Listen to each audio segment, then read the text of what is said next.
Good afternoon, everybody. I'm Matthew Alvarez here in Richmond, Virginia, alongside a great patriot, Vanessa Broussard. Yeah, good to see you. I'm Vanessa Broussard, again, coming to you live from downtown Richmond. You know, Matthew, I love a good doubleheader when it comes to President Trump. He was in North Carolina earlier, and now he's making his way to Virginia.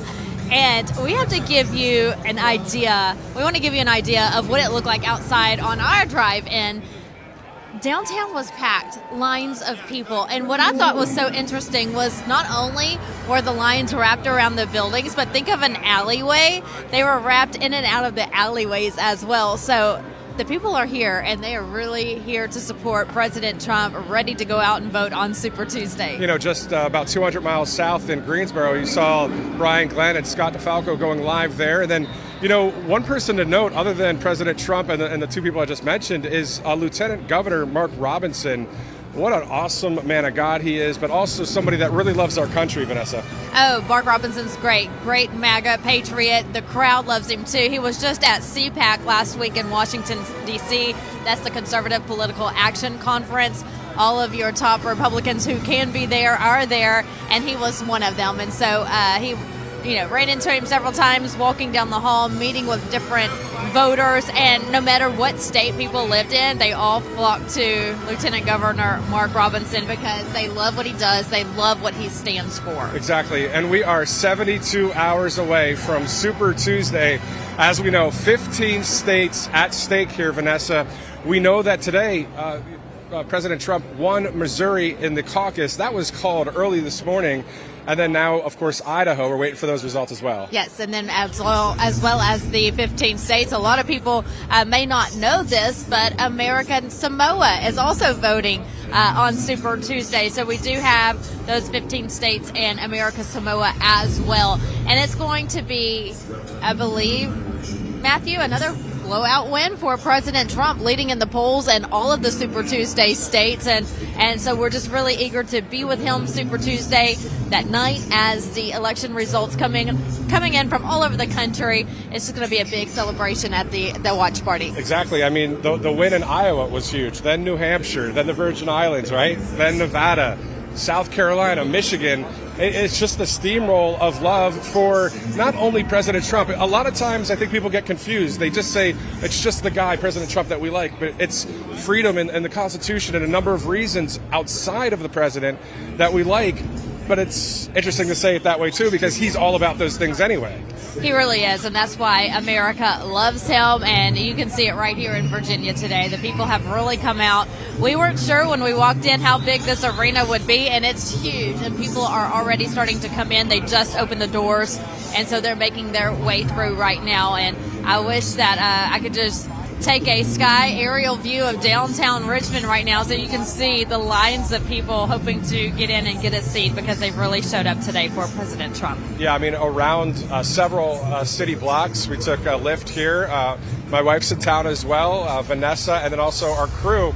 And yeah, just so many people here, all walks of life in support of freedom and our Constitution and President Trump. We also want to thank one of our great sponsors. As many of you know, we can't really do a broadcast without thanking the Birch Gold Group. Vanessa, as we know, these other countries, there's so many countries that are now adding to BRICS, right? Those original 5 nations that are trying to devalue the dollar.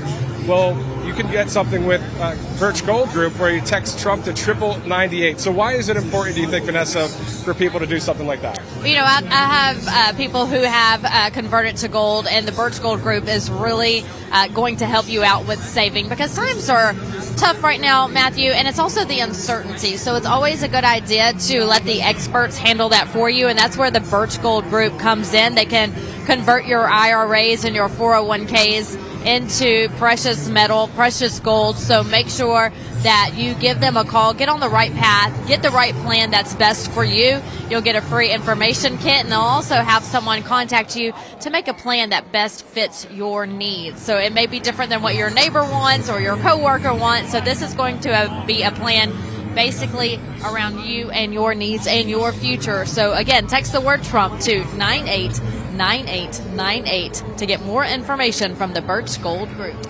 So how was CPAC? I haven't seen you since. CPAC was wonderful. Always a great time. One of my favorite events of the year. Always look forward to it. And just being there from a Wednesday till Sunday and just several days of a big conservative conference. And like Mercedes Schlapp said when I was interviewing her on that Thursday, it's like a big family reunion. And it really is. People come together that you've met years ago. You come in as strangers and then you leave as lifelong friends. So you're going back every year and seeing these lifelong friends. And you start getting updated on what's going on in their city and their state and how we can make the country a better place. And so that's why everyone is there. They're energetic, they're hopeful. And of course, the highlight of it all was President Donald Trump when he spoke that Saturday morning, and then he had to head to South Carolina because the South Carolina primary was that night. And of course, he stomped Nikki Haley in her home state. So that was great to see as well. So yes, CPAC was always fun, always a good time. Love Matt and Mercedes Schlapp. Thank them for everything they do. And you know what? I'm big, Matthew, on thanking the volunteers. The volunteers were wonderful, always are at CPAC. And so without them, they couldn't have a great conference like they do every year. Pretty awesome to see the president of El Salvador there, also the president of Argentina. Yep. That video was awesome, wasn't it? Make Argentina great again, yes. So that was a great video of him and President Trump. If you haven't seen it, look it up online. The hug that they embraced backstage and also the handshake, you can see it in their eyes that they just want what's great and best for their country. And that's what it was. I mean, you saw the love there for freedom. I mean, I think that's what the main thing was when Milei saw President. He's like, President! You know, he had a great moment there with the Commander-in-Chief, who was the Commander-in-Chief between 2016 and 2020. And I want to talk about that real quick. You see some comments where you see CIC all in caps, right? And I saw that on Truth Social. I'm like, what's CIC? I'm like, oh, Commander-in-Chief, right? Joe Biden is the counterfeit-in-chief. He's also a CIC, right? With counterfeits, you can't buy anything. There's no value there. It's nothing good. It's a fake. It's a fraud. And we know with the Commander-in-Chief, there's high value. You can purchase something good with a Commander-in-Chief that's the real deal, like President Trump, right? Peace, safety, strength, and that kind of thing. So I was thinking about that the other day, but it's surprising to see the amount of people that really think that President Trump is still the president. In a way, he is, not technically, as we know. Right. He is, in my eyes, still the president. We believe that he won in 2020, but he still acts as the president. Look at him at the border in Texas and Eagle Pass, the epicenter of the illegal immigration going on in our country. He was there on the same day that he announced that he was going. President Biden announced that he would go as well for a photo op and to say, I'm trying to close the border. That's all a lie. That's all, just baloney, for lack of better terms. Baloney. It was all just a photo op to say, I'm here, I'm trying. President Biden could close the border today, but he fails to do so. And so when you see President Trump, I was looking at side-by-side videos of President Biden visiting the border and President Trump visiting the border, and one looks like he belongs in a senior living facility, and the other one is, ready to fight and close this border and, talking to the officials, waving at the immigrants across the river there in Texas. And so he portrays the presidential look and job that needs to be done. He could do it right now and is fighting to do it. President Biden doesn't know where he is, how to get there. There was video that surfaced of his trip to Brownsville where he was told where to stand, how to stand. There's your ex. He mentions, where's my ex? Oh, I think I have one here. Wait, that's not it. Do I stand here? He's just confused. So how can someone like that lead our country? Right. President Trump is the one that, like you mentioned, pretty much is for the MAGA movement, right? So we can't wait to see what happens come November, first day on the job, and the bills he signs to stop some of this madness on day one. So we have a lot to get to, of course, here in Richmond, Virginia. This is the capital of the great state of Virginia, the Commonwealth of Virginia, of course. Now, you might be wondering, why am I sweating a little bit? I was actually trying to get a box for Vanessa to stand on. So if we could take a live look at it, why not? Let's do it. If you want to take a live look at the box here. Matt, We're going to tilt I also down. have tennis shoes on today because we thought it was going to be raining, and I didn't want to get my dress shoes. So this is normally what I don't look like, but we thought we'd be in some rain today because it was raining when we landed yesterday, and we had some rain this morning. So I had the ponchos and everything ready, but usually I'm dressed head to toe, but I'm so short. He's so tall. And so if I didn't have this box, I would be like, Well, there you go. it is what it is. But yeah, I can see eye to eye with him. We always see eye to eye, but technically we are eye to eye today. Physically, it's like hello. Not physically. But anyway, so But yes, that's fine. I always stand on a box if you want to feel tall. yeah. So hopefully it looks half decent. I don't know who's taller here at this point, but you know, we're just here for you because we love you guys. We love this country. We love Donald Trump. And it's wonderful, Vanessa, to see the other day that coverage with Brian Glenn live at the border right there in Eagle Pass, you in the studio. What is it like to go from where you worked in mainstream media now onto conservative media where you're really speaking truth to the American people? Look, I tell people all the time when Donald Trump first came out and talked about fake news, I was actually living it, breathing it, working in it every single day in the mainstream media. And I would tell people, this isn't just a slogan. This is the truth. It is fake news. I go into work every day and have to report what corporate wants me to report. And so I finally got out of that, couldn't take it any longer. And what did it for me was the George Floyd case. And so we'll get to that in a minute because that plays a significant role here in Richmond.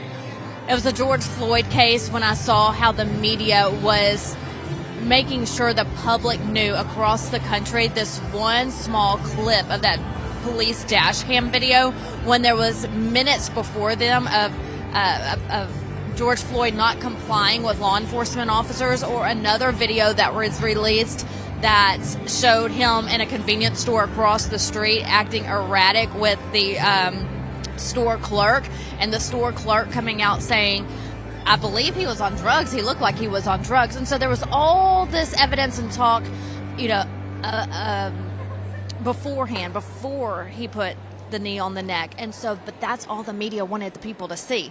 And so I knew right then that was the icing on the cake, because I was like, can we show them before and let people decide for themselves? No, we couldn't do that. So they don't want the people to decide for themselves. They want to tell you how to think, what they want you to believe. They love the rioting in the streets. They love the burning down of the buildings. And so I got out, threw my hands up and said, I can't do this anymore. We're lying to the American people. And luckily, thank the Lord, I ended up here on Right Side Broadcasting Network that believes what I believe. They speak the truth of what's really going on, and they want a better America. So exactly. And it's wonderful. To answer your question, that was the long version. No. The short version is I'm loving it. But this is what the American people, I believe, love, Vanessa, is the fact that you just gave full context as to why you're here. Yeah. You didn't hide anything. You didn't cut anything out. At the end of the day, that's what people want. They want full context. They want the real thing. I know many of you are sick of the basic mainstream media anchor talking down to you, not connecting with you, and speaking like they have some kind of power when all they have are many, many lies. Can you believe it, Vanessa? CNN, Anderson Cooper makes $20 million a year. Chris Wallace, $8 million a year. Don Lemon got the rest of his contract and got $21 million. Are you serious? To lie to the people, they get paid all this money. It's unbelievable.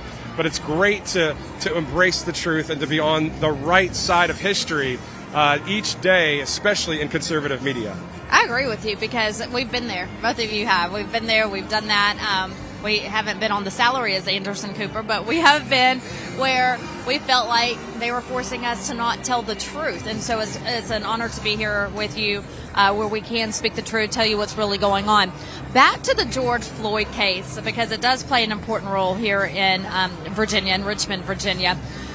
Again, the media, I worked in it, the media mainstream wanted you to see a small clip of what happened so they could tell you how to think, instead of letting you hear from the store clerk, the store owner, and showing the entire video of the police dash cam and body cam. They wanted you to see the small clip. They didn't want you to decide for yourself, right?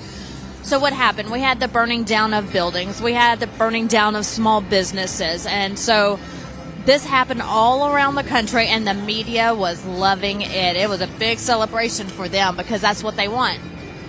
That happened right here where we're standing. So we're standing in downtown Richmond, and the strip that we're on 2 years ago was being burned to the ground.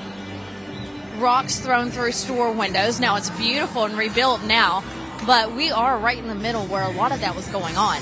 Yeah, so we saw what happened in 2020. We see that the left continues to, try and tear down the country. So that's what's great about what's happening right now is a whole bunch of people, millions of people across this country see what's happening. I think some people on the left are seeing what's happening as well, and they're saying, hey, we really have to have someone in charge here that's going to bring back this country. I was thinking about the other day, I don't know if you agree with this or not, but 60% of the country, I believe, are freedom-loving people that really want to see President Donald J. Trump in office. 40%, we'll see. That's just a guess, but I'm just saying, with more than 100 million people around the country at least that love MAGA, love President Trump, not only from the polling, but we see it every day at these events everywhere we go. I would say that I think it's higher for President Trump. I just think that the silent majority is no longer silent, but a lot of people still are, Matthew, because if you look back, going back to mainstream media, I had to stay silent for so long. I couldn't say anything. I couldn't say which side of the aisle I was on, and a lot of people are like that in their companies. They're scared if they say something, they're going to get fired. So I think there is a lot more MAGA people out there, and not just that, just people who want a better country. I mean, who doesn't? I mean, if you look at men and women's sports, right? Every time we talk about that, yes, it's happening, but it's just a small percentage that's getting all this media attention. It's a small percentage of the population, like a little dot on the page, right? So most people in America don't want their daughters playing against boys, but they just probably stay out of it or don't say anything at all. But I think that we have a pretty good, country where we're in the majority, and it's the small percentage that is so loud, that barks so loud. But it's the right that's coming back and saying we're not going to be silent anymore. Yeah, and it's not 40% in the sense of that they won't go over to the side of truth, but we do see cities like Seattle or New York, Chicago, Miami, parts of Dallas, parts of Pittsburgh, Philadelphia. A lot of the cities there do have that liberal stronghold, but I think what's happening is that was maybe you were brought up a liberal, you're a little bit brainwashed in my opinion, but now you're realizing the rubber's meeting the road in a way that it hasn't for many Americans. We haven't really dealt with something this wild. We've only seen stuff like this maybe in the founding of our country, where we were founders are wanting the constitutional rights for our nation, and we've had them for so long. And for any of those to be taken or slowly taken away, it's the first time that we're getting pressed here as Americans. So I think that the left, those that are brought up Democrat, that are not evil people, they're just brought up that way. Maybe they are going to start shifting, and we will see a number like 70-30, 80-20 on the side of not only President Trump, but on the side of freedom versus tyranny. Yeah. Well, I know a lot of people who are raised Democrat that are my age and older, but the Democrat Party is not the same Democrat Party as when I was growing up. Right. The Democrat Party has shifted so far left, it is unrecognizable from 20, 30, 40 years ago.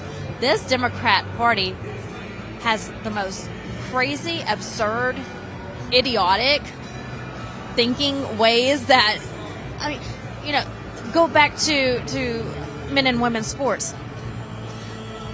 Pinch me. Like, is this real? Are we even having to worry about this? Because never in my life have I ever thought that we'd come to a time in our country where I'd have to worry about a man in a women's restroom. Like, what? But that's the left of today. That's not the left of 20 years ago. So I think, there are people out there, like you mentioned, there are people out there who are, raised Democrat, and they're switching over because it's not the same Democrat Party. Exactly. So the Democrat Party, in a way, is going through its own transition, and this transition is called the Anything Goes Party. Now, that's not right. Anything goes is actually not biblical, not constitutional.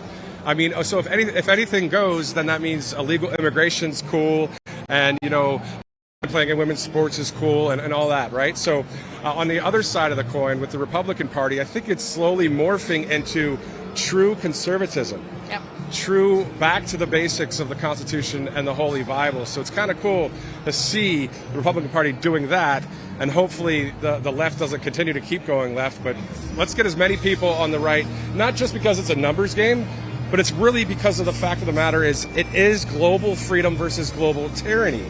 So we want to have people on our side. But we're going to be shifting gears real quick here. Yeah, let's talk food. Let's talk food.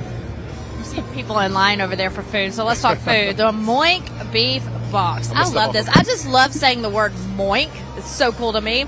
Moink delivers grass-fed, grass-finished beef and lamb. They pastured their pork and their chicken and sustainable wild-caught Alaskan salmon straight to your door. How delicious does that sound? Moink farmers farm like our grandparents did, and as a result, Moink meat tastes like it should, because we all know the family farm does it better. The Moink difference is a difference you can taste, and you can feel good knowing that you're helping a family farm stay financially independent today. So this is a family business. They're a conservative business. Go with Moink. If you like ribeyes, chicken breasts, pork chops, salmon fillets, you can go ahead and order your box now. And the good news is when you subscribe, you can cancel at any time, but we're thinking that you probably won't do that because it's just that good. So, just to let you know, I'm a big fan of Shark Tank. Kevin O'Leary is one of my favorites. He's come out really big supporter of Trump in the last couple of weeks, but he even was on Shark Tank, and he said that Moink's bacon is the best bacon that he's ever tasted. So let's talk about that. Kevin O'Leary has tested a lot of products in his time on Shark Tank because that's what they do. People come in and they're trying to sell their product, but he said that Moink's bacon was the best he ever tasted. So that's pretty good right there. Keep American farming going by signing up at moinkbox.com/Trump. Again, that's moinkbox.com/Trump. And are you ready for this? If you sign up right now, you get 2 free steaks in your first box. 2 free steaks just by signing up right now. Go to moinkbox.com/Trump. It's the best steak you'll ever taste before a limited time. Sounds good to me. Sounds good to me, too. When I hear salmon, I'm like, ooh. Yeah. It's going to be a while before we can have dinner. I'm going to have to order a Moink box. Yeah. I like the word, Moink. Moink. Moink box. There It's you go. Oink with an M. Moink. Now, the song that's playing in the background, I think, right now, no. There's another song that President Trump, I saw a video on Truth Social the other day. He was on his golf cart. And one of the songs that he was playing, he's got the speakers on the golf cart, and somebody came over and he said, "Hal, listen to this song. This is pretty cool." And he hit play on it, and he just drove off. And it was just a very real moment, which is, I think, what we all like about President Trump is he's a real guy, and that's what people want, right? I love it. The bar has been set so stinking high, right? Who's going to catch that bar? I don't think anybody will. Maybe in 28, Matt Gaetz or someone else, but who knows? But anyway, it was just... He's the GOAT. He is, yeah. He's the GOAT. Yeah. And that's why a lot of people like him. That's why most people like him. He's real. He tells it like it is. If it's in his mind, it's on his lips. And if it's on his mind and on his lips, is most likely in our minds too, but a lot of times we can't say it. But Trump can, and that's why we love him. That's true. That's true. Now, coming up this Friday, the RNC chair, Ronna McDaniel, is actually finally officially going to step down. So that means a whole transition there with the Republican National Committee. And then, of course, the RNC convention is in Milwaukee this year in July. So we'll see what happens there. We hope that there's just kind of a changing of the guard, in a way, for conservatism in this country, right? Yeah, it needs some change. And I'm hoping that, look, I'm a Trump family person through and through, and I hope Laura has a lot to do with what the future looks like for the RNC. President Trump has endorsed her to be, on the board or, somewhere at the top of the chain when it comes to the RNC, because it needs some strong conservatives to run the RNC. A lot of people saying that long overdue for her to step down, and so it needs a big boost in the coming months, especially because we have November right around the corner. That's right. Let's take a live look here in Richmond, Virginia. This is Right Side Broadcasting Network. You are looking live here at the Greater Richmond Convention Center as people are flooding in. A lot of seats still available, but boy, a lot of people outside going through security as we await President Trump. Now, he was in Greensboro, for a speech there. That's a 200-mile trip up here to the northeast to Richmond for his second rally of the day, a doubleheader for the president. And then I guess, Vanessa, you'll be at Mar-a-Lago on Tuesday for some special coverage with Right Side Broadcasting Network for Super Tuesday. Yes, we'll be there Super Tuesday for the results to come in. So make sure you have us tuned in on air, online, so you can watch us. We'll be with President Trump at a watch party as those results come in. So make sure you stick with Right Side Broadcasting Network. That's RSBnetwork.com, also our RSBN app. And you can stay in the know as the Super Tuesday states come in. Now, there's a lot of states voting on Tuesday. 15 states and America Samoa are all voting on Super Tuesday. Now, here in Virginia, 48 delegates are up for grabs. So if and when President Trump wins Virginia, he'll add 48 delegates to his total so far. Sitting pretty because Nikki Haley has not won one state yet, not even her home state of South Carolina. Matthew, how embarrassing is that? I was thinking about that today. She just keeps going and going. And I was thinking just this morning, I'm from Texas. And if I was in her shoes and lost Texas, I would be so embarrassed and wouldn't want to keep going. I just want to hide somewhere, like not leave my house. But she just won't stop. Yeah, she won't. But, she's 0-6 at this point, 0-7. And it really isn't just about those numbers. I mean, she just lost Missouri today. Then we've got Idaho today. And before we even get to Super Tuesday, the North Dakota is on March 4th. The District of Columbia primary is March 3rd.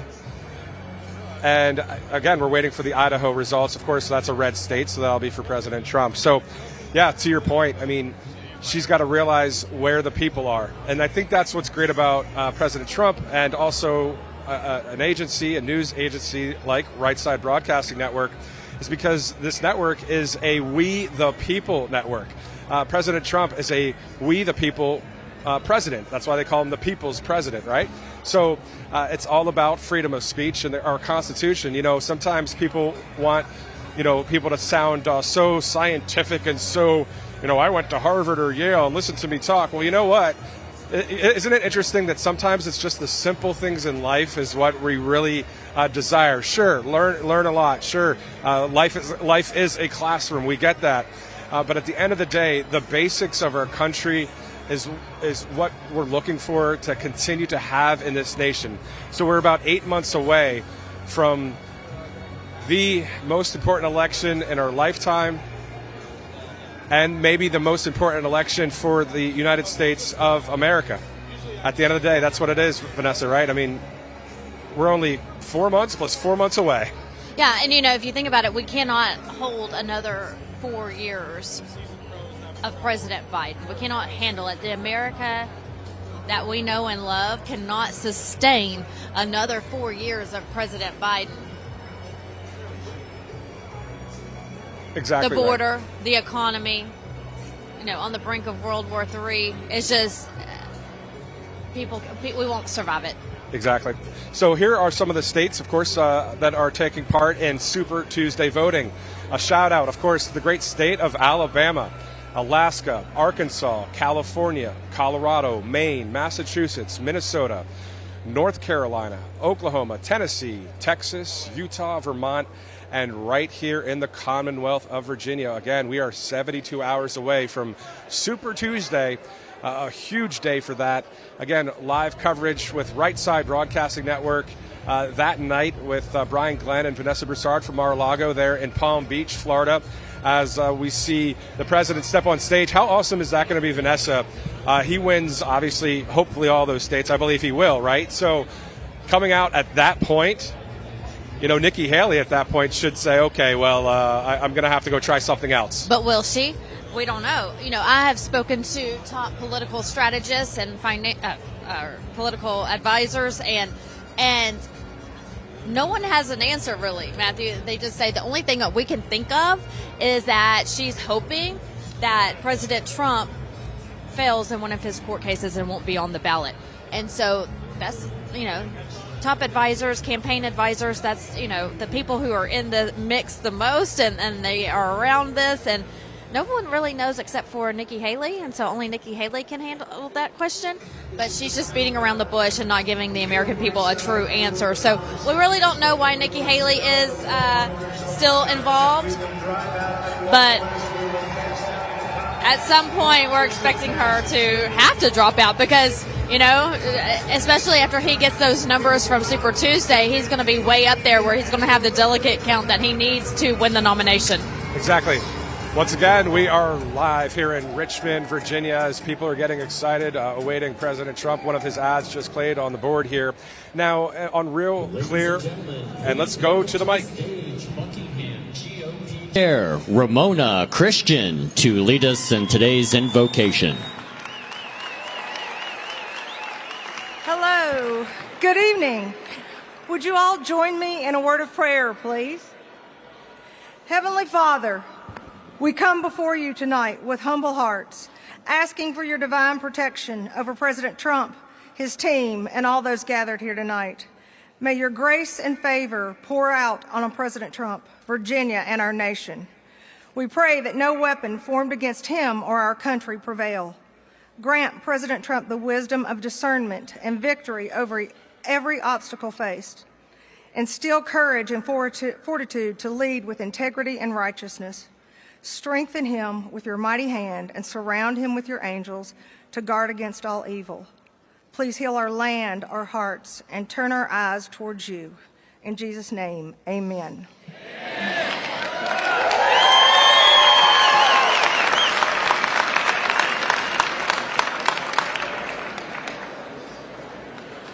Ladies and gentlemen, please welcome to the stage State Senator John McGuire to lead us in the Pledge of Allegiance.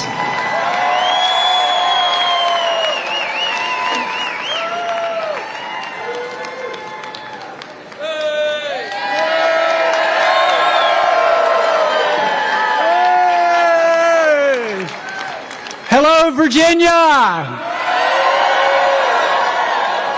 It is an honor to be here with you tonight. You know what Kid Rock says? He says we need Big Don back in the White House. Our civilization is at stake. President Trump stands between us, the American dream, and total chaos, madness, and anarchy. He did more in 4 years than any president did in 8 years. We wouldn't have a country without our men and women in the military. And with me here today is my father, Army veteran, 82 years old. He is part of 4 generations of John McGuire that served in the U.S. military, and I watched him overcome adversity. It gave me the courage to serve our country as a Navy SEAL. If you are a veteran, our men and women, brothers and sisters who wore the cloth, raise your hand. Let's give them a round of applause. We know our veterans love President Trump. You know, in 2016, we had the House, we had the Senate. President Trump had both of them, but we had a few disloyal Republicans that tried to block his agenda. Now, I love serving you in the General Assembly. I love my state Senate caucus, but I'm running for Congress because we can't let that happen again. I've been with President Trump since the beginning, since he came down the escalator. In one of my elections, somebody said, you better not put a Trump flag on your pickup truck. So I put 2 Trump flags on my pickup truck. And I had the second biggest win in Virginia. Now, these Marxist Democrats are destroying our country with their America Last policies. Ladies and gentlemen, President Donald J. Trump, Big Don. He's our last hope. He's our last hope. And so I'm asking you to get all of your friends to vote on Tuesday. It's Super Tuesday. We must have a big win on Tuesday. I'm calling on Nikki Haley to drop out of the race. I'm calling on all Americans to unite behind President Donald J. Trump so we can save America. Put your hand over your heart. Let's put our hand over our heart. With much enthusiasm for the greatest country in history, where our rights come from God, not a monarch, not a man, not a piece of paper. I pledge allegiance to the United States of America and to the republic for which it stands, one nation, under God, indivisible, with liberty and justice for all. Born and unborn. God bless you. Thank you so much.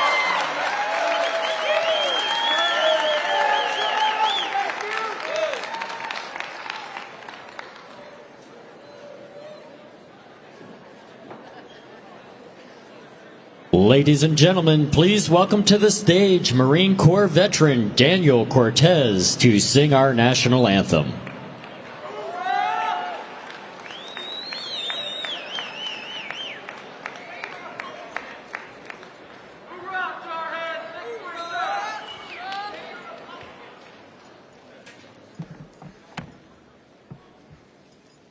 Thank you, ladies and gentlemen. I must ask you to sit down for 1 second, and then we're going to perform.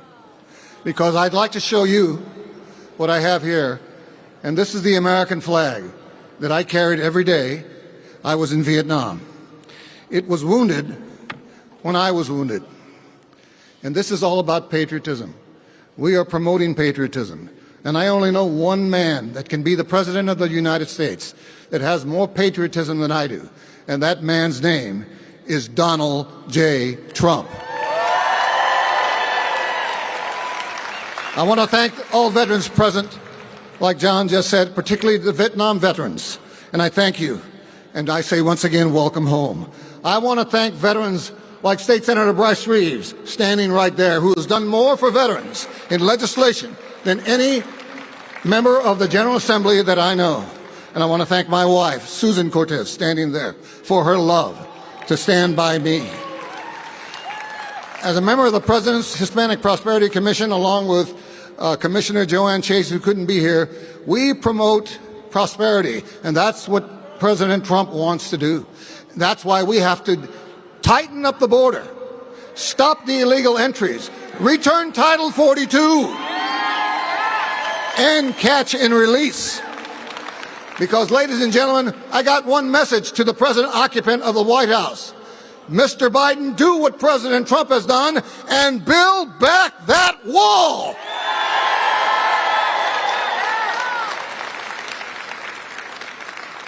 Ladies and gentlemen, it is my great honor to perform for you our national anthem. Please stand. Oh, say, can you see by the dawn's early light what so proudly we hail at the twilight's last gleaming, whose broad stripes and bright stars through the perilous fight all the ramparts we watched were so gallantly streaming, and the rockets' red glare, the bombs bursting in air, gave proof through the night that our flag was still there. Our flag, it was still there. Oh, say does that star-spangled banner yet wave? Oh, the land of the free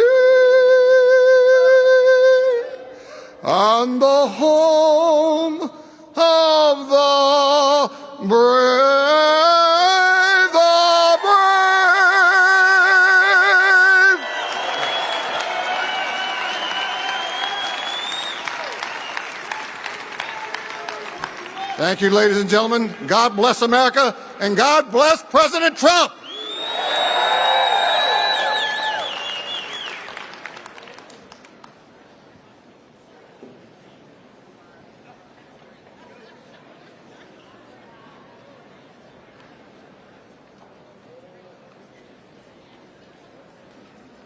Ladies and gentlemen, please welcome to the stage former Trump ICE Acting Director, Tony Pham.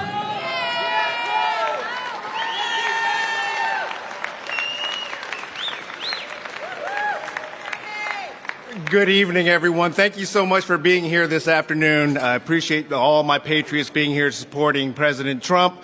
Daniel just stole all my talking points, so I think I'm done talking about securing our border. I came out here with a written speech, but I felt it was important for me to speak from the heart about an issue as a naturalized citizen in this country that is near and dear to me. For those who don't know me, my name is Tony Pham. My family and I immigrated to this great nation as refugees at the end of the Vietnam War.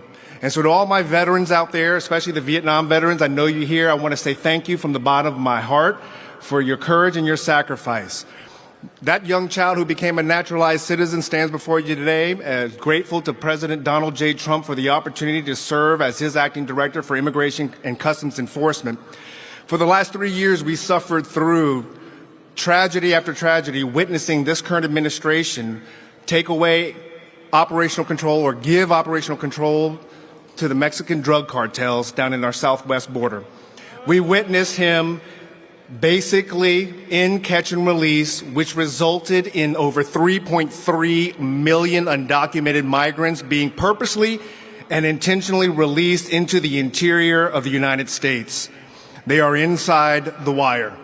And based on his open border policies, we've saw over 1.8 million identified known gotaways who were successful in evading capture and arrest and sneaking into our great United States of America.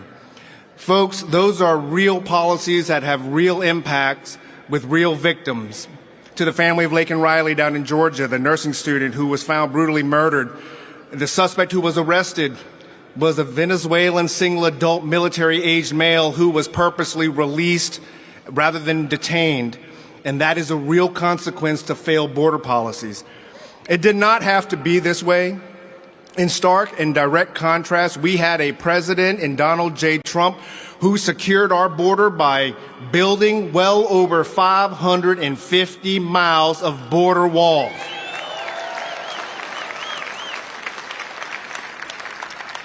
Our President Trump secured our border by enforcing the Remain in Mexico program, which kept illegal migrants who wanted to illegally enter our country in Mexico while they awaited their asylum hearing through the immigration courts. Our president secured our border by implementing and eradicating the catch and release policies that authorized my former colleagues and associates at Homeland Security to arrest migrants and place them in expedited removal proceedings regardless of where they were arrested in the United States. Ladies and gentlemen, we had a president with a proven record of loving this country, loving each and every single one of you all as Americans and as neighbors, and he stood on the line, took fire for this nation to secure her sovereignty and freedoms for individuals to live free.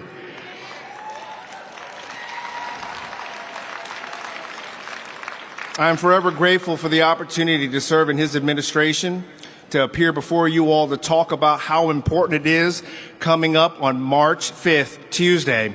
We need a candidate who has a day one plan, who will walk into office and sign executive orders, who will re-implement every single border security and an interior immigration enforcement policies available out there.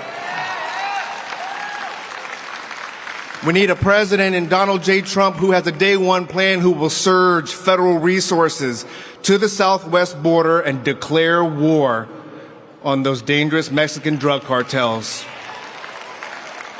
So, ladies and gentlemen, I ask of you, every single one of you, phone a friend, bring family, bring 20 to 30 of your neighbors to the polls on Tuesday so we can speak in a unified American voice that we are tired of the failed policies of the current administration, and we are ready to get back to making America great again. May God bless you all.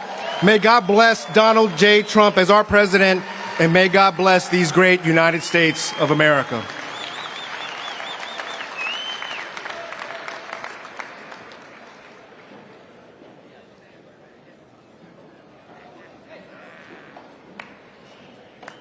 Ladies and gentlemen, please welcome to the stage Delegate A.C. Cordoza.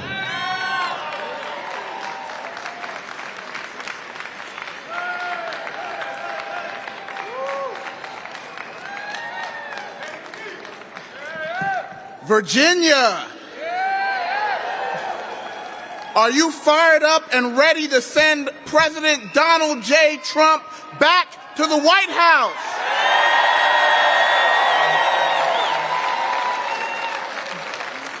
I am Delegate A.C. Cordoza, a proud Virginian representing the people of Hampton, Poquoson, and York County. My community is made up of blue-collar workers who have been squeezed by Joe Biden's far-left policies. Old Uncle Joe, with his joke of a plan called Bidenomics, which resulted in higher prices at the pump, higher prices at the grocery store, and rent that is through the roof. And to make it better, old Uncle Joe has his biased media running national stories about him sitting down at a black family dinner and saying, let's get these folks some fried chicken. Has he lost his mind? If he ever had it? It is. You know, the same Uncle Joe that disrespected black voters and said that if you don't vote for him, you're not black. Well, I'm the first black delegate representing my district, and I am supporting President Donald J. Trump to go back to the White House, and save our country. Black families like mine are walking away from the Democratic Party every day. Under President Trump, black families had record unemployment.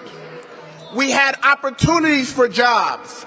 Our youth was absolutely in a better place. We had less violence. Everything was better under President Trump. And most importantly, everyone had more money in their pocket.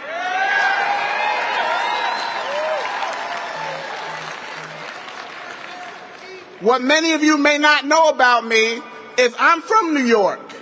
I was there and watched everything that Donald Trump did for that city. And we need him doing the same thing for our country again. This is a moment of action. We have to send President Donald J. Trump back to the White House to save the soul of our country.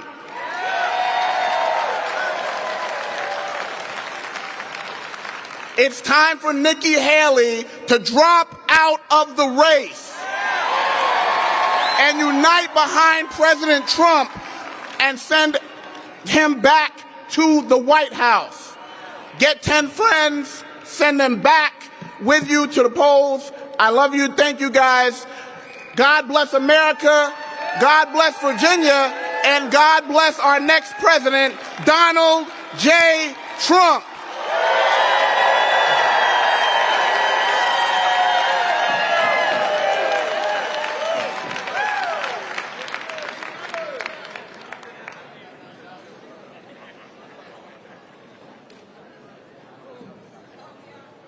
Ladies and gentlemen, please welcome to the stage Delegate Ren Williams.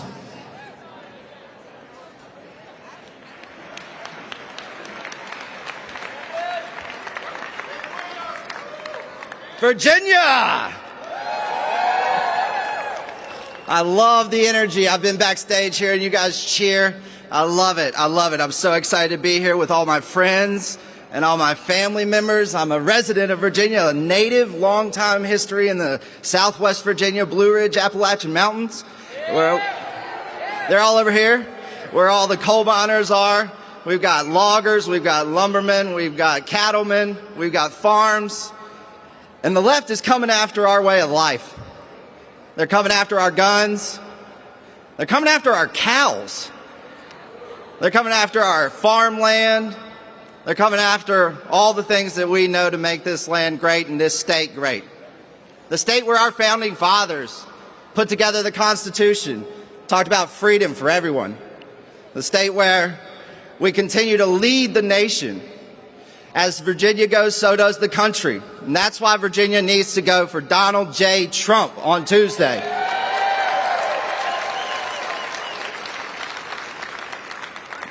Under Donald Trump, our economy thrived. We had a strong national defense. Putin was terrified of Donald Trump. He's not scared of old sleepy Joe Biden. We actually had peace in the Middle East. We forget that. Joe Biden has not. And we had secured our southern borders. Joe Biden has done nothing to stop the flow of deadly fentanyl over our southern borders. And let's not act like it stops in Texas. We know that this is flowing all the way up to Virginia and killing our kids. It's in our schools, it's in our communities. We have more overdoses now than ever, and it's stemming directly from fentanyl. I stand here in the General Assembly and continue to fight on behalf of our conservative values in defense of public safety and our kids. It's important that we elect someone who will know and do the same that we're fighting for in Virginia every day. And I'm proud to endorse Donald J. Trump to do that because I know he will. We know what he brings to the White House. We know what he brings to the country. He brings freedom. He brings prosperity. He brings everything that we in America know to be the American dream. So I ask you to make certain on Tuesday that you get a friend, that you call a family member, that you tell to get out and vote for Donald J. Trump.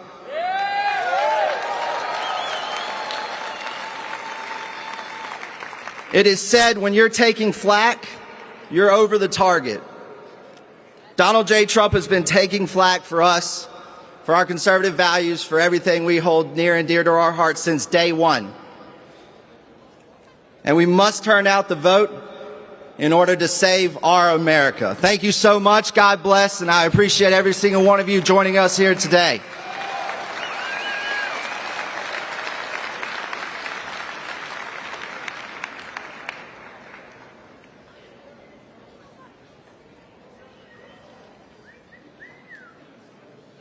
Ladies and gentlemen, please welcome to the stage former Virginia Governor Jim Gilmore.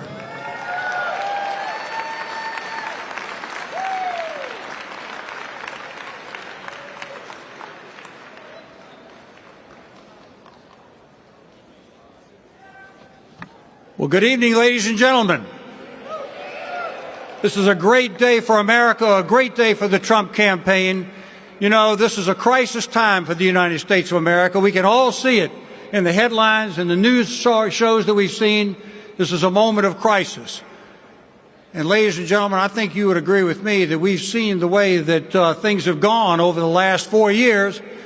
And I think that you would agree it's time for a change. And that change is going to be to elect the next president of the United States, Donald J. Trump.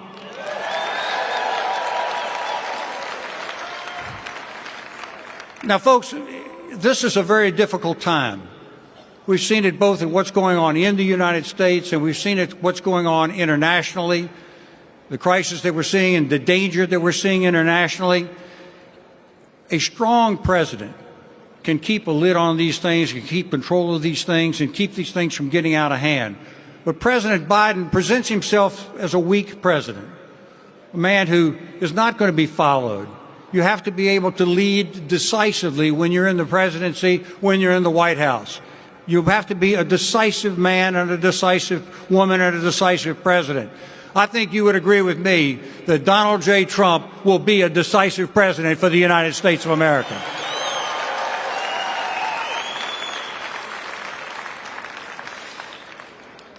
Think about the issues that are confronting us right now.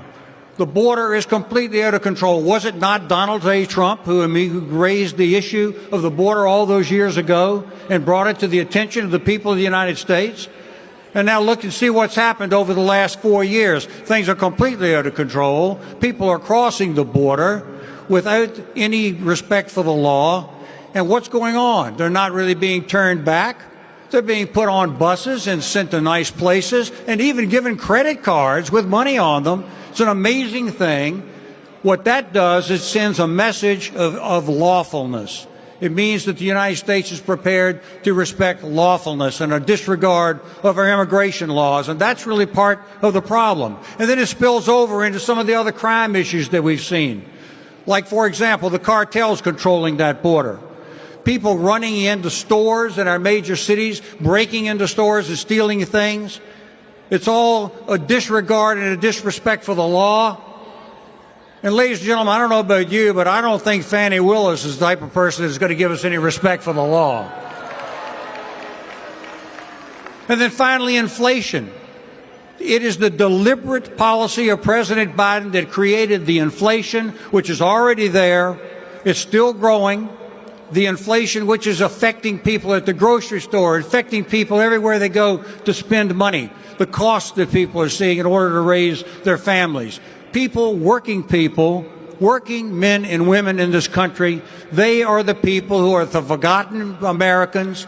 They need someone who's going to fight for them. And I can tell you that we have a fighter for the working men and women of this country, and that fighter is Donald J. Trump.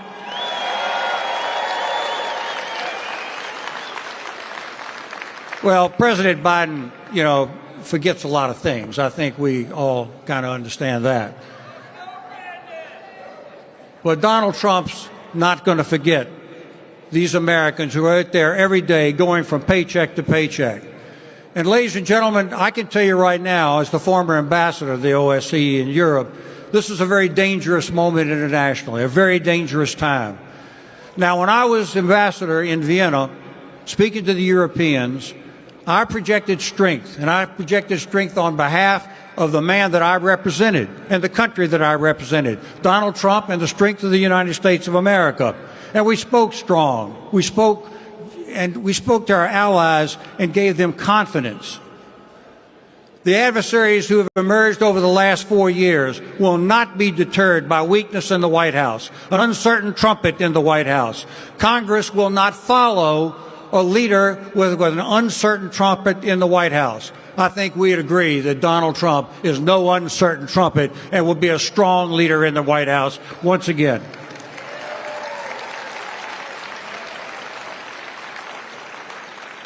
So friends and folks out there, fellow patriots, the time has come to focus on what we must do this Tuesday, and that is get out the vote. You are here because you're leaders, and everybody in your community knows that you're leaders. They will look to you for leadership and for advice. Talk to them about how urgent it is to go to the polls this Tuesday and vote for Donald Trump. Talk to them about the unity of the Republican Party and the unity of the nation. Your leadership will be vital, and it will join the leadership of our candidate, who is the choice of the Republican Party and the Republican voters across the country. He has won in Iowa. He has won in New Hampshire. He has won in South Carolina. He has won in Nevada. He has won in Michigan. And he will win in Virginia.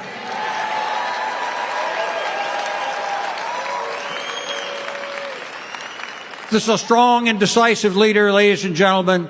And I am the last speaker, by the way. The next speaker you will hear from is, in fact, the next once and future President of the United States, Donald J. Trump. Thank you very much.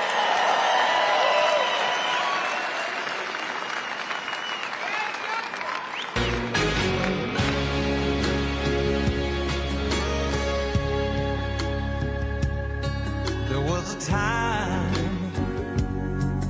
I was It's everything and nothing all in one. Our pre-program here in Richmond, Virginia, as we wait for President Donald J. Trump to take the stage.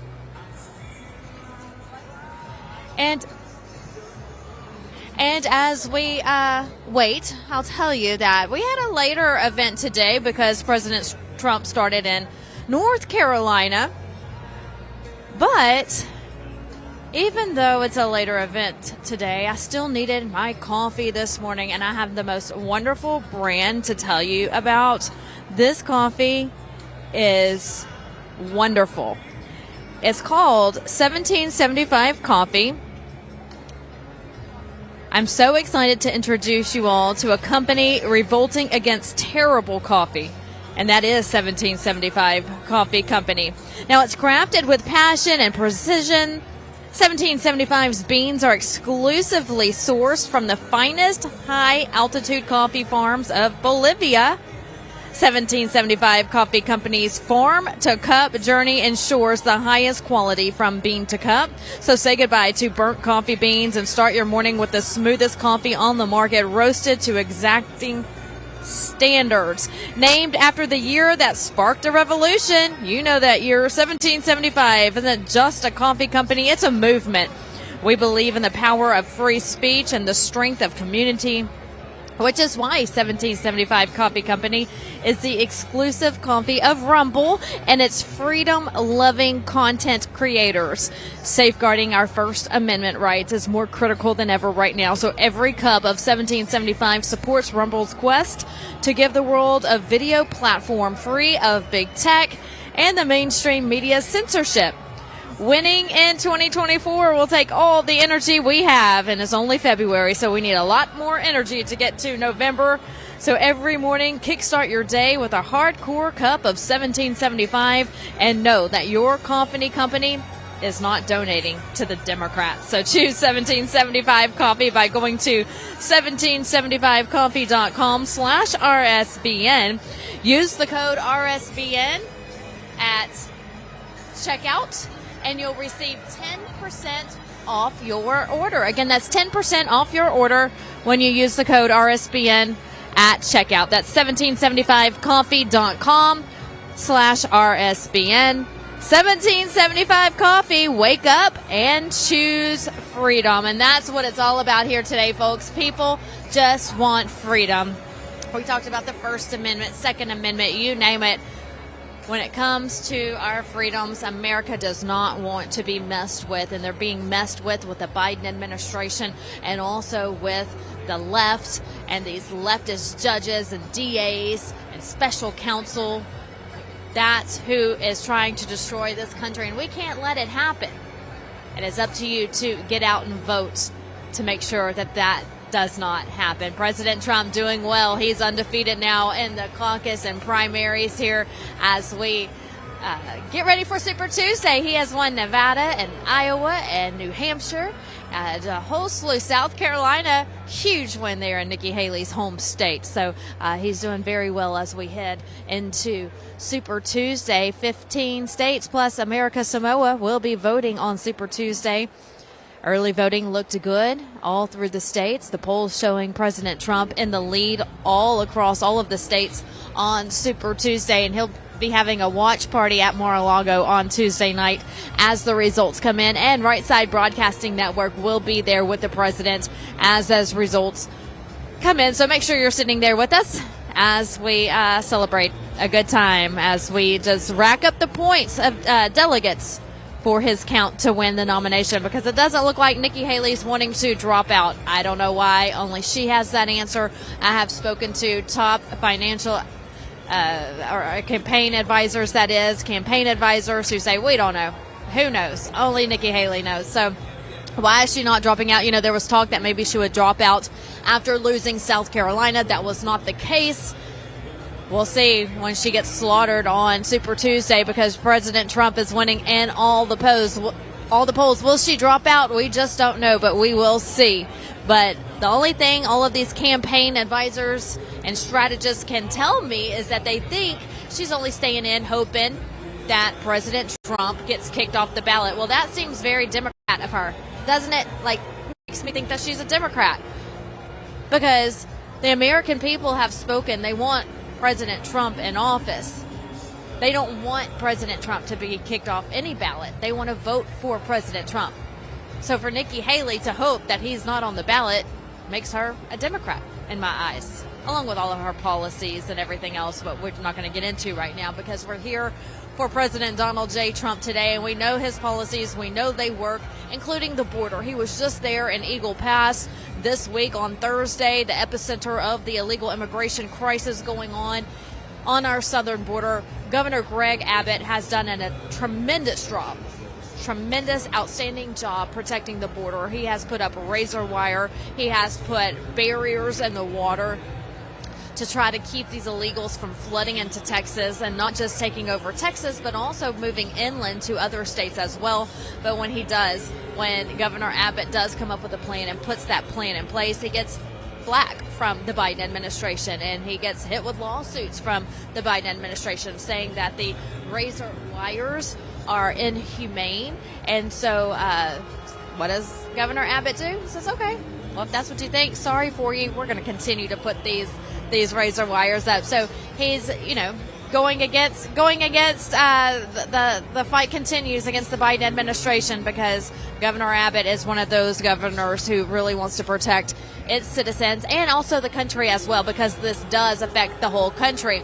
Now, there was talk on Thursday while they were there, especially from President Trump, that Arizona's governor and, of course, California's governor, they need to step up to the plate because they're letting these illegals flood into their states and they're not doing anything about it. But Texas is standing its ground, and we're proud of Texas for doing that. Another person we're proud of is Mike Lindell, always fighting for a better America and for election integrity. As you head to the polls today, he has worked for 3 years since 2020 trying to ensure election integrity, now going on 4 years. So make sure you support him because he's definitely supported us.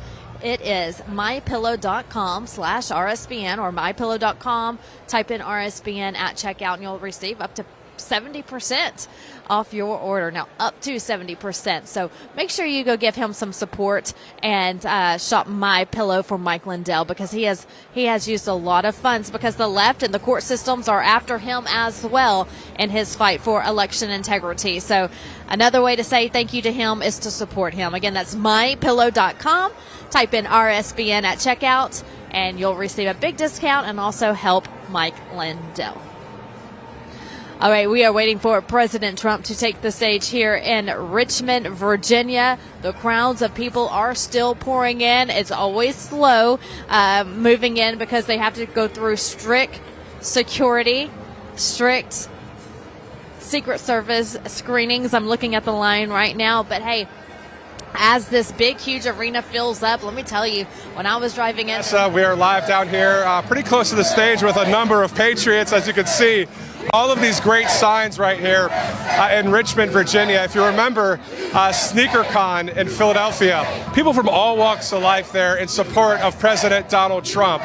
So pretty cool stuff, as we can see here. An awesome flag. Where are you from, ma'am? Richmond! Is this your first time seeing President Trump? I'm sorry? Is it your first time seeing President Trump? No, I saw him right behind you at the Richmond Coliseum back in 2016. That's awesome. So, yeah, a lot of patriots around this area. We can look to the right a little bit too, Alex, and we can see all the people here as well. Number of signs from Fire Biden to Joe Biden, you're fired. I did see one, too big to rig, somewhere as well. So, yeah, a lot of people having a great time here in Richmond, as you can see. Why don't you come on down, guys? Yeah, come on down.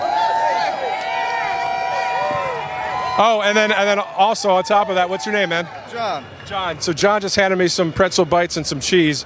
So at a Trump event, the food's good too, huh? Definitely. All right. What did you have? Do you have some chicken tenders and fries too? We share. Chicken tenders. All right. Good stuff. Good stuff. All right, man. I'm gonna hand you this for a second, and I will grab some of that here in a second as well. What's your name? Mike. I'm Matt. Nice to meet you, man. Nice to meet you. Were you in the military? Yes, sir. Navy. Thank you for your service. Your thoughts right now that the fact of President Trump, the military, men and women just like yourself, like President Trump. They respect the commander-in-chief, yes. Donald Trump. Yes, love Trump. Absolutely love him. He supports us. Biden doesn't. So, yeah, definitely. Do you have any buddies that are, Border Patrol agents, any others in the military, anything like that, law enforcement? Retired. I'm old. So, yeah, retired. Can you talk to us about the strength through peace that President Trump's about? Strength through peace. It seems like our country is looking at us like a bunch of weaklings. We're not so weak, are we? No. Biden, everybody seems to, want to mess with us with Biden, but with Trump, nobody wanted to mess with us. No, Putin was scared of us, everybody. So it takes a lot of courage sometimes to stand on camera for conservative media, to speak your heart in a country that should be about freedom. Do you ever have that concern that, wait a minute, I was on a conservative network in front of maybe some left-wing people. Do you have any fear at all? I don't fear them at all, not one bit. Why not? Not one bit. Because I'm standing for what's right, 100%. So what's right? Trump. Trump is the right way to go. And God we trust as well. Yeah? Yes, in God we trust. He protects the Second Amendment, all that. So awesome, man. Thanks again for your service. Thank you very much. Appreciate it. Well, let's take a live look again here to the right, here in Richmond. This is the Greater Richmond Convention Center. So I just wanted to give you a little bit of a feel of what it's like down here on the ground, right here next to the stage. I wanted maybe Vanessa can come down. It would be cool to see her down here and try some of the food, talk to the people as well. But of course, you see Vanessa and Brian, and earlier today, Scott DeFalco live in Greensboro talking to patriots left and right. And they're not just patriots. These are just great people in this country that love freedom. As we know, this is global freedom versus global tyranny. And there are more people on the side of freedom any day of the week than there are that are trying to take the constitutional rights of our country. A beautiful flag here. How you doing, man? Yes, how are you? What's your name? I'm Winston DeVese. All right, where are you from? From Glen Allen, Virginia, Short Pump. And I'm from Sri Lanka, supporting Donald Trump all the way from Sri Lanka. How long have you been, were you born here in the United States? No. I immigrated in 1998. Yeah, on a diversity lottery program. And I'm enjoying this greatest country on earth today. The greatest country under Donald Trump. He's the man for the job. So we want to take America back and we want to make America great again.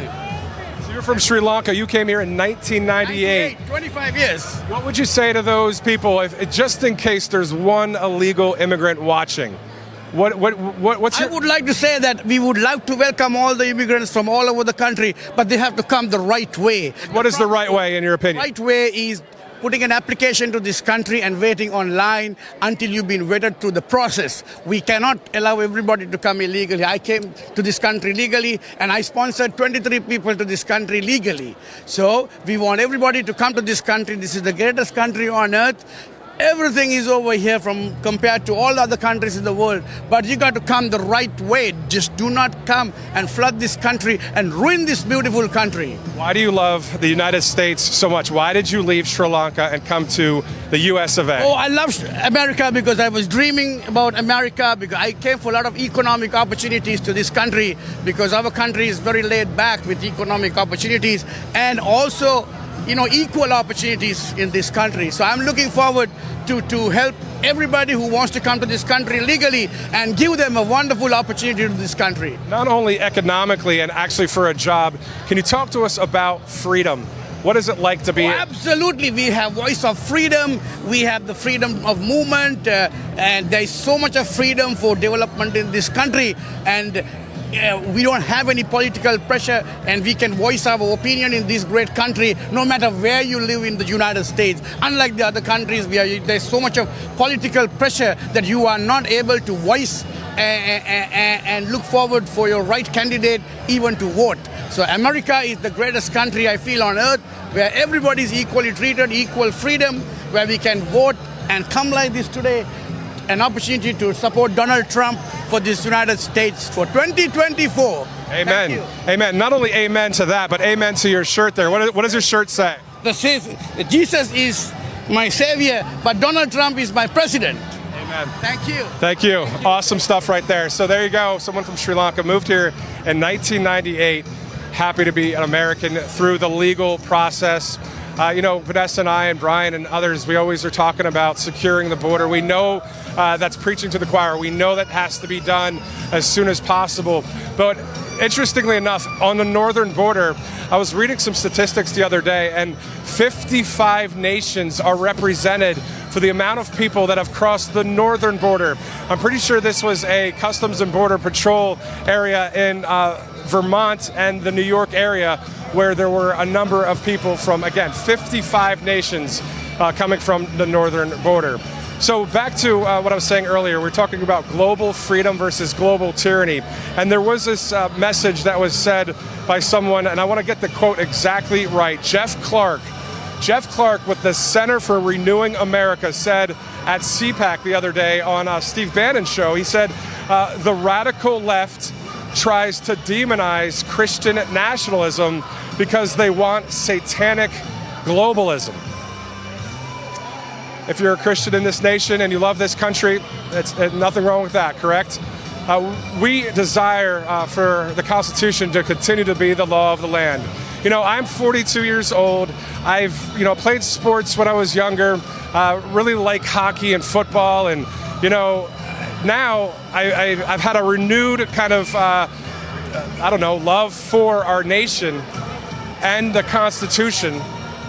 Growing up in high school and going to college, I'm going to be honest, it wasn't so bad, right? It wasn't like we were dealing with our constitutional rights that were being possibly infringed on. So I wasn't really that awake at that point. I was a Christian then. You go through your ups and downs through your walk and you really dedicate your life at one point. But the point that I'm trying to make is after a while, you realize it's time to learn a lot more about your nation. And that's what I've been doing here over the past few years, ever since President Trump got back into office. So thank God for President Trump. So we're going to be sending it back to Vanessa Broussard, who's live on the Media Riser. I'm going to go join her in a second. But as President Trump said in Greensboro today, he is leading in the polls, in all of the swing state polls against Joe Biden and a number of other polling sites as well when it comes to whoever President Trump is going to take on, whether it's Joe Biden, whether it's Michelle Obama, whether it is Gavin. And I just want to say one quick thing about his last name. President Trump the other day, when Brian Glenn was down there in Eagle Pass, Texas, President Trump called Gavin Newsom Gavin Newscum. Scum. Well, there you go. That might be a new name. It might stick. We'll see what happens with President Trump and his lovely nicknames that he gives. A little bit of, there you go. That's a pretty cool shot. Alex, as we have about 10 seconds before we talk back to Vanessa, you can see that is not Donald Trump, but it is someone that looks like him with that cool mask right there. Superman. Let's send it back to Vanessa. Matthew Alvarez having a great time there in the crowd with some of these great Patriots. Let me tell you, I'm the cheerleader in the group, okay? I used to be a cheerleader in high school and all growing up. But it's Matthew Alvarez, when we're driving to an event and we pull up to an event and there's crowds of Trump supporters standing outside, he's the one that rolls down the window and gets them chanting, "Let's go Brandon, Trump, Trump, Trump, Trump." So you would think he was the cheerleader in the group because he really gets the crowd energized, and that's what he's doing right below here. So we'll check back in with him in just a little bit. In the meantime, before we get going with more news of the week, I want to remind you to go to our website, rsbnetwork.com. Sign up for our newsletter. That newsletter is great to get into your email, to your inbox, especially as we head into the summer and November with election coming up. Make sure you're staying connected, that you're in the know, and you can do that by going to our newsletter on our website, rsbnetwork.com. And while you're there, please donate if you can. It's because of great patriots like you that we're able to cover all of these events and provide you with on-the-ground, truthful news stories and information about what's going on across the country. Look, we're here, and it's because of you, and we're really grateful for that. We talk to the people on the ground. They're the ones that tell us what their main issues are, and then we can in turn tell you what they're telling us. So we're the eyes and ears on the ground here, and we thank you for all of the support so far. But if you can, keep us going until at least November as we head into that busy, very important November election month. So go to rsbnetwork.com, hit donate, and donate what you can. Every dollar helps, and we're, again, grateful for all that you do to support Right Side Broadcasting Network. Okay, we are about 38 minutes away, I would assume. President Trump taking the stage here in Richmond, Virginia. Very nice city. Met a lot of great people so far. A lot of Trump supporters, whether it's at my hotel or on the road, at the store. Everywhere I've gone so far, matter of fact, everyone's been a Trump supporter here in Richmond, Virginia, so that's great to see. I've also been on the other side of the state in the Arlington, Virginia area, a lot of Trump supporters there as well. So we're eager and ready for this primary on Tuesday.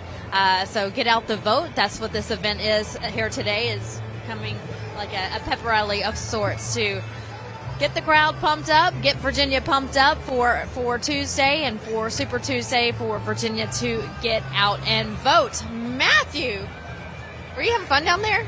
I was, and the one guy was giving me some pretzels and some of the pretzel cheese there. I should have brought you some. I didn't even get a chance to. I said I was going to have a few bites there, but there you go. Stepping up, Vanessa. There you go. I love it. I'm short. So you're just talking about Super Tuesday a little bit. Yeah, so Super Tuesday, very important election. 15 states in America, Samoa, are voting on Super Tuesday. Let's not forget about America, Samoa. You know, we had the U.S. Virgin Islands that people kind of forget about as well. They voted already, and of course that went to President Trump by a landslide. So America, Samoa also voting on Super Tuesday. But yes, lots of states voting. Virginia is one. North Carolina is another. That's where President Trump was early today. He was also in Texas this week. Alabama's voting. Alaska. Alaska's voting. One of my favorites is there, Sarah Palin. So hello to Sarah Palin if she's watching right now. Big fan of hers. Arkansas, California.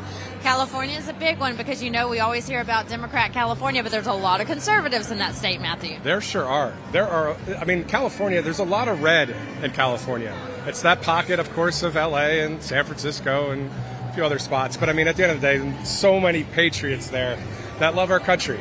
You know, I wish there was another word for it, you know, a freedom fighter or someone that, and when I say fight, I just mean someone that loves their country. You know, it doesn't mean physically or anything. It's just we are embracing the Constitution and, more importantly, God more than ever before, in my opinion. Do you agree with that? I mean, right? Are we kind of becoming awake in this nation in a way that we really haven't, maybe over the past 10 years? Well, right, absolutely, because, you know, it really started, I believe, under the Obama administration of taking Christ out of, you know, say Christmas, for example, and it was Donald Trump who came in and said, we are going to put Christ back in Christmas, and he did, because if you remember, for the longest time, they wanted us to say Happy Holidays. They wanted us to put Xmas when we were writing things out. They didn't want Christ in Christmas, but it was Donald Trump who said, I'm going to make Christmas great again. And he did. He brought Christ back. And so it was really that at that time that people started seeing, we've taken Christ out of schools. We've taken Christ out of public buildings. We really need to bring it back, because when you start taking God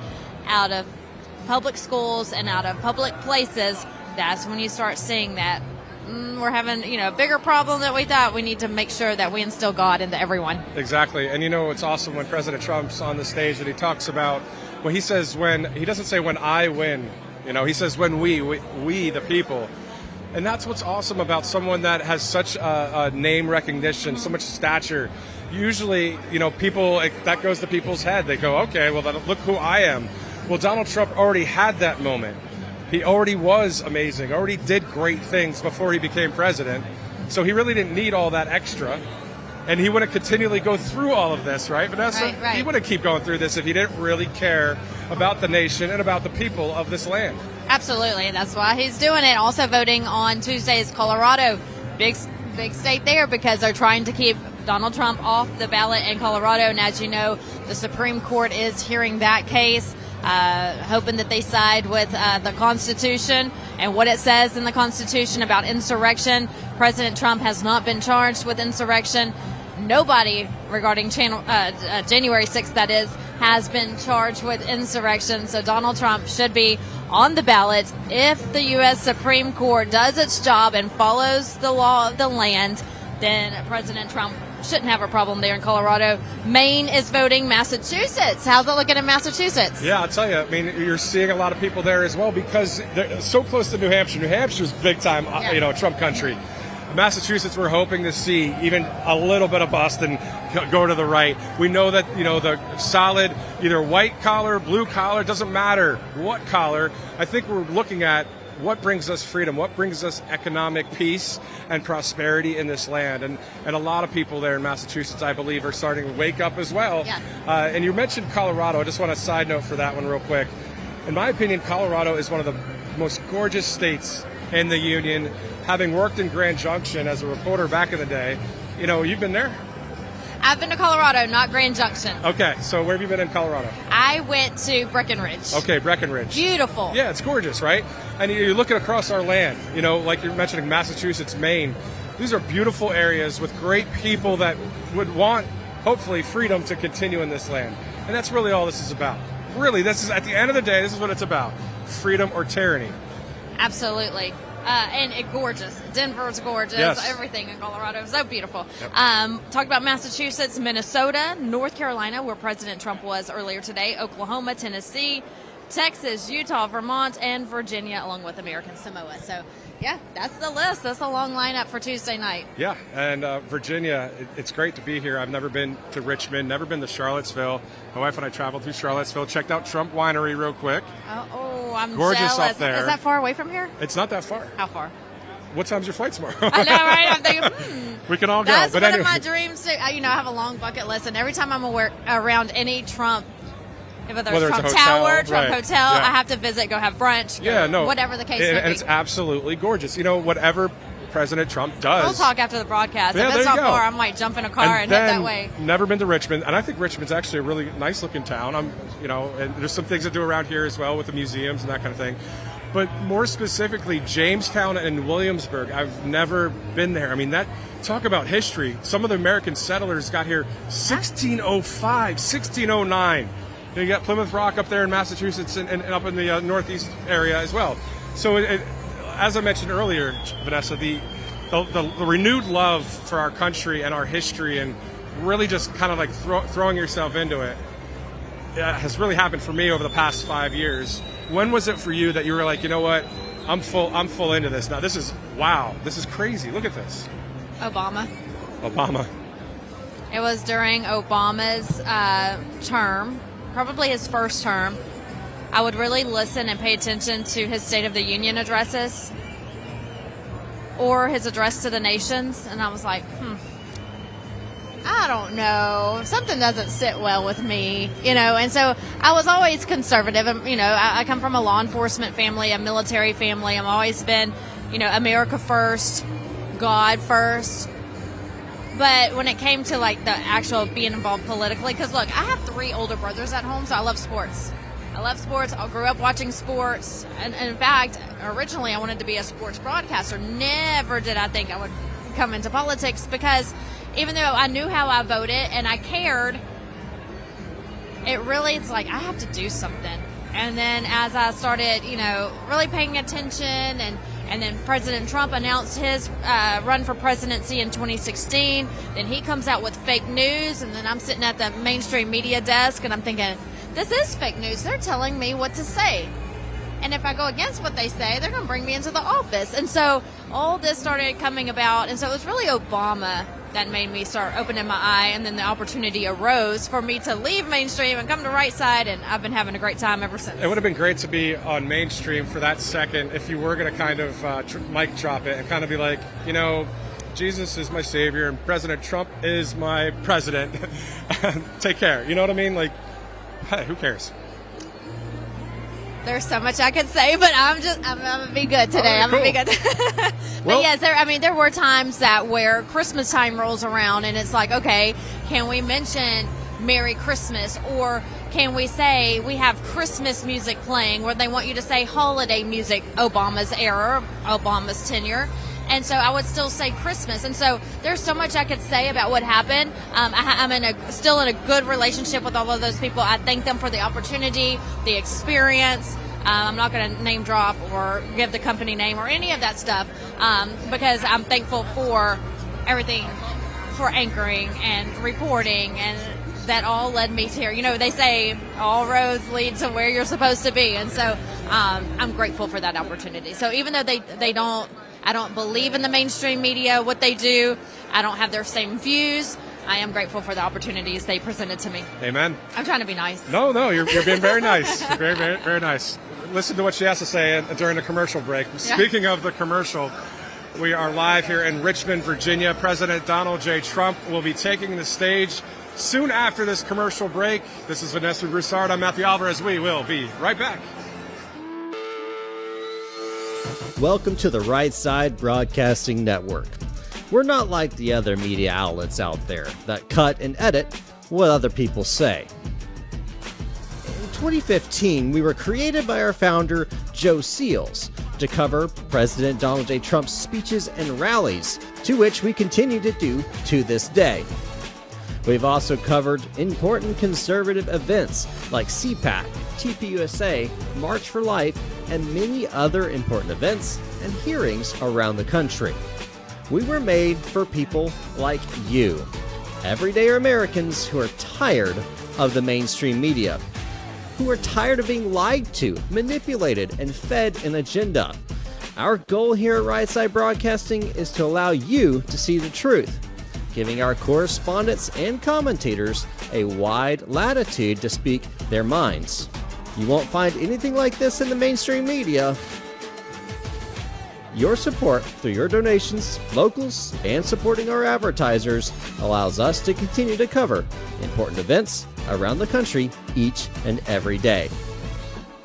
So, from us here at Right Side Broadcasting, thank you for supporting us and the right side of history. Parents and grandparents, the 2024 Kids Guide to President Trump is here, and it's free. As a bonus, your child gets a free issue of Everbright Kids Magazine and Activity Book, and a free video lesson. Order now at freetrumpbook.com. That's freetrumpbook.com. Hey friends, pro-life leader Frank Pavone here, director of Priests for Life and host of RSBN's program Praying for America. You know, as President Trump's strength in this electoral contest becomes clearer and clearer to everybody, the left becomes more and more unhinged. As seen, for example, in their language about him as a Hitler and a dictator. Nothing could be farther from the truth. Remember his inaugural address? He said, this is not about the transfer of power from one party to another. It's about the transfer of power from Washington, D.C. to you, the American people.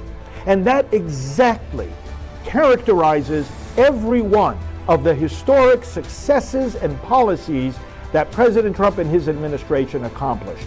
For example, historic cutting of government regulations. Does that give more power to government or to you, the people? Historic cut in taxes. More power to government or to you, the people? Increase in wages and flourishing of family businesses. Again, more power to government or does that give more power to you, the people? Executive actions that strengthen and protected freedom of speech on campuses and in the pulpits of America. More power to government or to the people? Freedom of religion, protection of conscience, the right to be born. More power to government or more power to you, the people?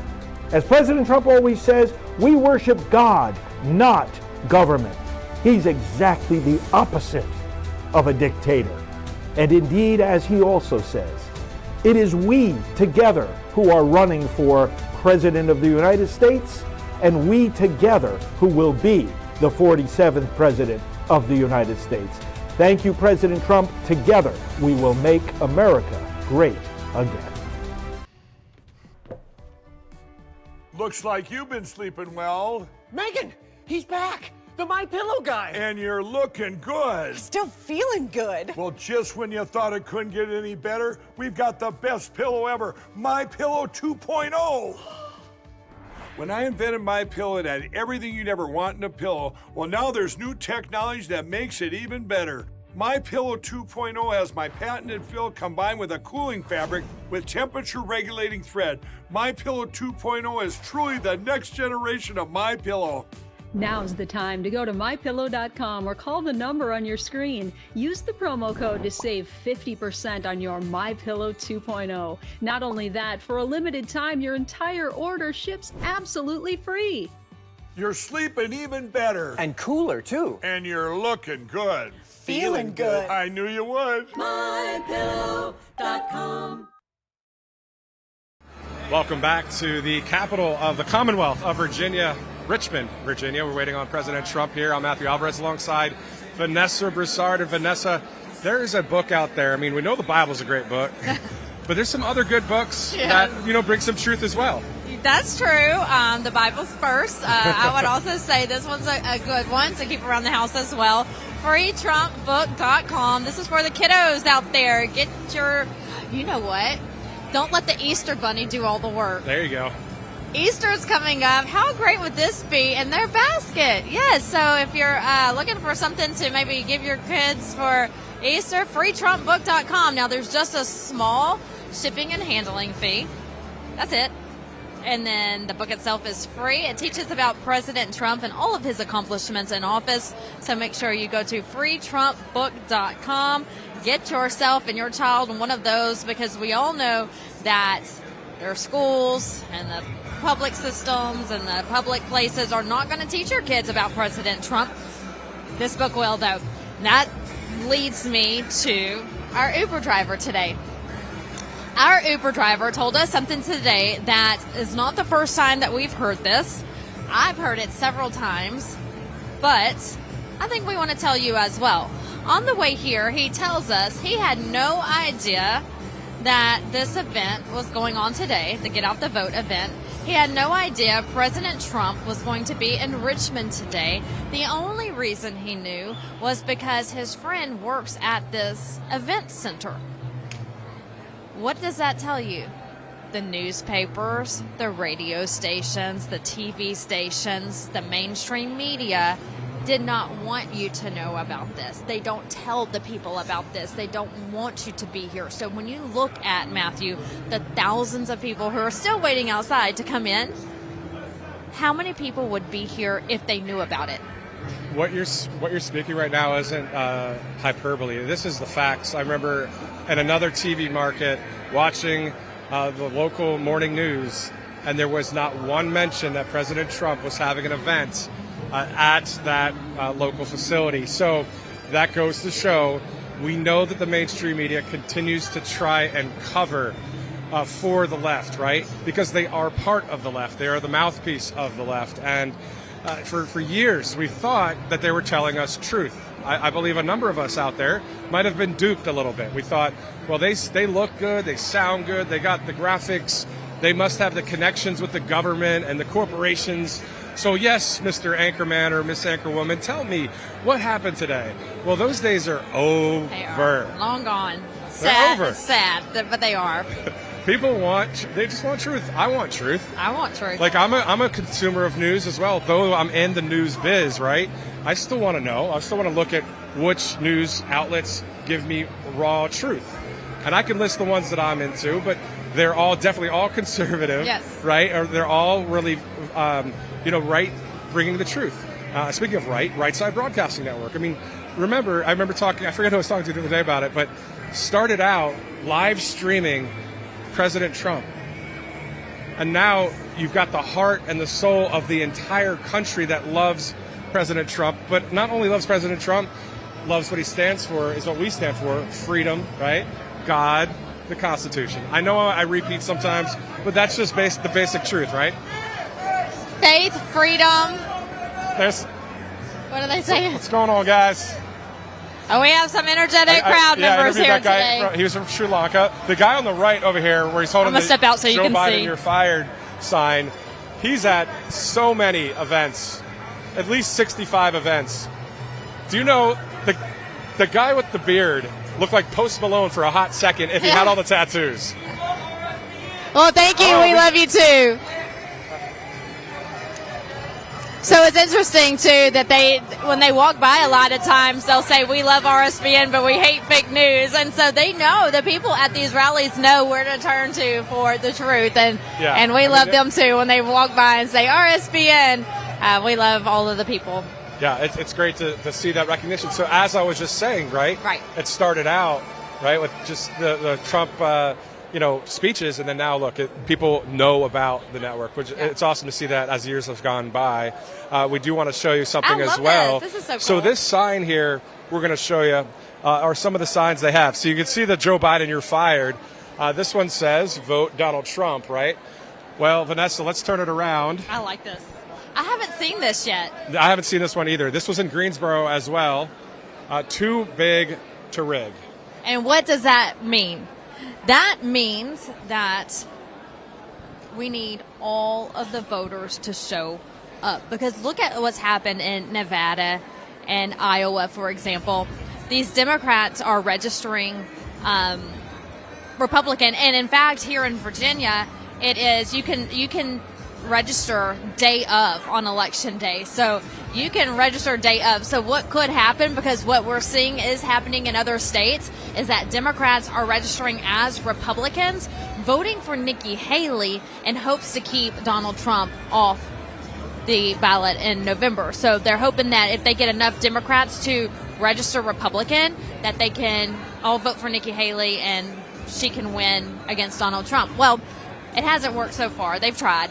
But what too big to rig means, too big of a MAGA support system to the polls that they can't rig it. Exactly. And we're seeing that happen not only in the polls, but here, not only the polling across the country, boots on the ground, we're always seeing a lot of people, right?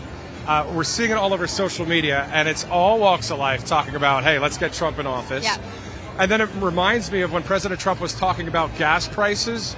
He said, this was leading up to the 2020 election, he was saying, do you want $4, $5, $6, $7, $8 gas prices?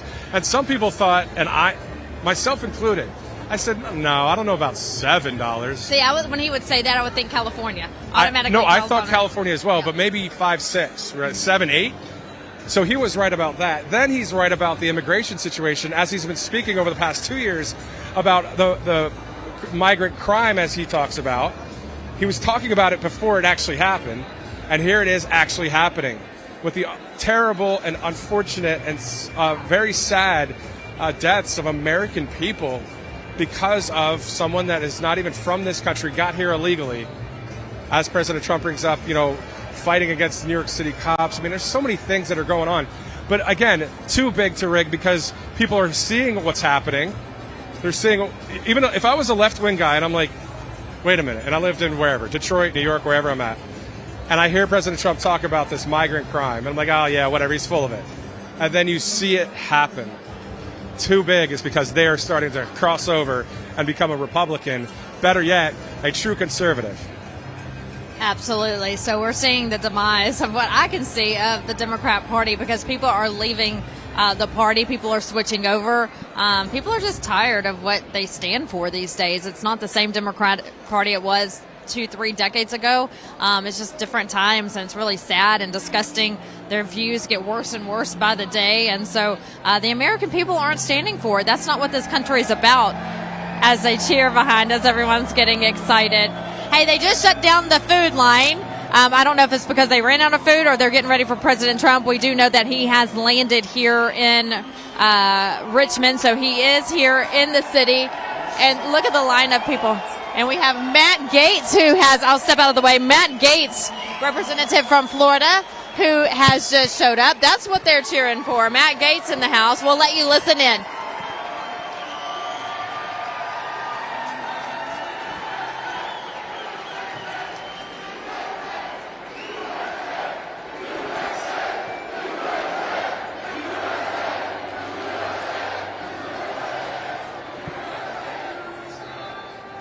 Well, there you go. I mean, the other day I was watching, I'm just going to say where I was watching Fox News, one of the morning hosts, I won't name the name.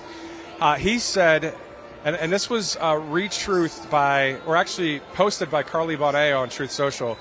And one of the hosts said, President Trump has to stop listening to the far right people like Matt Gaetz and Steve Bannon. This was a Fox News host in the morning who said that. I couldn't believe what I heard. Matt Gaetz is America, just as President Trump is. Steve Bannon is America, as President Trump is. They're all on the same team. We're on the same team movement right now. So that was a ridiculous statement, and that's why people are waking up with the mainstream media. Even, sorry guys, Fox News Channel. I love Greg Gutfeld. There's a few others I like over there. But at the end of the day, if you're making all that money and you're not speaking the truth and getting behind a candidate like President Trump, what are you really standing for? Anyway, let's shift gears real quick. Here as we take a live look in Richmond, Virginia, as we thank one of our great sponsors and partners. Moink delivers grass-fed and grass-finished beef and lamb. It's pastured pork and chicken and sustainable wild-caught Alaskan salmon straight to your door.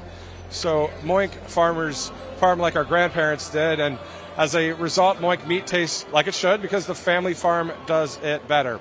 So the call to action here, all you got to do is keep American farming going by signing up at moinkbox.com/Trump right now. I'm hearing it's the best steak you'll ever taste, and I haven't had it yet, but I know that it would be great to try some. Who doesn't like some good steak? I think Moink is the one to go to. So that information that you guys see on the screen there, go ahead and reach out to them, give them a try, check it out.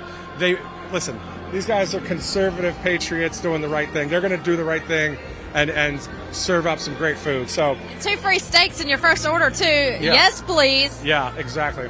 There's the Jefferson Hotel. If you guys, if you're watching on your TV, but if you have your phone with you or another phone, iPad, whatever, look up Jefferson Hotel, the Thomas Jefferson Hotel. It's in Richmond. Never been there.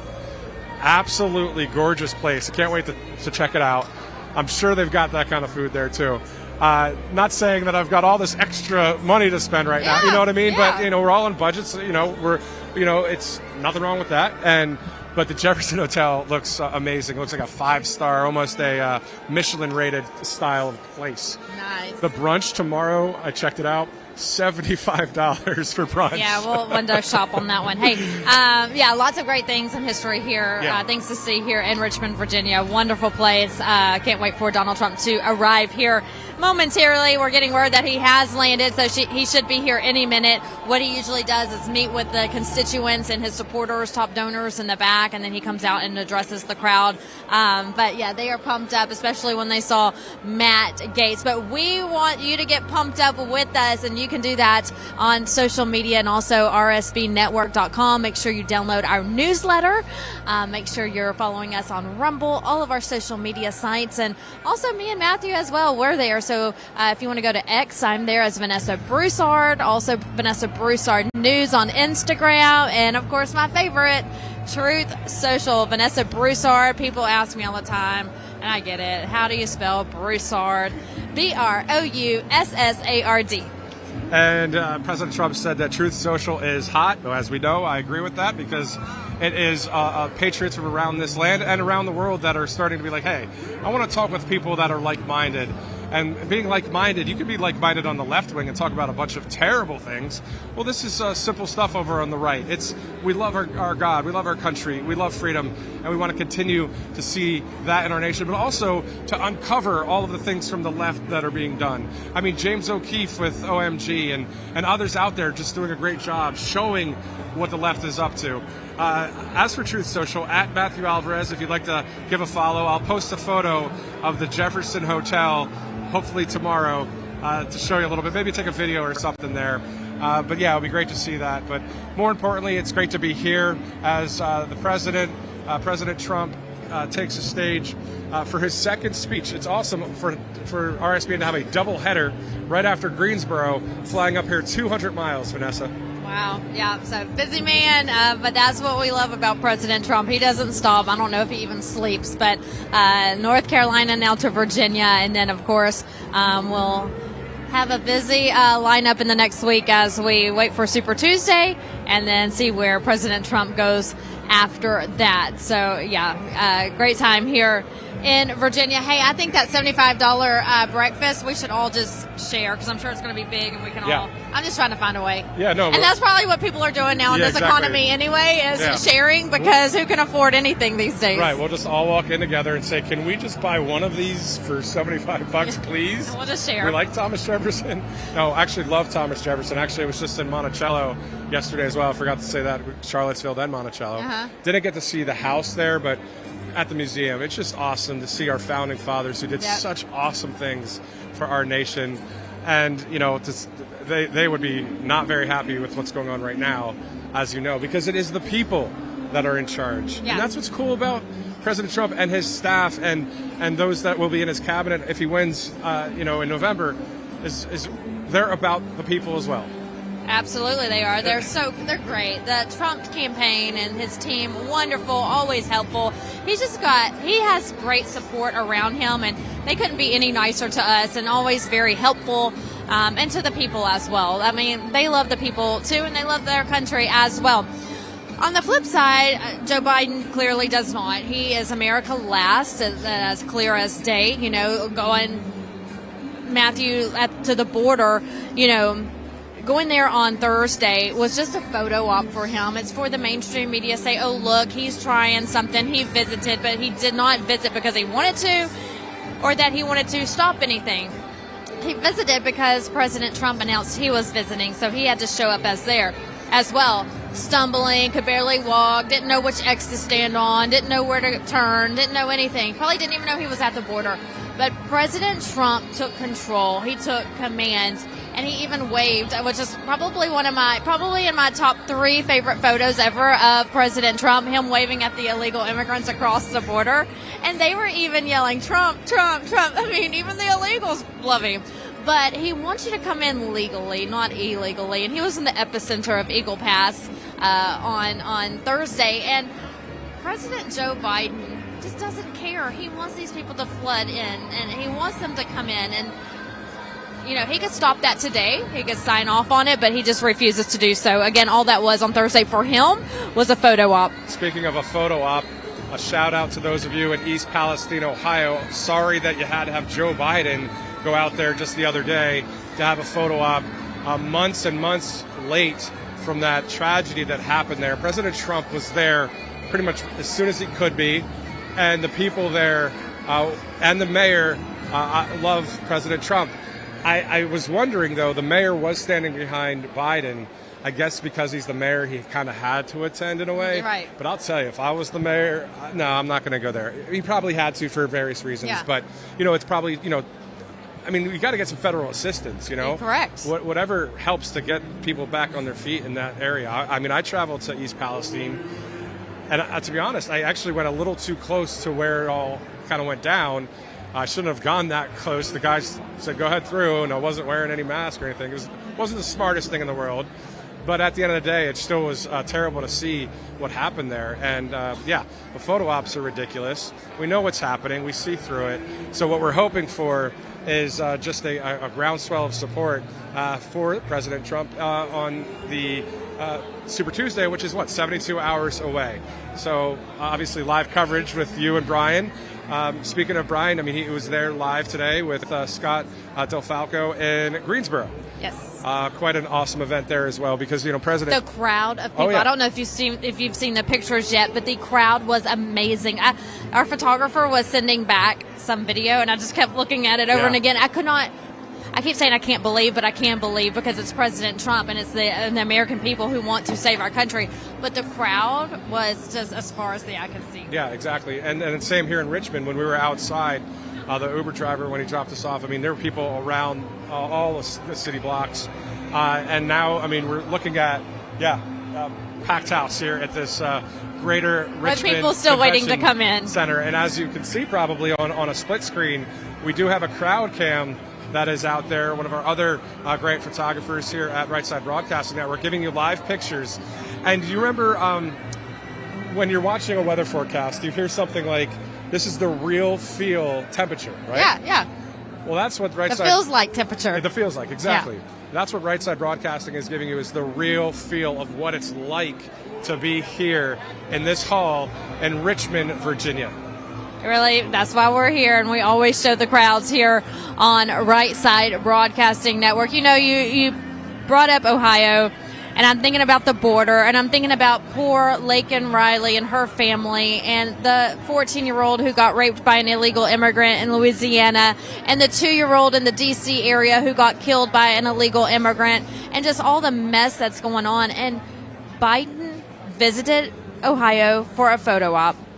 He hasn't called Laken Riley's family. He won't even say her name.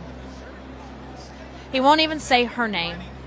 President Trump has called the family. He has posted videos about her. He has posted truth socials about her. She needs to be remembered. Now, Joe Biden didn't have a problem remembering George Floyd when that happened and saying his name over and over and over and over and over and over again until it was tattooed in everybody's head and you had dreams about it. But he will not say Laken Riley's name. And we'll say it over and over here because we will never forget someone like Laken Riley, because she should be living today, and she's not living today because of Joe Biden's open border. The little 2-year-old in D.C. Prayers to the family. Their little toddler should be here today running and playing on a Saturday, but he's not because of Joe Biden's open border. And the little 14-year-old girl in Louisiana, she should be pure and innocent. Still innocent, but he took her pureness away. An illegal immigrant did, and that's all because of Joe Biden. So you look at him going to the border, oh, I'm here. I'm going to Ohio, oh, I'm here. But what's he doing? Nothing. Well, I mean, nothing exactly, because he doesn't want the country to succeed. And that's exactly what President Trump says his retribution would be, is to succeed, or a revenge, right? It's going to be a success tour. So that's what President Trump is up to. But speaking of Laken Riley, down in the University of Georgia, the vigil the other day, I mean, there were thousands of students out there for her, and it just shows that people are behind, what's going on in the sense of the President Trump to be able to restore our country, to shut those borders down, and restore some peace and safety in our land, and hopefully continue with freedom in this country. And speaking of this land and around the world, Birch Gold Group, the amount of money that they're trying to help you with when it comes to gold, silver, and precious metals, you got to have some backdrop. You got to have something as a backstop, that will help because the U.S. dollar is losing value, unfortunately, under Biden inflation, and other countries, BRICS nations like Brazil, Russia, India, China, South Africa, they're all trying to devalue the dollar, use those local currencies. I heard 40 nations are being added to BRICS. Yeah. Like, this is ridiculous at this point. So you got to have someone like Birch Gold. All you got to do is text Trump to 9998 to get that info kit. Learn a little bit about this, because this is like President Trump. He speaks it, and then guess what? It happens. He said there's going to be high gas prices if Biden is the president. We saw what we saw. He said there's going to be illegal immigrants that are causing crime. Well, now we see boots on the ground, this terrible thing happening throughout our land. So, Vanessa, I mean, Birch Gold, along with anybody that's really trying to help us out, is what we need in this country. Great conservative company, Birch Gold. Text the word Trump to 989898. Get on the right path, saving for your future. It's so hard right now to save a penny, but they will get you on the right path. Again, text the word Trump to 989898. You'll get a free information kit, and a representative will call you and set up a plan that's just right for you. All right, President Trump should be here any minute. We know that he is on the ground, probably in the building already, speaking to his top supporters. Yeah, and law enforcement as well. When he gets off the plane, how many times you see it in every state? Law enforcement, no matter what level of government, will take a photo or take a group photo with President Trump. Thumbs up. These are our men and women in blue. And also, if you look down at Texas National Guard the other day, you should have seen the smiles on the people's faces there. And we're talking about all racial backgrounds, smiling to meet someone that stands for people. At the end of the day, are you having someone that has your back that is for the people, or is it for the global left agenda that is anti-people? That's right. Or getting money under the table like Hunter Biden was in Washington, D.C. this week, going in front of the House for his depositions, and trying to see if he'll confirm that his father, Joe Biden, was part of his business dealings, which he continues to deny, but the Republicans have proof otherwise. And so, was he the big guy? And he even admitted that his father did go to dinner with him and also some of these foreign people that Hunter Biden was meeting with. He's been on phone calls with them. He's been on speakerphone with them. And so what is their reasoning? Is it to make money, or is it because they love this country? Doesn't look like it's because they love this country, Matthew. I hear you. And the CIC, all caps, Commander-in-Chief. President Trump was a real Commander-in-Chief, and hopefully will be again, not a counterfeit-in-chief as we have today on 1600 Pennsylvania Avenue. Yes, and that's where he stays, and that's where he naps, and that's where he eats his ice creams, and but we know he doesn't work there. That's just where he resides. All right, we're going to take a look at the crowd here as we get closer to President Trump taking the stage. The crowd is on their feet, starting to stand up, hoping it'll be any minute now. And, as I look to my left, I can still see crowds of people going through the security process to get in. So I can't even imagine what the line still looks like outside, because we can't emphasize enough just how many people were lined up before the doors opened today. Think of Richmond downtown. Every building that I saw in the 2-block radius was all surrounded by people, even in the alleys. Yeah, exactly. I ran into a guy. He said he's 74 years old. He said, I never have seen a U.S. president. So he was really excited to be able to be here and see President Trump as his first ever being in the presence of a president. You got to remember, Vanessa, I know we were around, the president a lot in the sense of these events, but some people don't get a chance to see him at all. But that's why they show up to events like this, to get that first look, that first experience around someone that is still, and I know you agree with me, the leader of the free world. Yes, absolutely. And so, we understand that people can't come to these events, and that's okay. That's why we are here, to be the eyes and ears on the ground for you. That's why we show the crowd, so you can see just how much President Trump is loved. And so that's okay if you can't be here, because you're with us in spirit and you're watching at home or at work or wherever you're from. And it's just always exciting. I get asked all the time, what's it like? And Matthew, I tell people, it's like every time I see him, it's like the first time I've seen him. He brings this energy, and I get so excited, like, oh, my God, there's President Trump. But I've already seen him so many times, but that's just how he is. Like, you just get excited when he enters the building. That enthusiasm doesn't go away no matter how many times you've seen him. But he holds the crowd's attention, Vanessa, for a full 2 hours. I mean, think about it.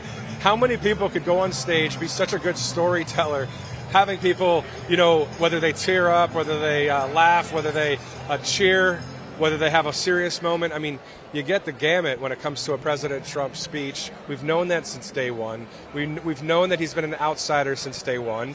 And people got a taste of what it's like to have someone that actually cares about the American people. And there are a few, as we know, in Washington, D.C. that do care for the American people. But there's only a few. Am I right about it? Yeah, you have, Georgia State Rep Marjorie Taylor Greene, Florida Representative Matt Gaetz, who's here today.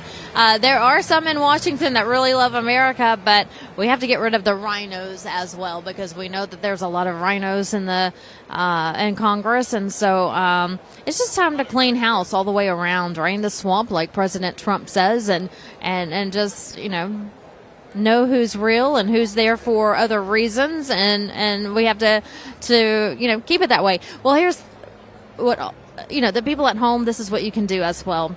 If you vote in a constituent, whether it's a state rep or a senator, whoever's representing your district, if you vote them in and they are not doing the job that they promised, it is up to you to call them, write them, email them, call them 100 times a day, leave so many voicemails that it fills their mailbox up and it's full by the end of the day. They are working for you, not the other way around. So we have to make sure that when they make these big promises, that they live up to their promises. And if they don't, then it's up to the people that voted them in to make a stink about it. Speaking of voting, Vanessa, I mean, we're 72 hours away from Super Tuesday. 15 states 15 states, Alabama, Alaska, California, Tennessee, Texas, Maine, all of these states are voting on Tuesday for the Republican presidential nominee. Who do they want to represent them? And as we've seen from Iowa to New Hampshire to Nevada, the U.S. Virgin Islands, Michigan, today, Missouri, the caucus called for Donald Trump, Idaho, another red state. We're seeing victories left and right, not only for President Trump, but for this entire movement called the Liberty Movement, called the Freedom Movement, and called Make America Great Again. So these are all obviously powerful, positive things. Once again, it's that $8 billion. It's basically the people of the world that do desire freedom versus the 800 or so globalists that really want to take it away from the people. Right, and we're just getting word too that he's running a little bit behind, so he should be here any minute though, on stage with the people.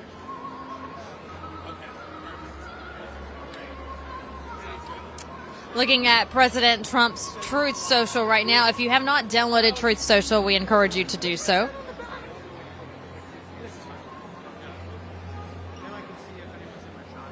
And he just posted the sign we just showed you 1 hour ago. Republicans must win. We want a landslide that is too big to rig, as he posts a video from RSBN.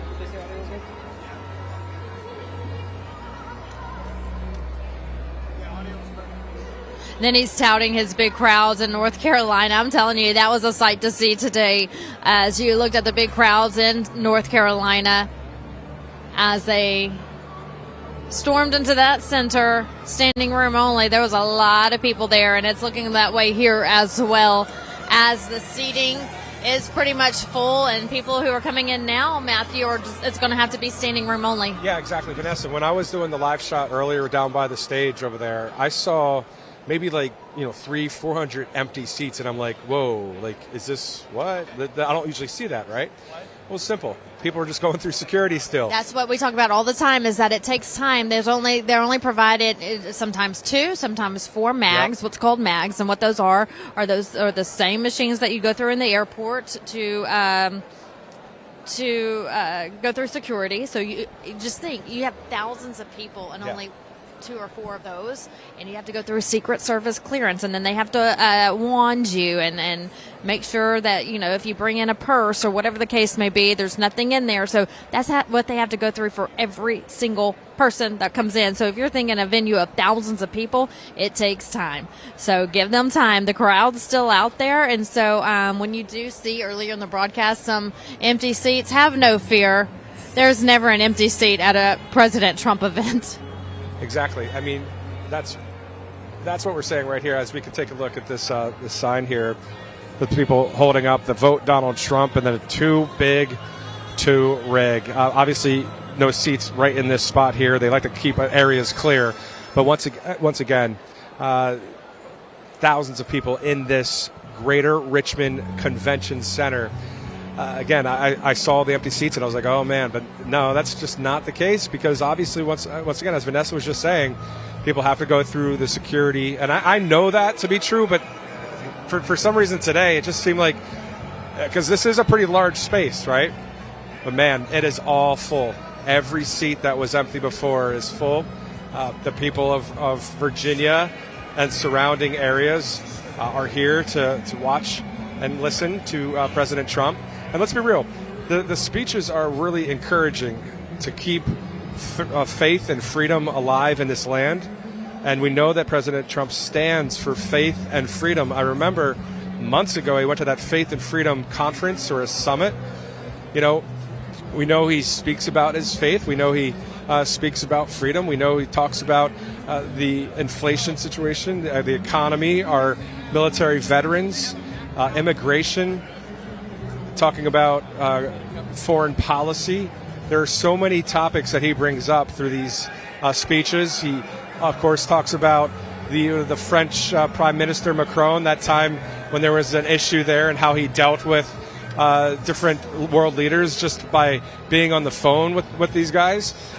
President Trump is someone that speaks strength through peace, or peace through strength. I mean, he just knows how to do it. He's a business guy, right? So he knows how to talk to people. He knows how to get things done where it actually helps them too, but mainly it obviously will help this country. That's called America First. So if I lived in Argentina, I would be all about Javier Milei. And I like Milei. He's a freedom guy. He's the leader of Argentina. So make Argentina great again. Make Brazil great again. Get Lula out of there.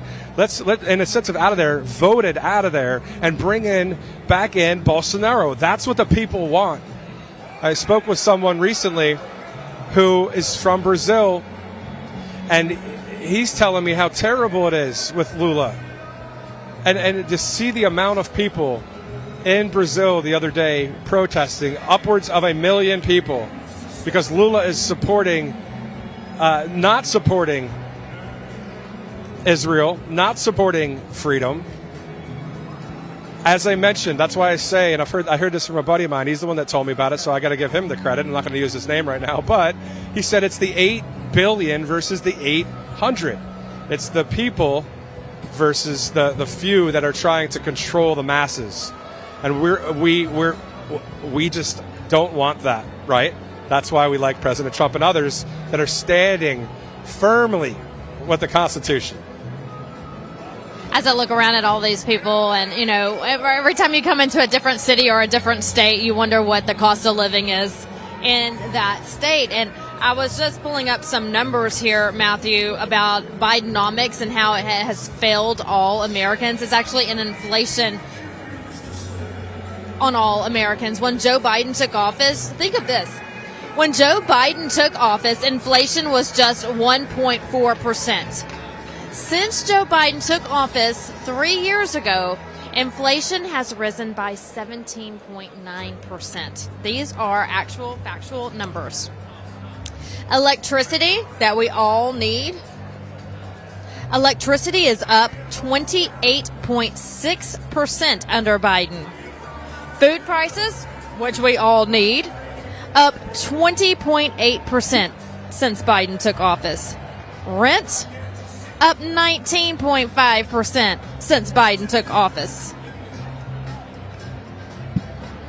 Motor vehicle insurance, up 20.6% since Biden took office.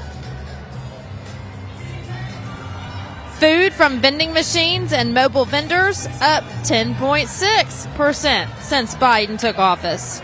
Transportation services, up 9.5%. Hospital services, up 6.7%.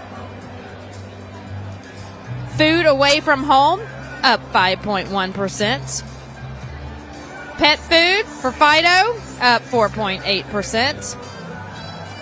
Bidenomics is not working. It's a failed economic agenda.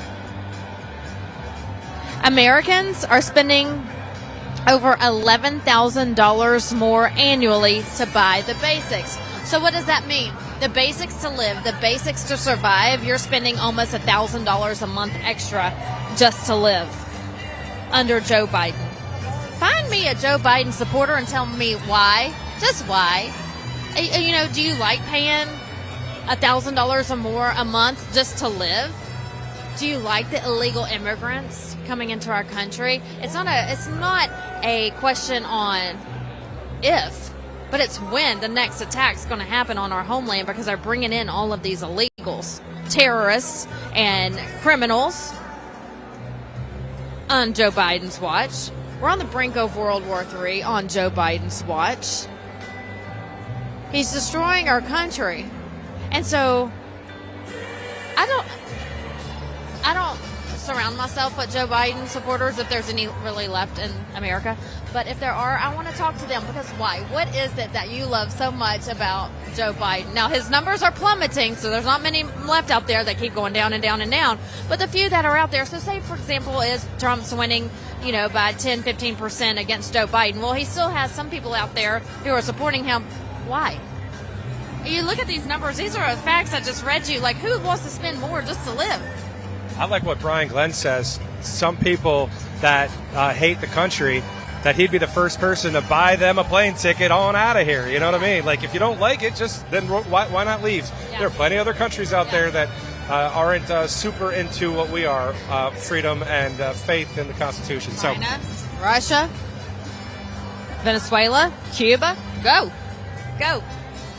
If that's what you like, and if that's what you want to turn America into, you love it so much, go there.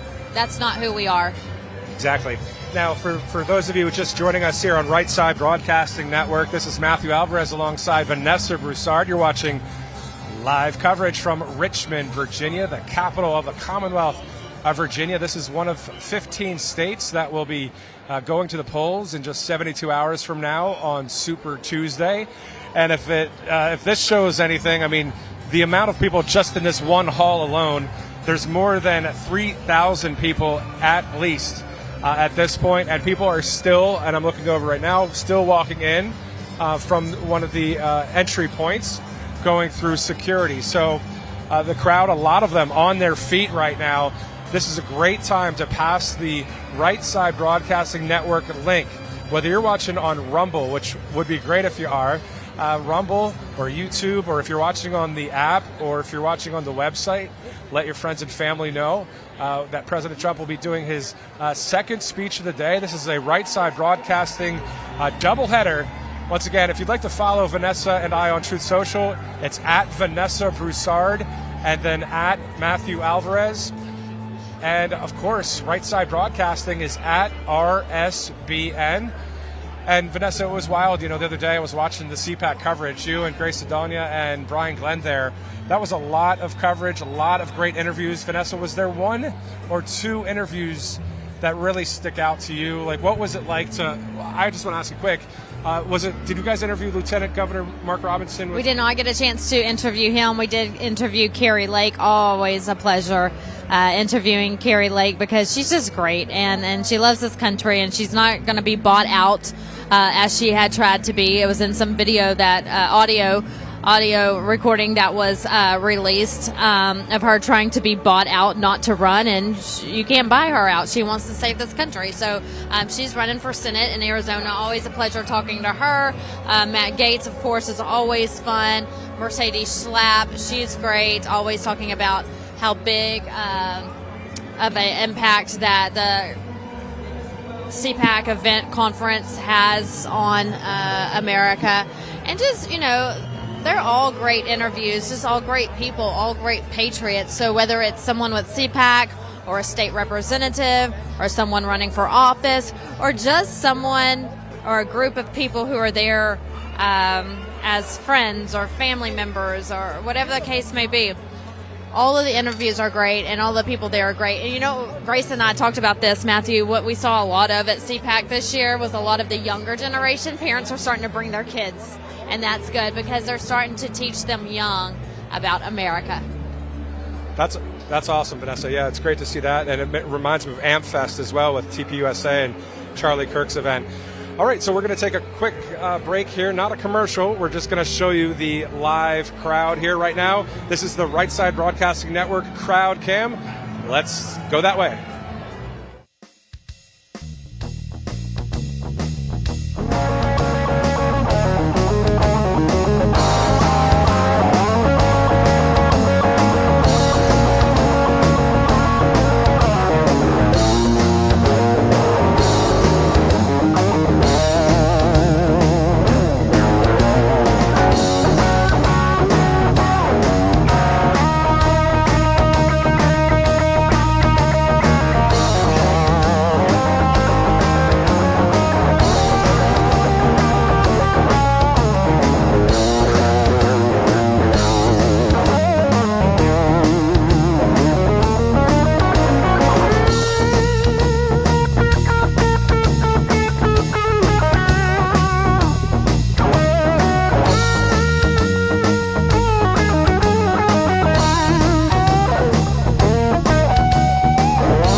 Richmond, Virginia.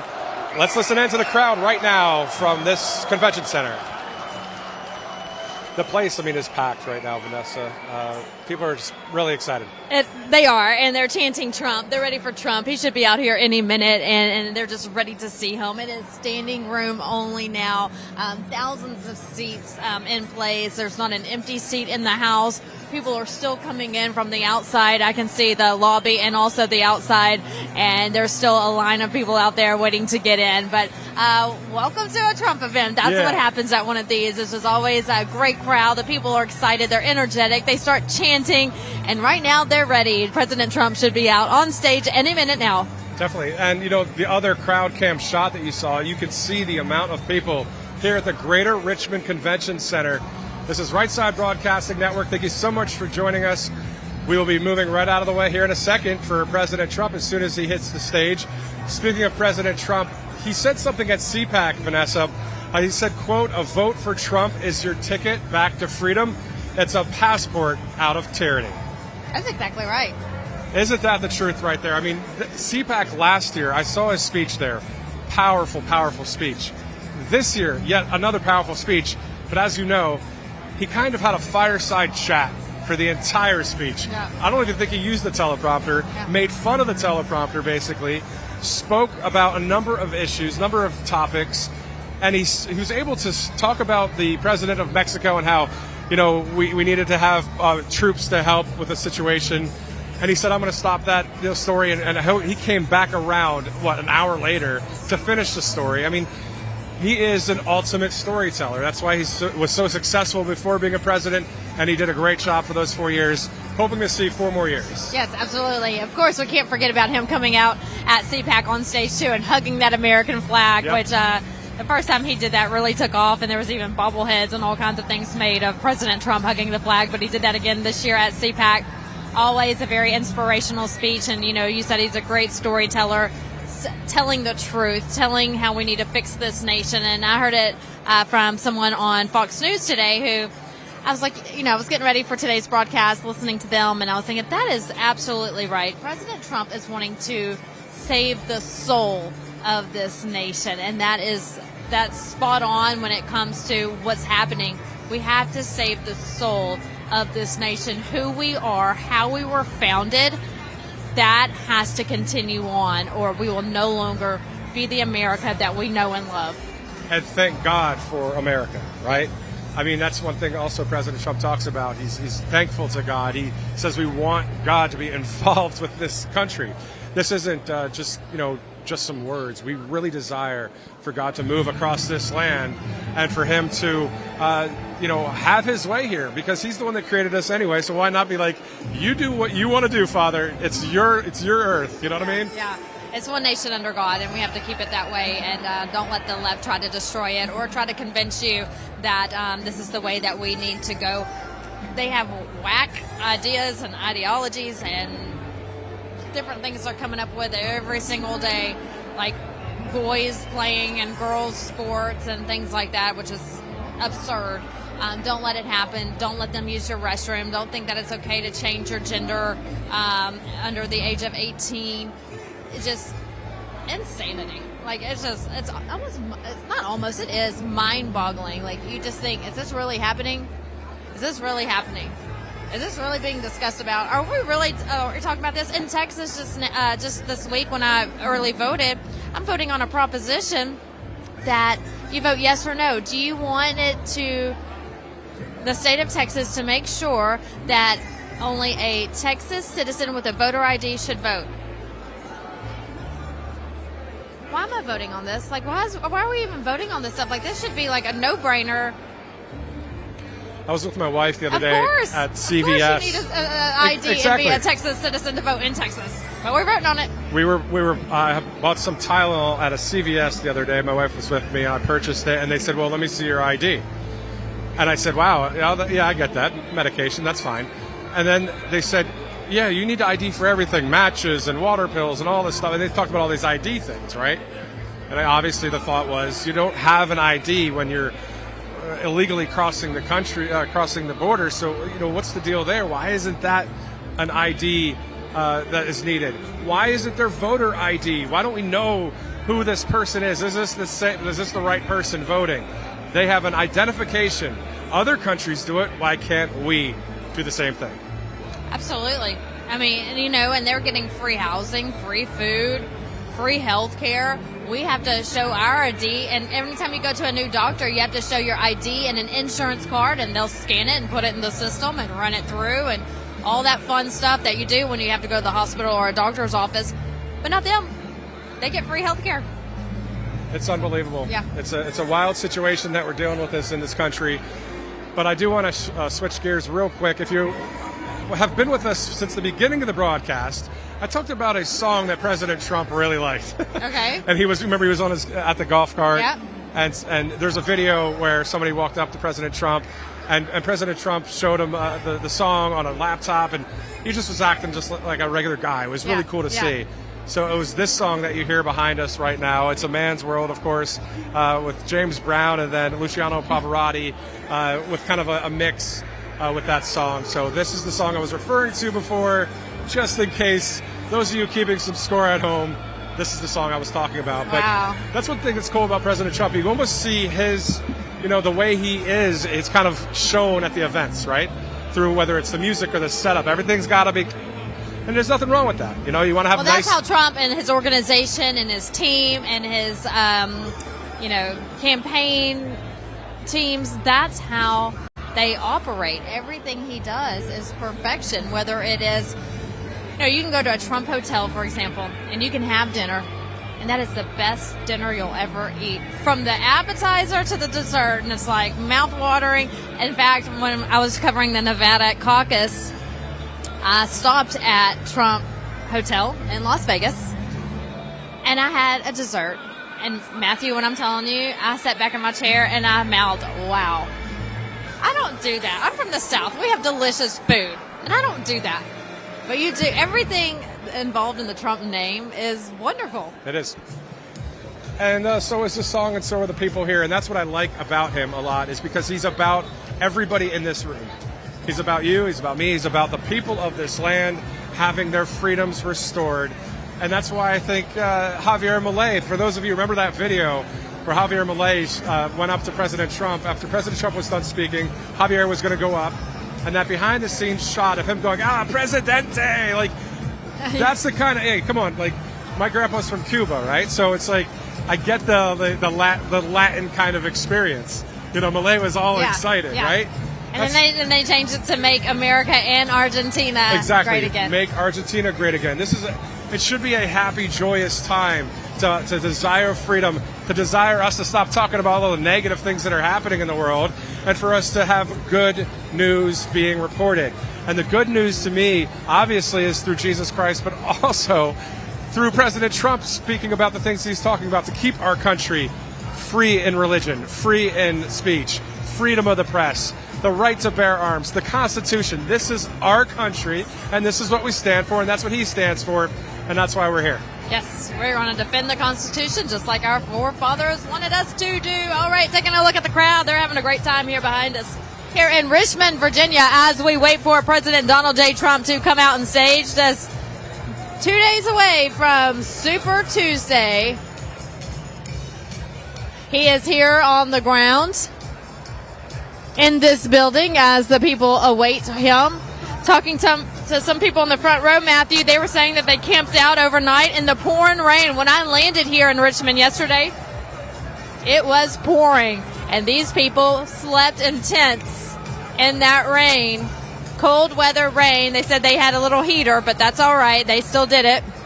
But that's it. I mean, these people will come out in any weather condition to see President Trump. Exactly.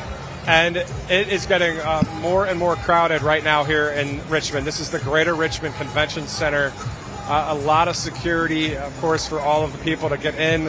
But now I would say that at least 90% is in at this point, if not the full amount that is allowed here with the fire marshal here in Richmond. But again, this is the capital of the Commonwealth of Virginia. A great looking town. Never been to Richmond before.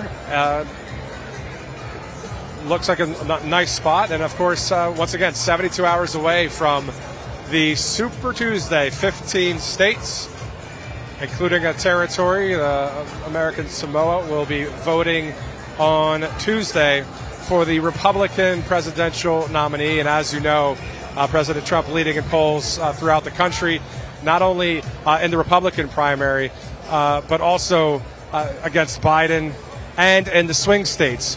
There is one poll, Vanessa, out of 10 polls that has Biden leading President Trump. Can you believe it? A Quinnipiac poll out there. I think Quinnipiac, if I am not mistaken, is on Long Island. For some reason, they're saying, well, Biden has a lead there. I can't imagine that being true when we see what's happening to our nation, and also what we see with all of the other polls and the primaries so far, and all of the people that you see here. First of all, who are they polling? I've never been polled. Exactly. I wasn't polled in 2016. Exactly. I wasn't polled in 2020. I haven't been polled in 2024. Who are they polling? No, 100%. I hear you. This morning at 8:52 this morning, I was looking at Real Clear Politics. It says 2024 general election polls.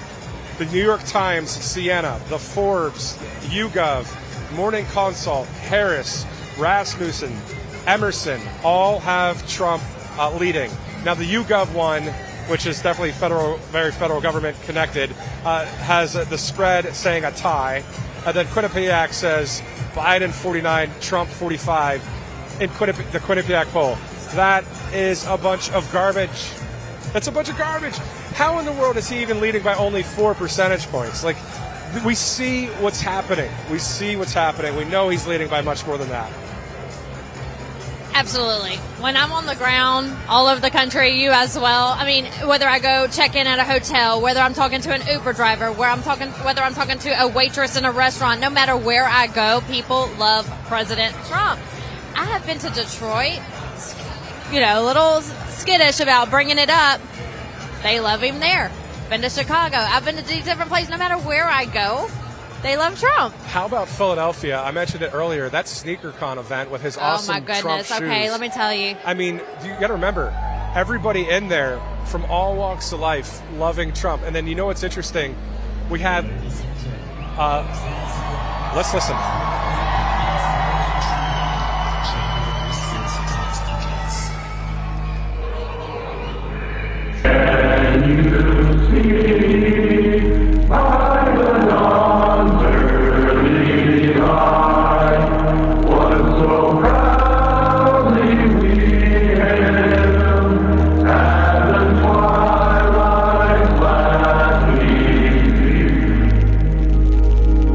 I pledge allegiance to the flag of the United States of America.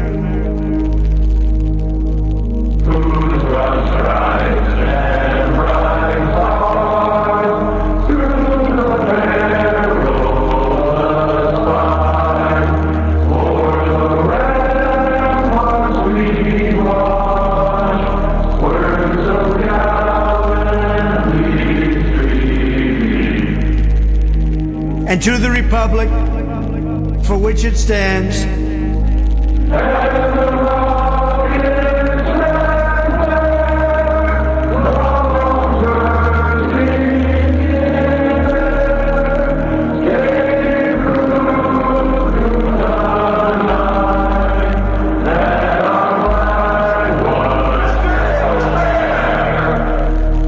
one nation, under God,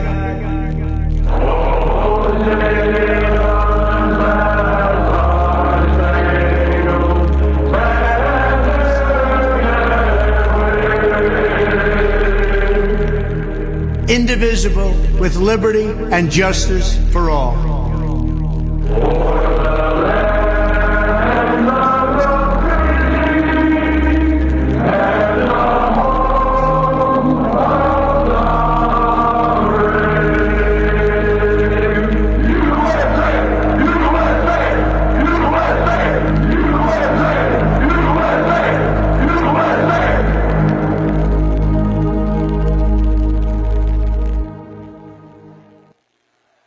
Ladies and gentlemen, please welcome the next president of the United States, President Donald J.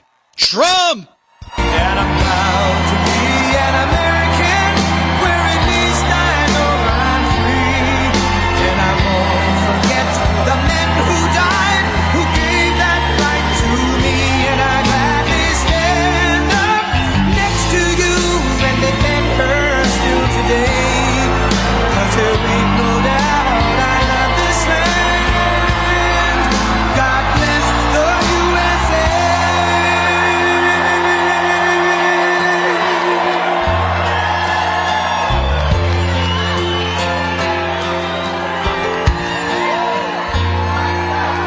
From the lakes of Minnesota to the hills of Tennessee, across the plains of Texas, from sea to shining sea, from Detroit down to Houston and New York to LA, where there's pride in every American heart, and it's time we stand and say that I'm proud to be an American, where at least I know I'm free. And I won't forget the men who died, who gave that right to me. And I gladly stand up next to you and defend her still today. 'Cause there ain't no doubt I love this land. God bless the USA.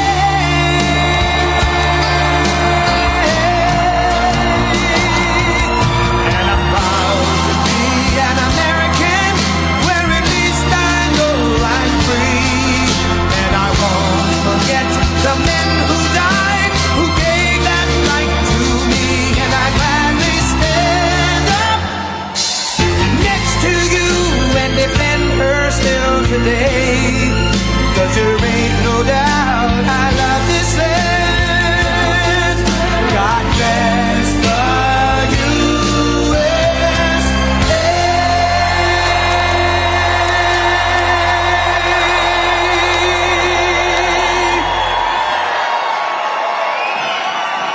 Wow, this is a nice crowd. This is a very nice crowd. Wow.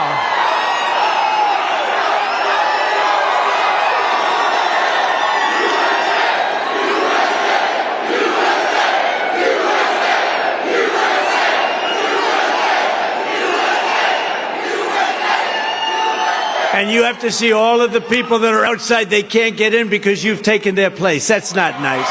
That's not nice. Hello, Richmond. I'm thrilled to be back in the beautiful Virginia. We love Virginia. How much? We're going to make a big play for Virginia. You know that. And I think we can do it. We win Virginia. We win it 100%. It's over. The election would be over. So let's do it, right? Let's do it. We're going to be here. We've always done well here. And I'm with thousands of proud, hardworking American patriots. That's what you are. That's what we all are. That's what we all are. Over the past week, it's been sort of in a rocket. We've been launching like a rocket to the Republican nomination. We just got numbers today that were unbelievable, but we won Iowa in a record, New Hampshire in a record. In Iowa, we got the highest vote count ever ×2. In New Hampshire, we had the most votes in the history of the New Hampshire primary. That covers a lot of territory. For both parties, by the way. Got a lot of people up there, like the Kennedy clan, etc. Nevada, we won in a record. You saw that, 97%. The Virgin Islands, we took that one in a record. We got a record so far. Let's keep it going. And 1 week ago, we won South Carolina, beating the ex-governor by an unprecedented number and getting double the number of votes of any previous candidate in history. South Carolina. We love South Carolina. And as you know, today we have two contests, Missouri and the remainder of Michigan. You know, we won Michigan by a lot, but that was about a third. but today it looks like we're winning close to 100% of both Missouri and Michigan, adding on to the last two total. Last Tuesday, Michigan total was a record, but now we're adding on the rest. So we won almost, I guess, close to 90% of the vote. What's going on here? This is getting to be crazy, right? This is getting to be pretty wild. And it's a great honor, I'll tell you, because we have to let them know we're coming for them. We're coming on November 5th, Joe's. Crooked, sleepy Joe. Crooked, sleepy. I like that. I like that. Crooked, sleepy. Maybe we'll call them both. You know, I took the name off Hillary Crooked. I wanted to use it for Joe because I thought it was very accurate. But I got rid of sleepy, and sleepy was good. But how about Crooked, sleepy Joe? You know, you could do a double. That's what you got. Next up, as you know, Super Tuesday.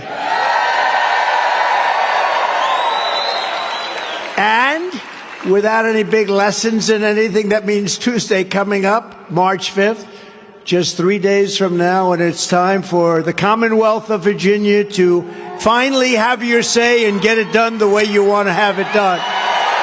Get out and vote. Got to get out and vote. We want to send a big signal, so it's important. I mean, we don't need your vote. We want you to get out, though, and vote in big margins, and we want to send that little freight train going along because it's going to be the big day, the biggest day in the history of our country is November 5th. That's the biggest day because our country is being destroyed by an incompetent president, a corrupt president, the worst president we've ever had. The worst we've ever had. And we want to send a signal. We need each and every one of you to get every patriot that you know and turn them out to vote. You have to do this on Tuesday and just turn them out and vote in big numbers. It's going to send a signal. You know, the New York Times came out with a poll. They just announced it. Devastating for the New York Times. They don't like doing that. Well, I give them credit. I gave them credit. You know, the Washington Post came out with a big poll a couple of months ago, and they wanted to know, was there a mistake? Oh, please let there be. There's no mistake. New York Times has us way up over crooked Joe Biden, way, way, way up. And one of the greatest things was really one aspect of the poll was where they say really great excitement and enthusiasm for the candidate, almost 50%. That's a tremendous number. The rest are, oh, he's good. But, I mean, super enthusiasm, that's a number that people just don't get. So I'm honored, and we're all honored, because we're all in this mess together. Let's face it, this country is a mess. We got 15, 16 million people came in, and they came in from prisons and jails. They came in from mental institutions and insane asylums. They're terrorists. They're drug dealers. We are really going to be a very different country. We have to have it stopped. With your help, we will win big on Super Tuesday, and this November, Virginia is going to tell crooked Joe Biden, you're fired. You're fired. Get out of here. Get out of here. Get out of the White House.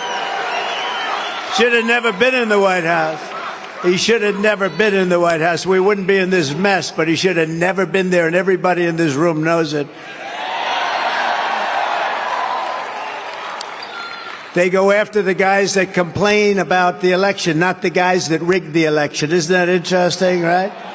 Among my very first actions upon taking office will be, quite simply, to seal the border and stop the invasion of our country.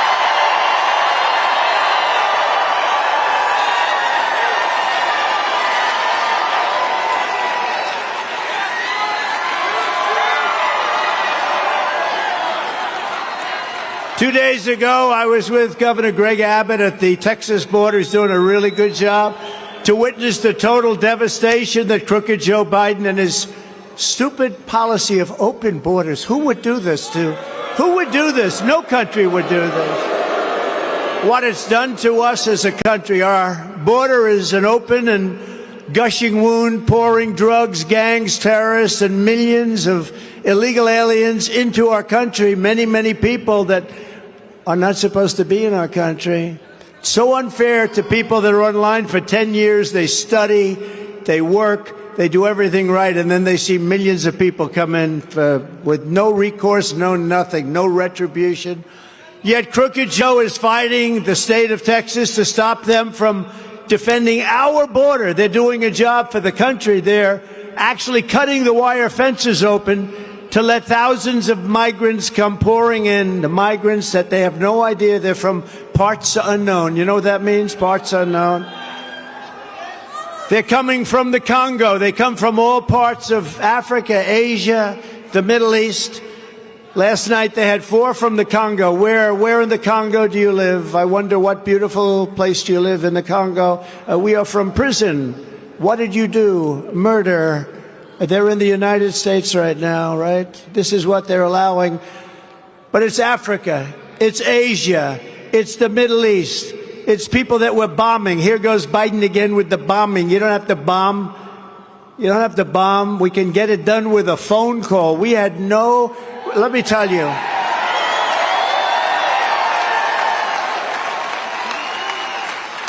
A properly placed phone call can work miracles, can it? We did plenty of them. We didn't have to bomb, and we didn't have to spend the money and the killing and everything else, and the world hates us to a level that you've never seen. Remember, I kept you out of wars, except I did defeat ISIS very strongly. We defeated ISIS. We took them. Al-Baghdadi, Soleimani. We did a number that nobody's ever seen. It was going to take 4 to 5 years, they said, in Washington. It would take 4 to 5 years. I did it in 4 weeks. We knocked them out. General Raisin Cane, right? Raisin Cane. We knocked them out in 4 weeks. And that was 100% of the ISIS caliphate. The ISIS caliphate, they said, was going to take years to do. We did it in 4 weeks. When I'm president, instead of trying to send Texas a restraining order, I will send them reinforcements.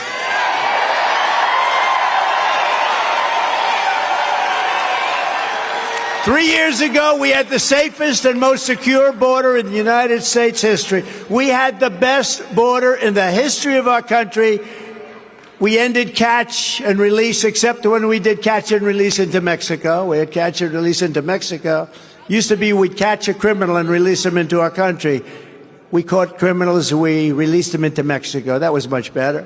We built 571 miles of border wall and got Mexico to send us 28,000 soldiers to guard our border free of charge. You think that was easy? You think that was easy? I said to the president, we need you to give us free of charge 28,000 soldiers. No, no, no, Donald, I will not do that. I said, no, you have to do it. He's a great guy, by the way, but you know, he's a tough negotiator. And I said, no, you have to do it. No, we would not do. Why would we do such a thing? He's right, actually, you know. But I said, look, if you don't do it, we're going to put a 25% tariff on every car that you make, send in, and every product that you make. And then they said, Donald, it would be a great honor to do it. Mr. President, it would be a great honor to supply you with 28,000 soldiers. I can think of nothing I'd rather do, they said. Now we had 28,000 Mexican soldiers stopping people from coming in. And, you know, once we did that, all of a sudden, it all stopped. The caravan stopped. It all stopped because now they're doing a lot of work for us. And this guy Biden ended that. He ended Remain in Mexico. How about Remain in Mexico? Is that good? You think that was easy to get? Check out Tijuana. This was a crowded place. That was probably the fastest growing city in history. It was, what a mess that was. But they weren't in the United States. We had Remain in Mexico, Safe Third Agreements, asylum bans, Title 42, and a thing called rapid removal. Do you know what that means? You don't have to be too smart to know. Rapid removal. They come in, we rapidly remove them from our country. If you broke in, we caught you, we detained you, and we deported you very quickly. It was like clockwork. We had the greatest border. We had the safest border in history. Let there be no doubt, this is Joe Biden's invasion. This is Joe Biden's destruction of our country. If you take the 10 worst presidents in history and add them up and put them together, nobody has done the destruction to our country as this incompetent president that we have right now.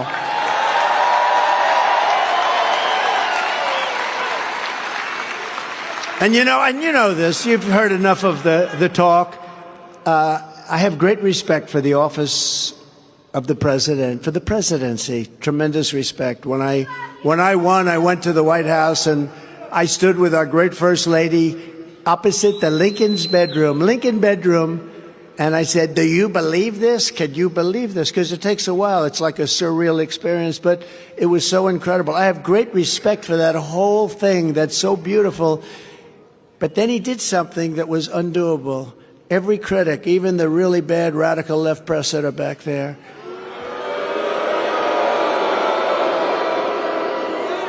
the enemy of our country, the radical left press, said they'll never indict him on this stuff. He can't be indicted. They said it'll never happen. It'll never happen. They have no legal grounds, but they did. 1 time, 2 times, 3 times. I got 4 indictments, more than Al Capone, the most vicious mobster in history. The great Alphonse Capone. I use him as the example because he's like the ultimate. If he took you to dinner and you smiled at him the wrong way, he would kill you. By the time you got home, you were dead. He was indicted twice. Trump got indicted 4 times. My parents are looking down. They said, what the hell happened to our boy? What happened to him? But think of that, the biggest gangster of them all, Alphonse Capone, he's probably looking down and saying, that guy's actually a very nice person. I can't believe it. But he did this. And the press and all of the legal pundits said, you can't. I mean, take a look. I was indicted by Fannie in Georgia. Fannie. How did that work out? And her lover, Nathan Wade. And they hired him for almost $1 million because of his great, great experience. Of course, he didn't have any experience. He had experience in something else. You know that. A lot of experience. And at that, I'm quite sure he was very good based on the fact that she called him 2,000 times. I didn't know the gentleman. I didn't know him. Oh, you have 2,000 phone calls, 3,500 text messages. How is it possible in a short... I know a lot of people. We like a lot of people. I happen to have a very good relationship with a woman called Melania.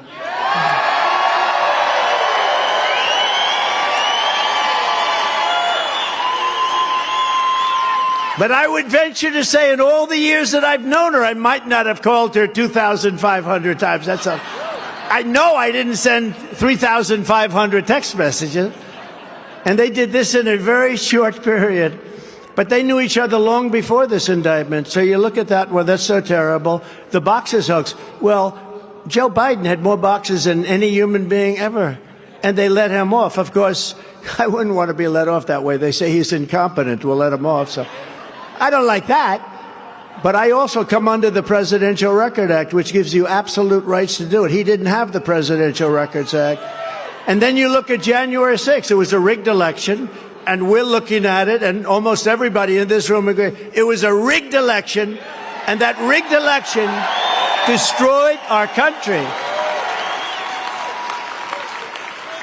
And then we have the DA in Manhattan, who is actually run by the DOJ. You know, they put their top guy into the DA's office to run the DA. The whole thing is so corrupt. Fannie is just the beginning. It's not really, excuse me, I'd like to apologize to Fannie. It's F-A-N-I. She pronounces it Fawny. I don't see it. To me, it's Fannie. The very first bill that Crooked Joe sent to Congress was a bill to turn illegal aliens into voting citizens. Now he's pushing another mass amnesty plan while calling it border security. He's saying mass amnesty. We're going to go border security. Let's call it. That was like some of the bills he passed, right? Do you remember the bills he passed? He put phony names on the bills because it sounded good. It wasn't good. The Inflation Reduction Act, right? And then he admitted after it got passed, it actually has nothing to do with inflation reduction. It actually has to do with inflation increase. Okay, it was a fake bill. The bill Joe Biden wants passed would give him unlimited power to grant asylum to millions and millions and millions of illegals. You know what they call them now, right? You know, they changed the name as of yesterday. You know what they call them? Newcomers. It's newcomers.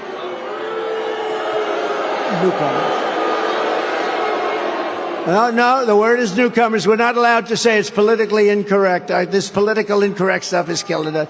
From now on, you have to call them newcomers or you will be indicted by the DOJ in Washington. They will indict you immediately, the DOJ. No, they said last night, we are going to call the people that came into our country. We used to call them illegal aliens. We call them a lot of different names. But newcomers is a step too far. But they are newcomers from now on. Please, everybody, call them. Does everybody agree with that? Newcomers. I'm shocked to hear that. The Biden border will, well, you know this, right? The Biden border bill would turbocharge the continued invasion of our country, and therefore his plan would totally demolish Social Security, Medicare, Medicaid, health care, and all of public education. And you know they're going to be getting all of these things that are already in trouble, and they're going to destroy all of that. And you see what's going on in New York? They have pupils from foreign countries, from countries where they don't even know what the language is. We have nobody that even teaches it. These are languages that nobody ever heard of. They're sitting in the school chairs of people, of kids that were there, and those kids aren't able to go to school any longer. There's no place they can go. They're taking the school, and they don't speak a word of English. So the teacher's up there teaching, and they don't know what the hell is going on. Our country is being laughed at all over the world. But I will not let him destroy Social Security. I will not let him crash Medicare. I will not let him turn our public schools into migrant camps, which is what they're doing.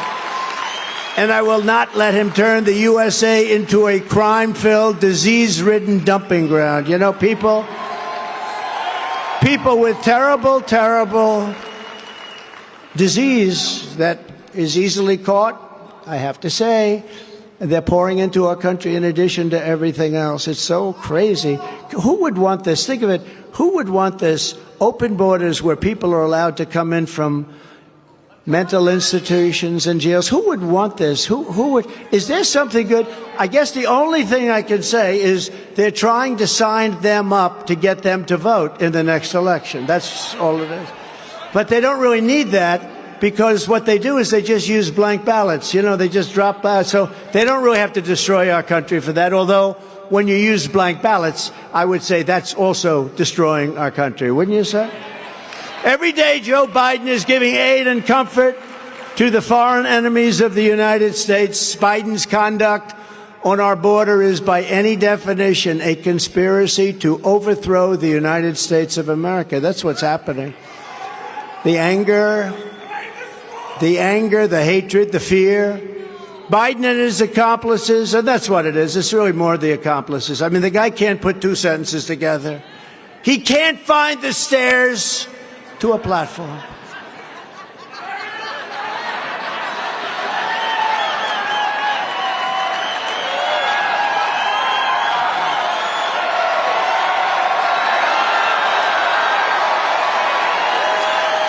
I have to be careful. You know, every time I do that, my wife called. I said, how good was that speech tonight? I had 29,000 people. How good was that? She said, it was good, darling, but they said you had a terrible time finding your way off the platform. So every time I do that, or I'll say, our president, Barack Hussein Obama, now I do that because, you know, that makes a point. Do we understand that, right? Because a lot of people say he's running the country. I don't personally think so. But it is being run by a group of radical left thugs that circle the beautiful desk, the Resolute desk, one of the most beautiful desks in the world. It's been badly stained by the occupant right now. But, you know, but when I say Barack Hussein Obama, the president of our country, on the news that night they go, Donald Trump didn't know the name of our president. He said it was President Obama. It's President Biden. So I have to be very, very careful. I have to be very, very careful. We have many of them. I purposely mix up like a name like Birdbrain. You know who Birdbrain is, right, Nikki? With Nancy Pelosi. I put them in because they're interchangeable in my mind. And except I have to say, I shouldn't say this about a semi-Republican, but I think Pelosi's probably a little bit smarter, actually. It's too bad to say. But you know what? So you interchange them, and then they go out with stories. I cannot be sarcastic, so I try not to be. I just did that thing for the first time in like 2 weeks because it's a disaster. Guaranteed, the fake news, the enemy of the people, will say he could not find his way off the stage. So we have to be very careful. Between that and AI, we got a lot of problems coming. Biden and his accomplices want to collapse the American system, nullify the will of the actual American voters, and establish a new base of power that gives them absolute control over you. And I think it's less Biden than the fascists that are in the office, because I don't think Biden knows where the hell he is. Okay, I think the last thing he's thinking about is let's take the country for a ride for the next 20 years. I don't think so. He wants to be around to make it. Who thinks he's going to make it? Who thinks he's going to make it to November 5th? All right, let's do a poll. This is a poll of people with common sense. You know, I don't even say conservative so much. You're conservative, but what are we really? We're people with common sense. We want to have borders. We want to have a free, fair election. We don't want to have crazy forms of counting our vote. We want to have paper ballots, same-day voting, voter ID, nice and simple.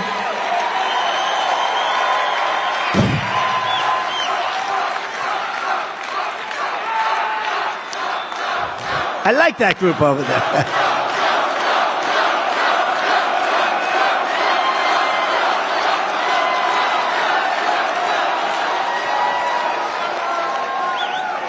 Is there anything better, think of this, than a Trump rally in Virginia? Is there anything?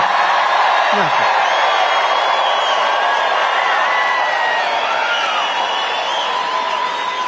You know, I just left. I did another one of these. You think this is easy doing this? I had a nice life.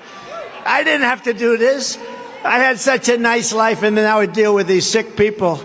And you know, China, Russia, North Korea, all of these countries, they're easy compared to dealing with the radical left lunatics in the United States. The easy part. Somebody said, is it tough dealing with China? I said, it's tougher dealing with the crazies in the U.S. It is true. We want to impeach him for making a perfect phone call. I made a perfect call. You know, it turned out to be that call turned out to be much more perfect than people think. I was exactly right on that call. I got impeached for making a perfect phone call. Crooked Joe will not succeed with these plans, and he will not get away with these crimes and their crimes. He will be tried at the ballot box this November, and he will be judged and convicted by the American people.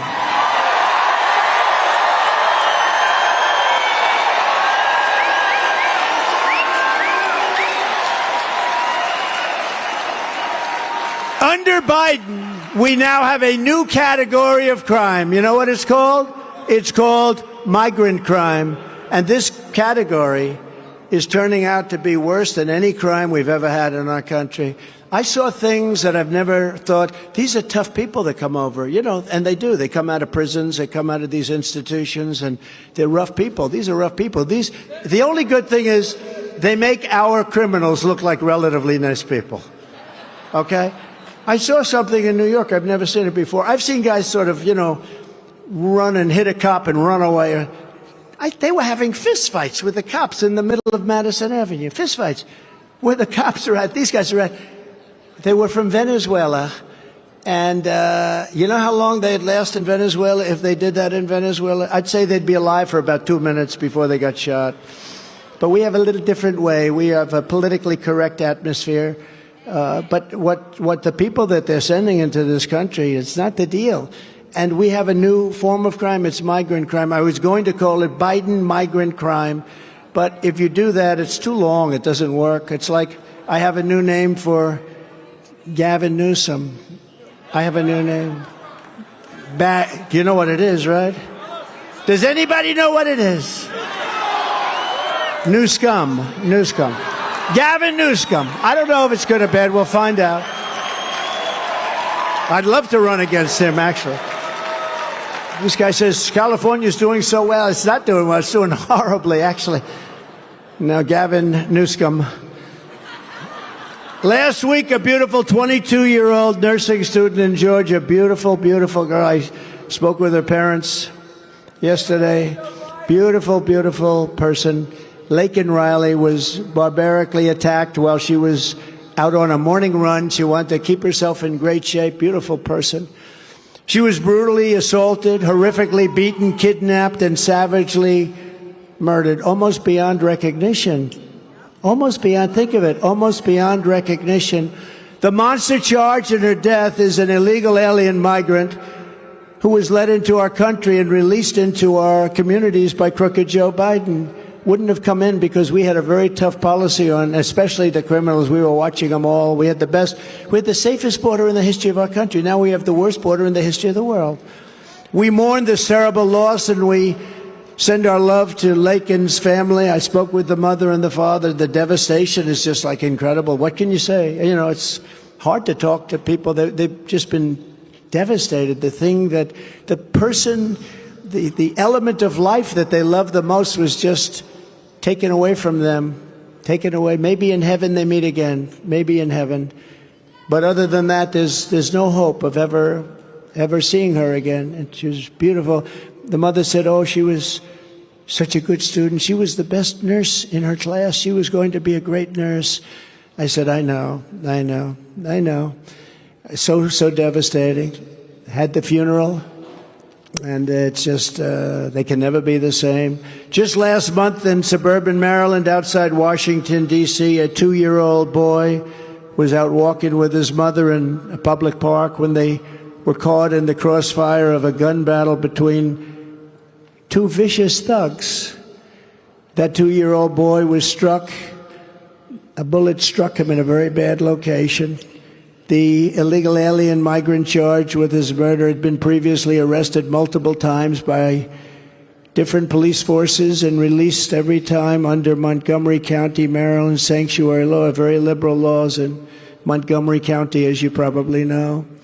His murder is blood in the hands of Joe Biden and every Democrat who fought to preserve sanctuary cities. They're very dangerous. They're very bad, very bad.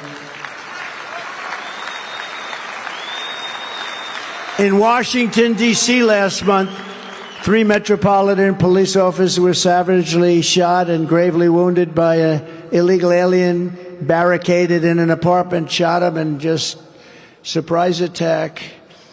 And you know, 3 weeks ago, a young man who worked for me in the White House, fantastic young man, was carjacked, and rather than saying, get out of your car, he just shot him right through the head and killed him almost instantly, died the following day. Great person. Everybody that was in my administration, they loved him. The wife, the family. The wife was walking to the car. He was picking up the wife where she worked, and this guy came up, wanted the car, and shot him, and he died right in front of the wife. And this is our capital. We're going to change it. We're going to change it around. We're going to be so tough. And last year, a sadistic illegal alien released by crooked Joe Biden was arrested for raping an 11-year-old girl in Texas and strangling her to death after knocking on the door of her home. Her father later discovered her body badly beaten and stuffed under her bed. The father came home and found her like that. No one more innocent. We're not going to have one more innocent American life. It just can't, we can't let this go on. Migrant crime is going to be at a level that we've never seen crime before. We have bad crime, but now you can add this to it. They've let 15 million people, I'll tell you, that's what I think the number is, and I think it's going to be 18 million by the time we get the worst president in our history out of office. This is why a central question in this election is whether the foreign armies of Joe Biden is smuggled across our border. He's letting armies of people come in. military age. They smuggle them across our border. They walk into our border. They don't even have to smuggle anymore. For a while they were smuggling. Now they're not smuggling. They just walk across and do whatever they want. We are not going to allow them to stay in our country. We don't want to see what's going on. Why is it?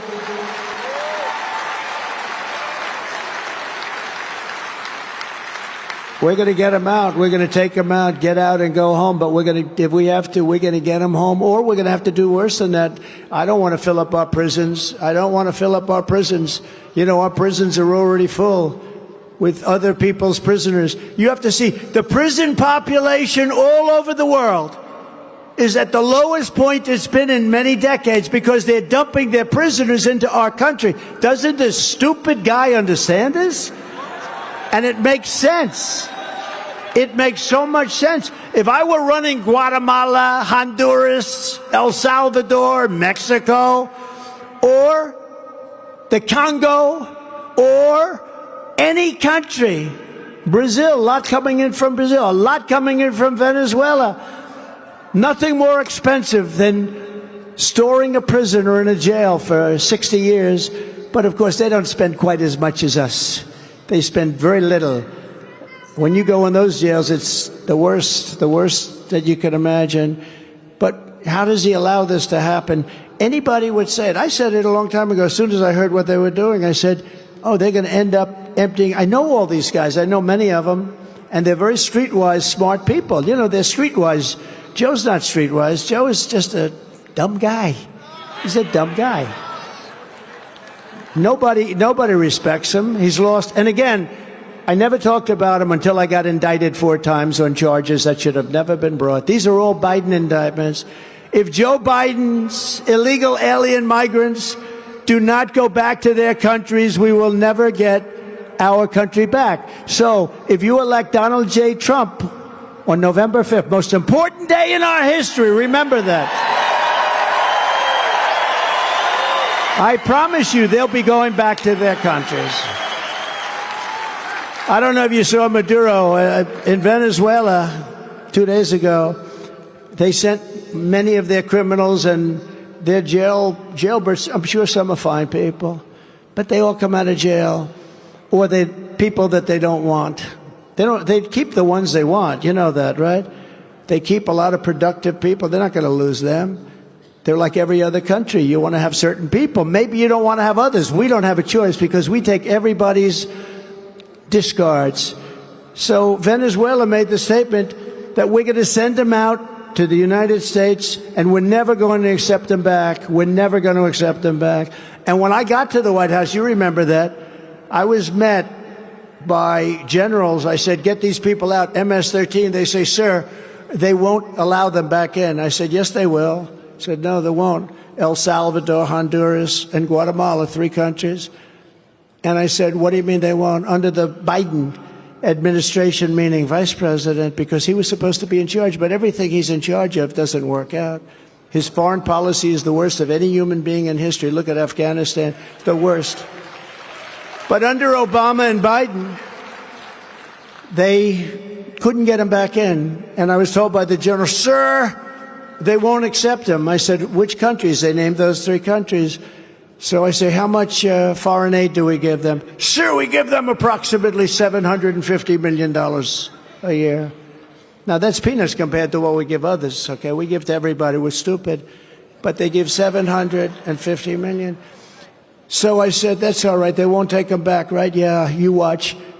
I immediately cut off all funds going to those 3 countries. The next day, almost simultaneously, but separate, I got calls from the heads, presidents of those 3 countries. Sir, I understand there's a misunderstanding. I said, yeah, you won't take the people back that you sent over to us, because they send them, you know, the caravans, they put the people in there. Murderers, drug dealers. I said, yeah, you don't understand? Well, you understand because you won't let them in. You know, we'd send plane loads of people from Honduras or whatever, other countries too, and they'd put airplanes on the runway so the planes couldn't land.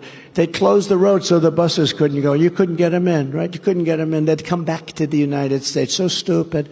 So I said, you immediately cut off all foreign aid. Let them know that effective immediately, they don't get $750 million anymore. And I go to the office the next morning, and lo and behold, I have 3 phone calls. Nice guys. Look, they're smart. You know, I'd do the same thing. I would. I really would. I'd send everybody, and I wouldn't let them back either. I wouldn't let them back. But if you had a president like me, I said, President, I'd love to have them back because they're not going to have a choice. But I said, stop paying them the $750 million in foreign aid. I get 3 phone calls, separate calls. Sir, there seems to be a misunderstanding. I said, yeah, we're not paying you any more foreign aid. Why? Because you won't take back the people that you illegally sent into our country. They said, sir, we would be happy to take them back. Nobody ever told us. You know, this has gone on for 10 years, by the way.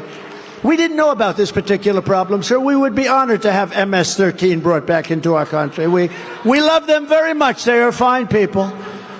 They are fine people. We would love to have them back in our country. And I solved that problem. And we took in thousands and thousands of gang members, MS-13 in particular, a really vicious gang. They love knives better than guns because it's more painful. They cut people up into they cut 2 beautiful high school kids, 16 years old, walking to school in Long Island. They cut them up into little pieces, and they left them. These are the people that we're allowing into our country.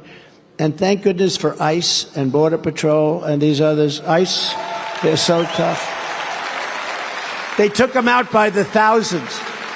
You know, ICE will look at a gang of real tough cookies, and they'll go in there, and they go in swinging. You know, a lot of these people don't know that. They think, oh, let's be very nice and gentle.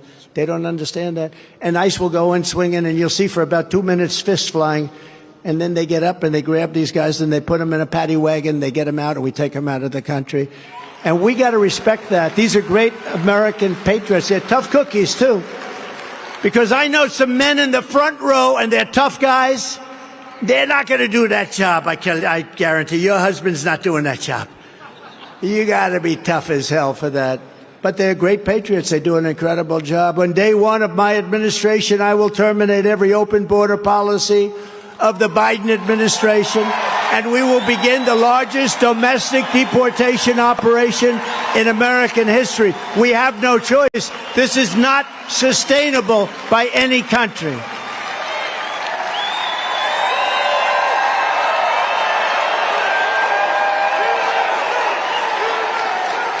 It's no wonder Joe Biden and his thugs are so desperate to stop us. They know that we, by the way, MAGA, make America great again.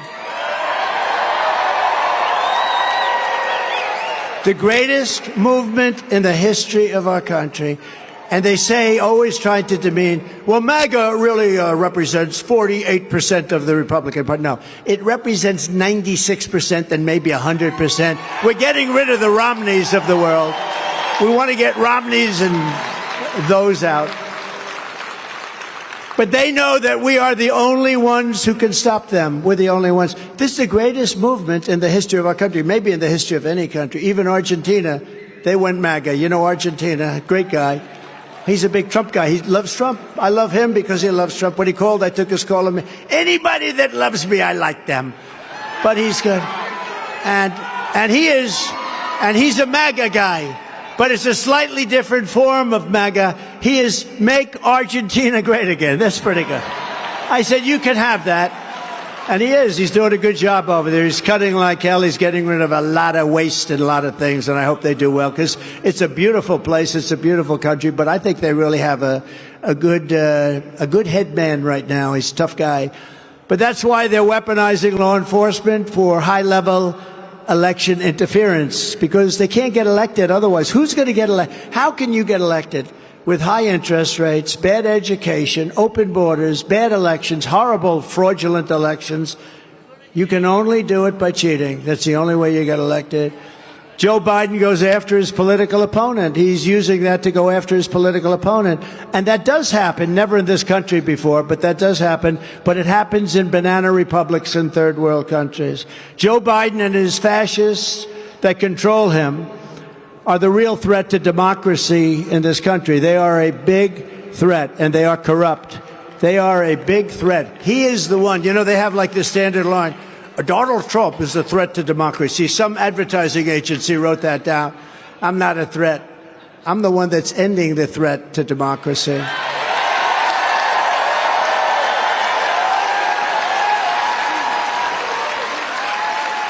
Just yesterday, it was revealed that Crooked Joe's brother admitted under oath that Joe Biden personally received a massive check paid for with money that came directly from a Chinese energy company controlled by the Chinese Communist Party. Well, how about all the money that he's getting from Penn, University of Pennsylvania? I went there, the Wharton School of Finance. It's great. I went there. So Penn, they give them hundreds of millions of dollars, and Biden gets paid a lot of money by the Chinese. I'm glad that Republicans in Congress are going after the massive Biden crime, family corruption. I give them a lot of credit. I give them a lot of credit. In particular, they're going after Crooked Joe Biden, and I hope they keep doing it because he's illegally after me with the DOJ, in coordination with the district attorneys and attorney generals in the states. It's not just them. We have, as an example, Forney and her lover, Nathan Wade in Georgia, Letitia James, Judge Engoron and Merchan in New York State, Alvin Bragg, the DA, and his puppet master from the DOJ. Think of it. Think of it. Biden put his top guy, one of his top guys in the DOJ, into the DA's office in Manhattan over bullshit. His name is Colangelo. And now he is essentially running the DA's office in Manhattan, and they go after me with state agencies and city agencies, but it's all run by the DOJ. It's crooked stuff, really. These are crooked people. Merrick Garland, Lisa Monaco, deranged Jack Smith, Judge Chutkin, Charles McGonigal, you know him, right? He was in charge of the Russia hoax for the FBI, Charles McGonigal. I know the name well. He was in charge of it, and they just arrested him because he received money from Russia. This can only happen to me. He's in charge of Russia. We're going to find it. We're going to get that Trump, that son of a bitch. We're going to get him. And they just got him for getting money from Russia. This is too much. And all the others in D.C., impossible for me. It's really impossible for me to get a fair trial in D.C., but that's okay. Don't worry. I don't know what's going to happen. I really don't. But it's all going to work out. We're going to come out so good. I'm more popular than I ever was because of these people. More popular. True. You know, we won twice. We won big in 2016, but we won much bigger with millions and millions more votes in 2020. It was a rigged election. The votes came in, then they added a lot of votes to it. You saw it. It was a totally rigged election. They know it too. The only thing they don't want people talking about that election. Even Fox is afraid to talk about it. They're all afraid to talk about it. They don't mind going after the people looking into the rigging and knowing what happened. But they never go after the people that rigged the election, the biggest single threat. And we're going to stop it because we have no choice as a country. They cheat. They're dirty players, and we're not going to let it happen anymore. We're not going to let it happen. They got away with something that has essentially destroyed our country. But remember, these are not legitimate indictments. These are crooked Joe Biden indictments of me, his political opponent. It's a continuation of the greatest witch hunt of all time, and we're not going to let them get away with it. We're going to very simply make America great again. We're not letting them we're not letting this happen.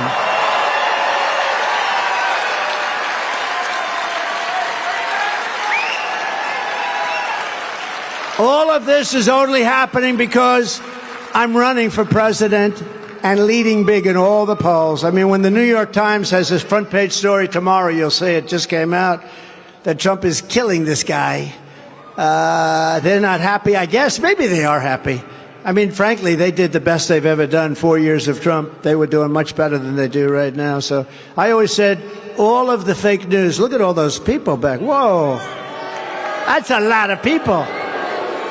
That's a lot of... You know, whenever I talk about him, the red light starts going off, you know. They said, get us off the air. He's going to say something bad about us. He's going to tell CNN that their ratings stink. But in a brand new poll, it just came out, the Emerson Hill poll of the general election, we're crushing Biden in every single one of the swing states. And in the Harvard-Harris bill also just came out, we're leading Crooked Joe by 6 points, which means a lot more. Because, you know, when I'm leading by 6 points, I hate to say this, I shouldn't say it, it's a little embarrassing, but when they say, who are you voting for? When they say it's none of your business, or tougher words, you know, they go the FU word. When they use the FU word, because I would never say it because we have children in here, and we have very, very sensitive ears, so I don't want to say it. My wife hates it if I use foul language. She said, darling, you should not have used a bad word. But when they use that, somebody says, who did you vote for? And you say, it's none of your business. That means he voted for Trump. So they don't count it. See, right? She's nodding. You look like a smart one, don't you? With that black dress. The radical left Democrats rigged the presidential election of 2020, and we're not going to allow them to rig the presidential election of 2024.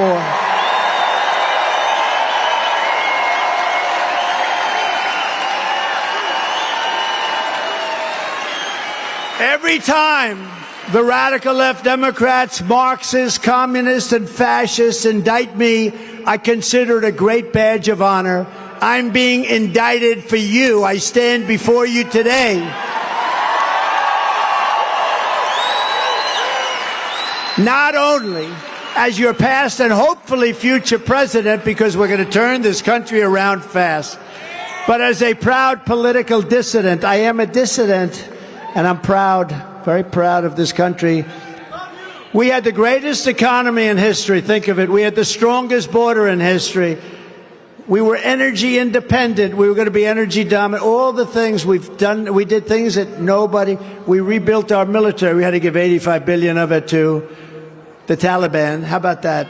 You build brand new equipment. They give it to the Taliban. These people are grossly incompetent. Never forget, our enemies want to take away my freedom because I will never let them take away your freedom.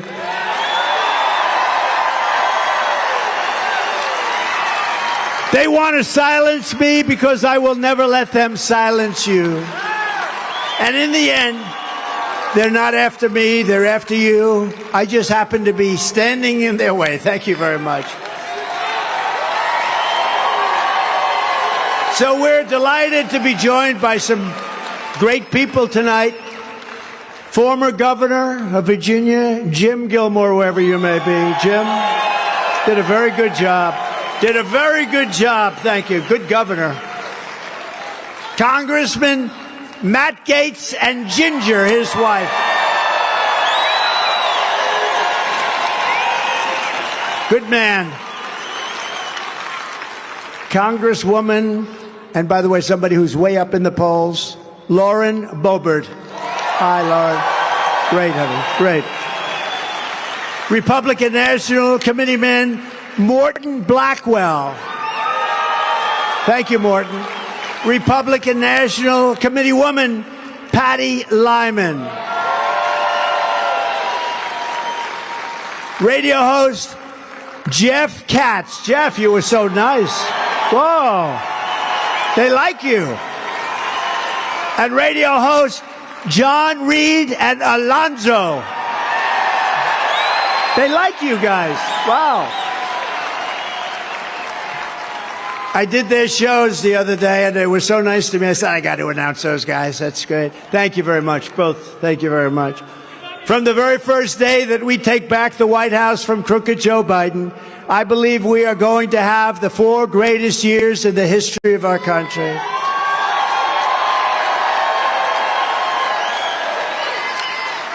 You know, one of the people that I defeated along the way was saying that, oh, well, you know, one of the weaknesses to Trump is that he can only serve 4 years because I've already served 4 great years. Everybody admit, he even had said, he was a great president.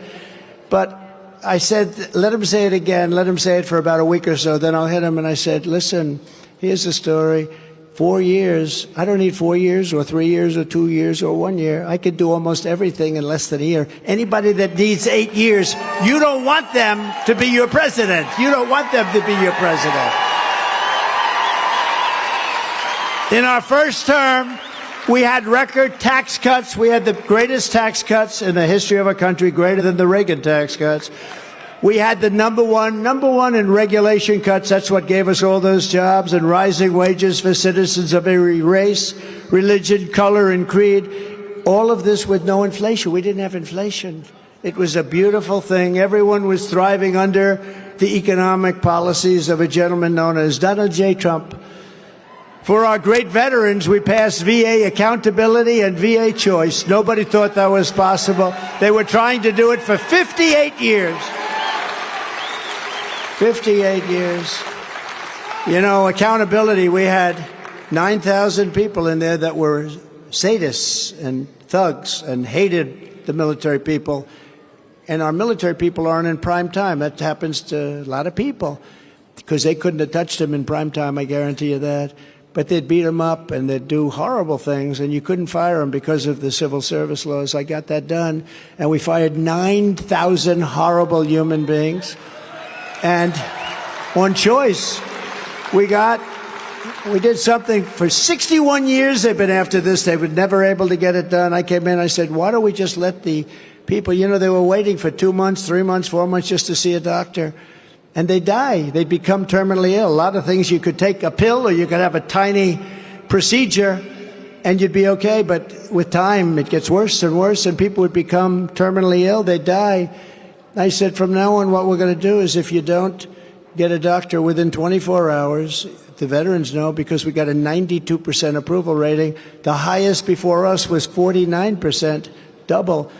You go out, you get a doctor to take care of you, we pay the bill. You know, we negotiate it perhaps, but we pay the bill.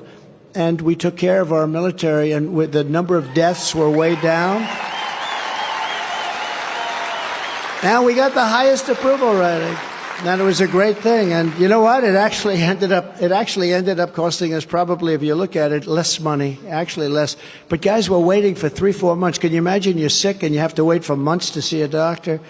We fully rebuilt the U.S. military and created Space Force, and I was the first president in decades who started no new wars. Instead, I brought our troops back home. No new wars. No new wars. We don't need the wars, foreign lands, countries you've never heard of, countries that don't even want us there. No, we were crazy what we did. We had these endless wars. They go on for 21, 22 years, spending billions and billions of dollars. If they listened to me with Afghanistan, we would have been back a long time ago. A long time ago. The Taliban, you know that story, but the Taliban, I dealt with Abdul. I said, Abdul, you're killing our soldiers. You're not going to kill any more of our soldiers. On the phone, the press went crazy. They said, why does he speak to Abdul? Because that's where the death was, you know. Jesse James, why do you rob the banks? Because that's where the money is, you stupid people. That's where the death was. I said, Abdul, he's still there. He's the head of the Taliban. He said, you're killing our soldiers. Don't do it anymore because terror will rain down on you. And he called you, yes, Your Highness. He called me Your Highness, which is interesting. But he said, yes, I understand. For 18 months, we didn't have one soldier killed in Afghanistan. For 18 months. And then we had a rigged election, and this stupid fool took over, and we had that horrible airlift. He said, we'll never have anything like Vietnam. This thing blew Vietnam away with the people on the airplane from 3,000 feet up. They start falling off the plane. Before I even arrive at the Oval Office, shortly after we win the presidency, I will have the horrible war between Russia and Ukraine settled. I know them both very well. And we will restore peace through strength. Get that war settled. It's a bad war. And Putin, has so little respect for Obama that he's starting to throw around the nuclear word today. You heard that, nuclear. He's starting to talk nuclear weapons today. I was waiting for that to happen.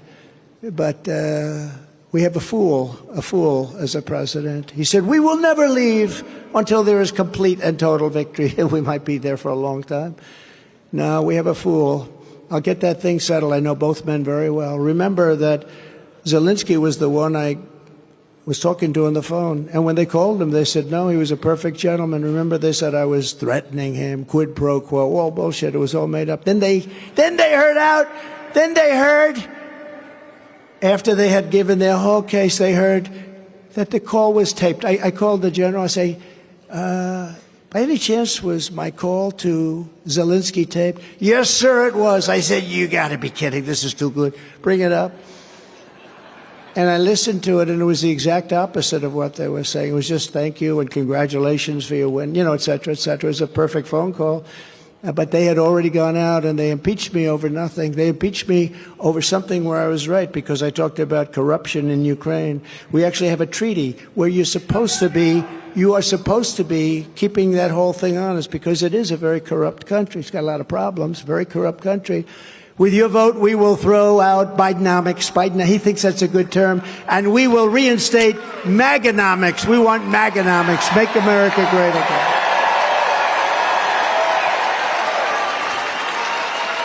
Biden wants to give you a $6 trillion tax hike. He's going to give you the greatest, biggest, ugliest tax hike in the history of our country. Who the hell? You know, in the old days, when we were like a sane country, a tax hike meant you wouldn't win an election.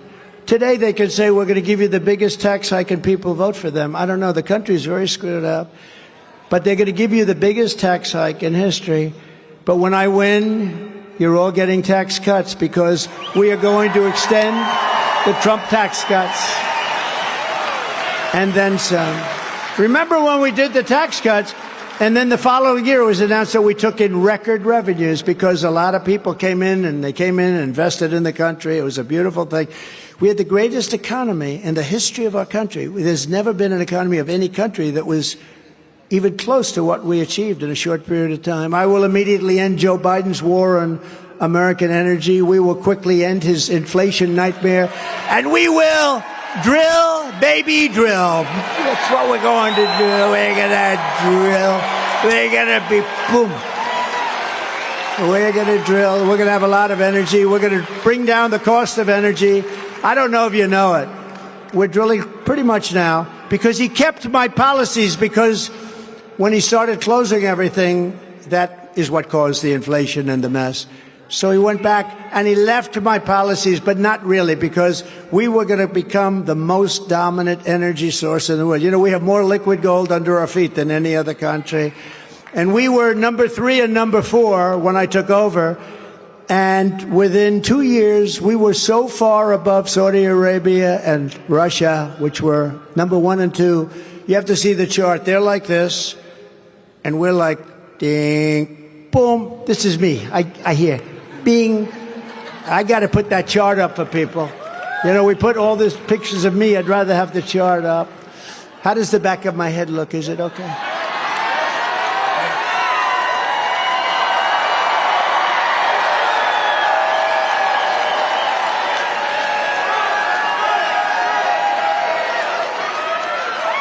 I'm like an artist. We're like an artist. By the way, we're in bad times, but is everyone at least having a good time, right? On day 1, I will terminate Crooked Joe's ridiculous electric vehicle mandate. It's so ridiculous.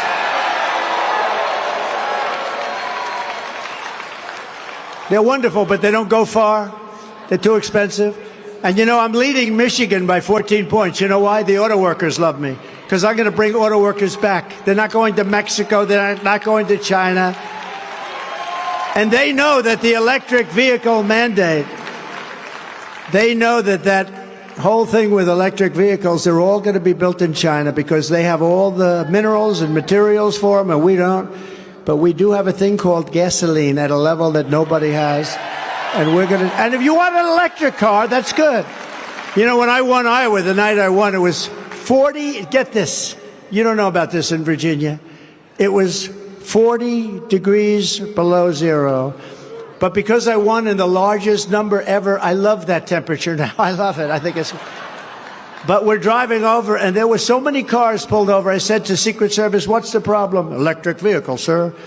In other words, they don't work in the cold and they don't go far. Other than that, I think they're wonderful. And they're very expensive. And what we're going to do is you're going to have an electric vehicle if you want it. And it's good for short trips, like to the candy store and back. Let's go to California, darling, and let's take a trip out to see Gavin Newsom and the job he's doing. Let's go to see how not to run a state. I will pass the Trump Reciprocal Trade Act. Very simple. If China or any other country makes us pay a 100 or 200% tariff, we will make them pay a reciprocal tariff of 100 or 200% right back. In other words, very simple. If you screw us, we screw you. Very simple.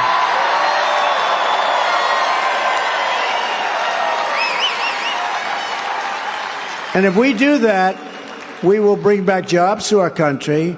We will get rid of a large portion of our deficits. It'll be a beautiful thing. It'll be a beautiful thing. I saved the steel industry, although they let it go. How about U.S. Steel being bought by Japan? Isn't that wonderful? Can you imagine that? I wouldn't let that deal happen. And as tariffs on foreign countries go up, taxes on American workers and families will come down very dramatically. We do that, it'll get rid of a lot of our deficit. And we should. If people want to come into our country and take our assets and take our jobs, they have to pay for it. Let them pay 15%. Let them pay 15%. And you know what? It's a high number, but it's not high enough to change the world. It's not high enough. They'll still do business. But what they're going to do is, in order not to pay it, they'll build their plant in the United States, which is even better. And that's what China does, and that's what others... China doesn't want us sending cars over there. They put a 75% tax on. They put much more than that. They want us to go over and build a plant over there, and this way you don't have to. We're going to do the same thing. And we were ready to do it until COVID came in. We had the greatest 3 years. We were ready to do it, but then we had to do that. We had to figure. We made a trade deal with China, the best deal, probably even better than the USMCA, $50 billion worth of farm products and things. And unfortunately, I don't even talk about it, because when COVID came in, it was so bad. What happened to the world? $60 trillion, millions and millions of people dead. That was a terrible time. And we did a great job, but we never got the credit on that one we should. We got credit for the economy. We got great credit for foreign policy. Look at North Korea. North Korea was ready to go to war, a big nuclear power, and we were great. I got along with them great. I get along with everybody good. They know you can't play games with me. Don't play games. We will restore law and order to our country.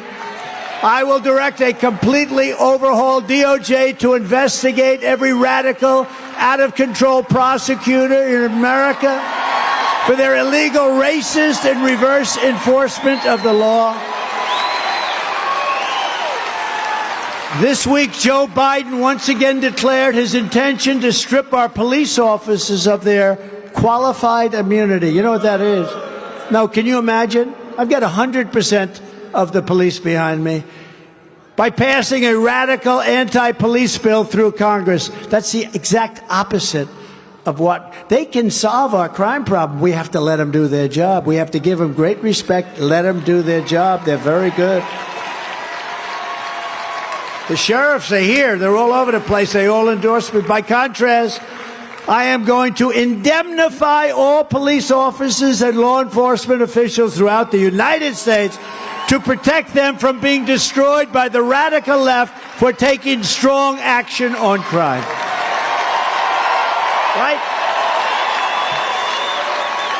We're going to rebuild our cities into beacons of hope, safety, and beauty better than they've ever been before. We're going to reinvest in our cities. They're run by all Democrats. They're all run by Democrats, and they're run badly. We're going to deal with the Democrats, but they've destroyed our top 25 cities run by Democrats. They've destroyed those cities. San Francisco, 10 years ago, 15 years ago, San Francisco was like the greatest city in the country. Now it's horrible what they've done to it.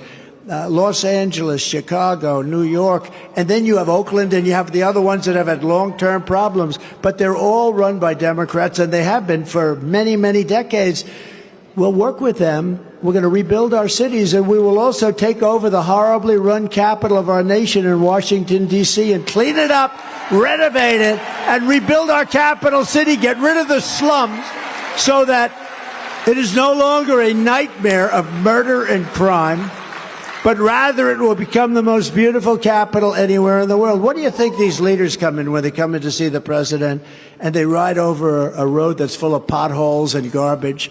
And the medians, you know, those metal medians at garbage that you put them up 2 days later. I think the sun melts them or something. They expand and contract. They're laying all over the ground. But you look at all the filth, and you look at the graffiti on beautiful marble walls, and you look at what happened, and most importantly, you look at the crime and the murder. You leave, you go from Virginia, you want to take a trip through Washington, you end up getting shot, killed, or something. And it's a shame. We're going to be very strong. We're going to take over Washington, D.C. We're going to run it properly. We're going to get rid of the slums. We're going to open up our parks. We're going to have to get rid of the tent cities and the tents all over the place. You know, when I was president, when I'd drive by, if I saw 1 or 2 tents starting to form, I would send Secret Service and all of the other people immediately over there, get rid of those tents. Because you could do it easily when you had 3 or 4. But then you'll have 10, then you'll have 20. All of a sudden, you'll have 500 tents, and it becomes a big deal. On day 1, I will sign a new executive order to cut federal funding for any school pushing critical race theory, transgender insanity, and other inappropriate racial, sexual, or political content onto our children. And I will not give 1 penny to any school that has a vaccine mandate or a mask mandate. I will keep men out of women's sports. 100%. And I will fully uphold the Second Amendment, our Second Amendment. And I did. I upheld it beautifully 4 years, and I will tell you, it's under siege. It's under siege, but I held it up, 100% held it up. And we need our Second Amendment. We will protect it always. We will also protect innocent life, and we will restore free speech. And I will secure our elections. Our goal will be one day voting with paper ballots and voter ID. But until then, Republicans must win. We have to win to get it done. And we want a landslide that is too big to rig. Too big to rig. That's what we need. Because they're going to be cheating, and they're cheaters, and we're going to be watching them, and we're going to prosecute. If we get in, we're going to catch them, and we're going to do things that were never done before. If you look and took the 10 worst presidents, remember, there's never been anything like this. You could take, it started off, I used to use this expression all the time, it started off with 5. Then I said, wow, take the 5 worst, it's not close. Then I said, make it 10, and still I could make it more. There's never been destruction like this done to our country before. Never, it's never happened. So if you want to save America, then go vote. Remember, the primary is Tuesday, March 5th, 3 days.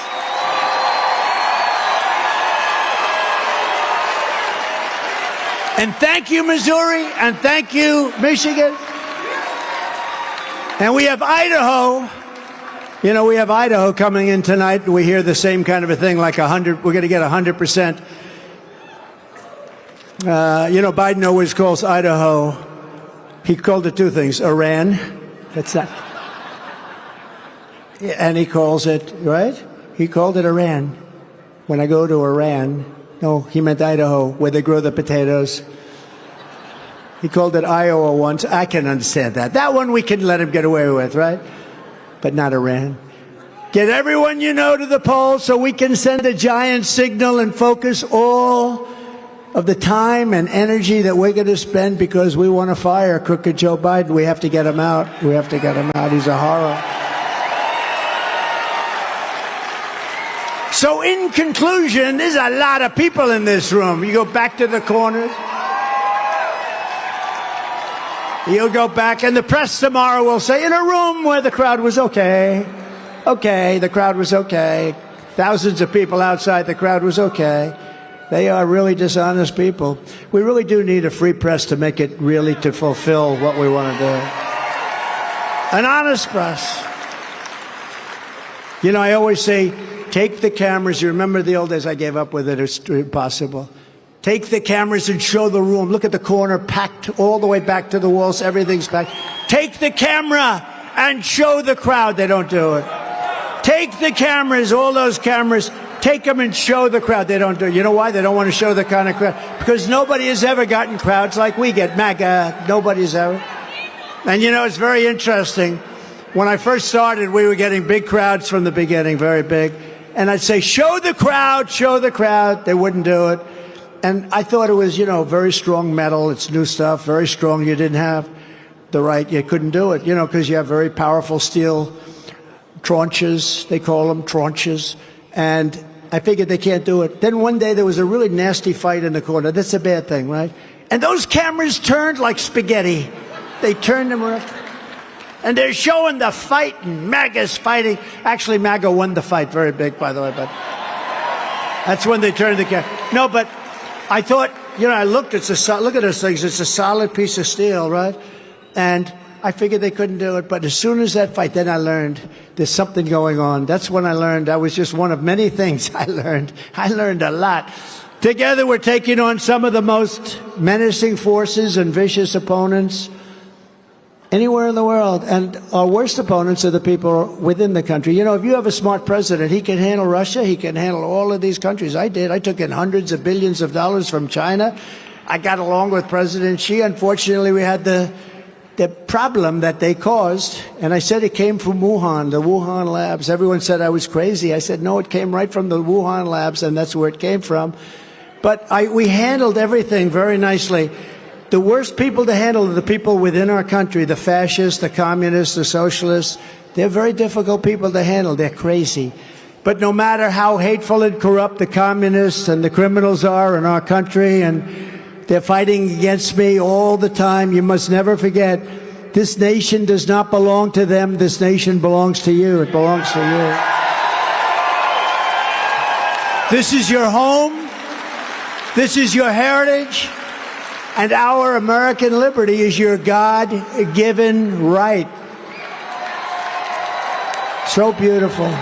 Such a great place. This is such a great place, Virginia. Spent a lot of time in Virginia. Oh, I actually have an incredible golf course in Virginia. You know that, right on the Potomac. Ooh, Trump National. One of the best courses in the country. Goes a large part of the Potomac, right? Who knows where that is? It's in Sterling, right? With the beautiful waterfalls and the beautiful everything. And I have people that join just to walk up and down the river. It's miles. It's a great place. From Fredericksburg to Williamsburg, from Alexandria to Norfolk, and from Roanoke to Richmond, right here, Richmond. Virginia has been the home to some of the greatest American heroes ever to walk the earth. It's true. This is the place that gave us a gentleman named George Washington. How about they want to take the name George Washington off a high school? No, they want George Washington's name off a high school in California. That's terrible. And Thomas Jefferson, he's under siege. He's not going to be under siege with me. And James Madison and James Monroe gave you some of the greatest people in the history of our country. Virginia gave us Lewis and Clark. Lewis and Clark, think of that. Booker T. Washington. Ella Fitzgerald, the Bedford boys who gave their lives on D-Day. And Patrick Henry, who declared, give me liberty or give me death.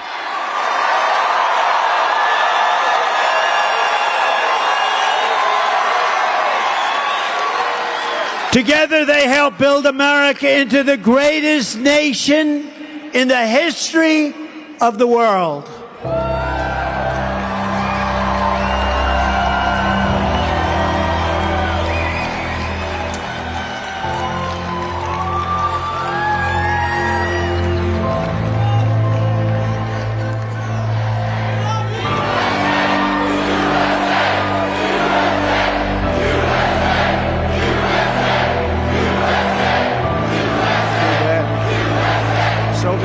So bad.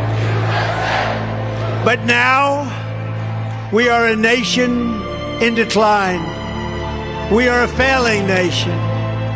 We are a nation that has the highest inflation in 50 years, where banks are collapsing and interest rates are skyrocketing. Likewise, we are a nation where energy costs have reached the highest levels in our history.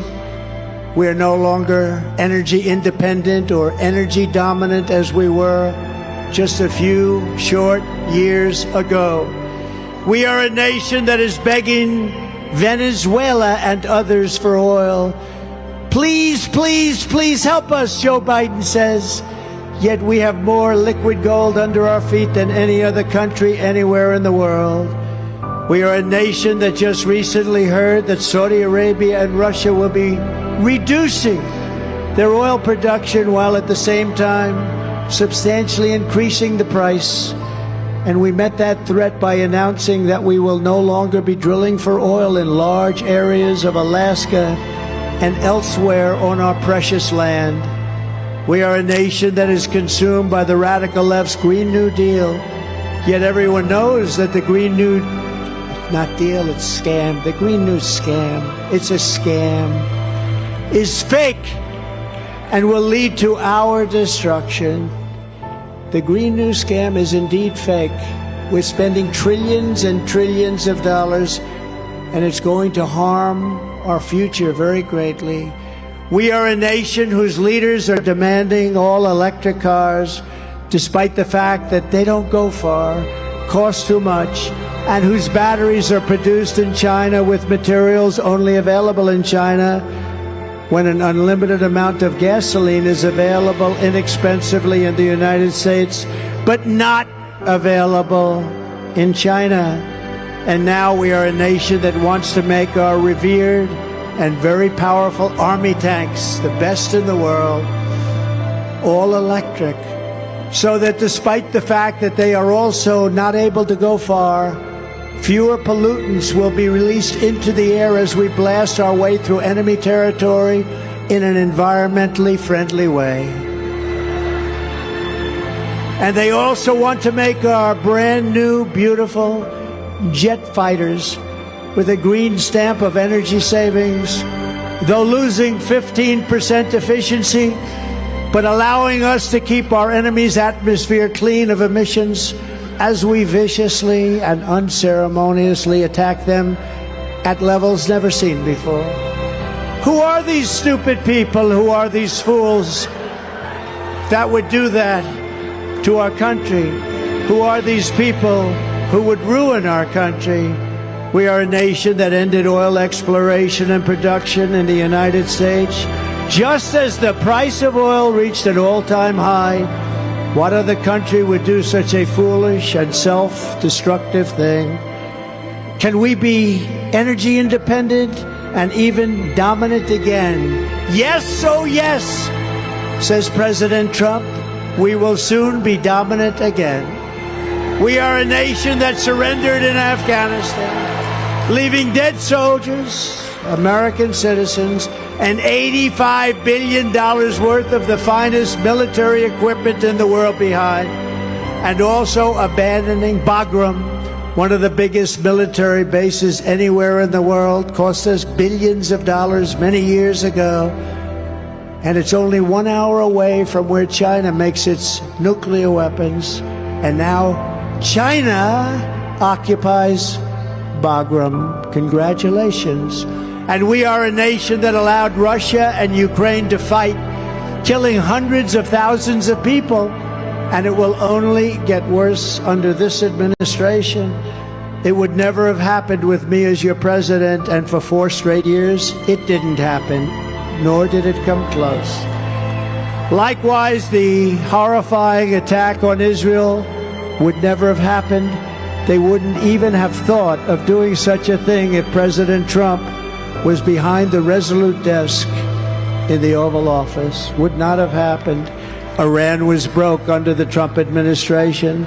They didn't have the money to fund Hamas or Hezbollah and all of the other instruments of terror that they had been funding for years. But those sanctions were lifted by the corrupt Biden administration, and now Iran is a rich country with $221 billion and another $6 billion for hostages that we pay, and $10 billion for electricity to Iraq. All compliments of the incompetent Biden administration. And China, with Taiwan, is next. We are a nation that allows radical left terrorists to violently attack our cities, leaving behind massive destruction and death, and nothing happens to the criminals that do these terrible things. There is no punishment, but when people who love our country protest on January 6th in Washington, they become hostages of our country, unfairly imprisoned for very long periods of time. We are a third world nation that has weaponized its law enforcement against the opposing political party like never, ever before.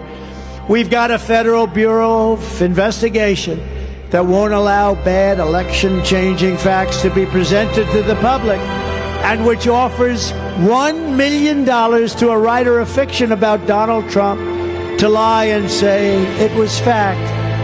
Where Hunter Biden's laptop from hell was Russian disinformation and the FBI knew it wasn't, but 51 intelligence agents said it was, and a Department of Justice that refuses to investigate egregious acts of voting irregularities and fraud.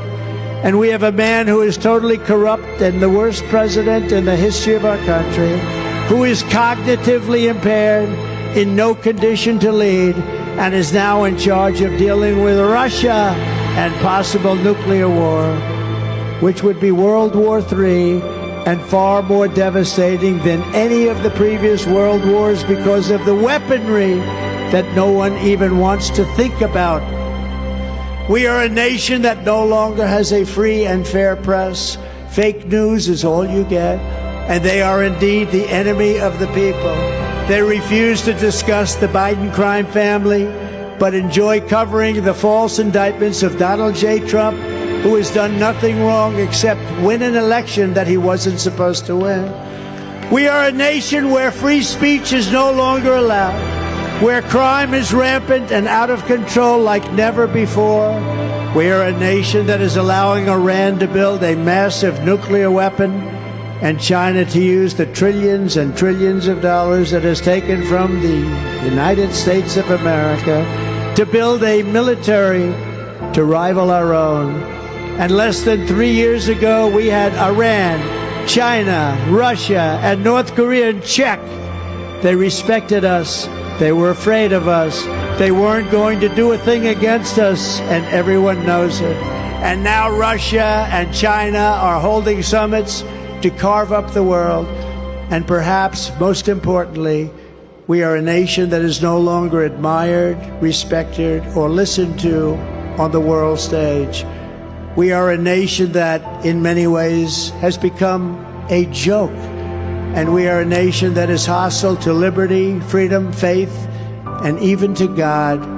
We are a nation whose economy is collapsing into a cesspool of ruin, whose supply chain is broken, whose stores are not stocked, whose deliveries are not coming, and whose educational system is ranked at the very bottom of every single list. We are a nation that just sold a once great company, United States Steel, to Japan. We are a nation whose stock market's continued success is contingent on MAGA winning the next election. The market goes up when we go up. When my polls go up, the market goes up.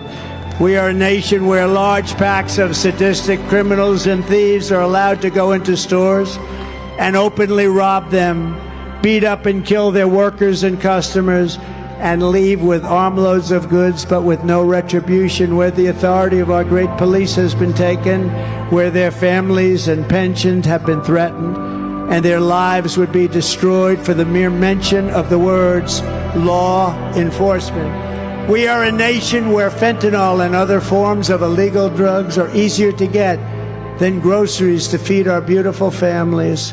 We have become a drug-infested, crime-ridden nation which is incapable of solving even the simplest of problems. We will institute the powerful death penalty for drug dealers, where each dealer is responsible for the death during their lives of 500 people or more. Mothers will never again be forced to watch their children overdosing and hopelessly dying in their arms, screaming, "What can I do? What can I do? My child is dead. What can I do?" We are a nation whose once revered airports are a dirty, crowded mess.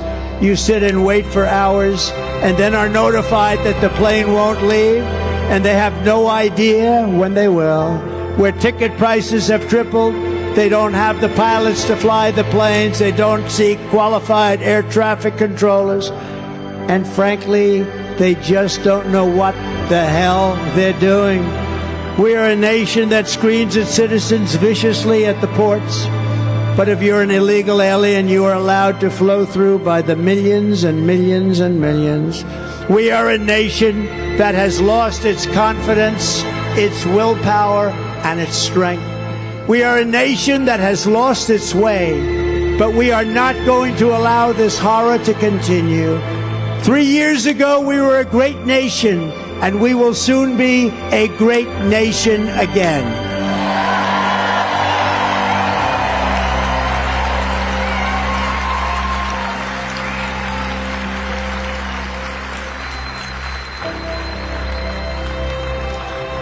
It was hard-working patriots like you who built this country, and it is hard-working patriots like you who are going to save our country. We will fight for America like no one has ever fought before. 2024 is our final battle.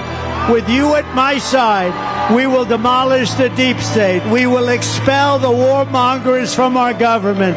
We will drive out the globalists. We will cast out the communists, Marxists, and fascists. And we will throw off the sick political class that hates our country. We will rout the fake news media. We will drain the swamp. And we will liberate our country from these tyrants and villains once and for all.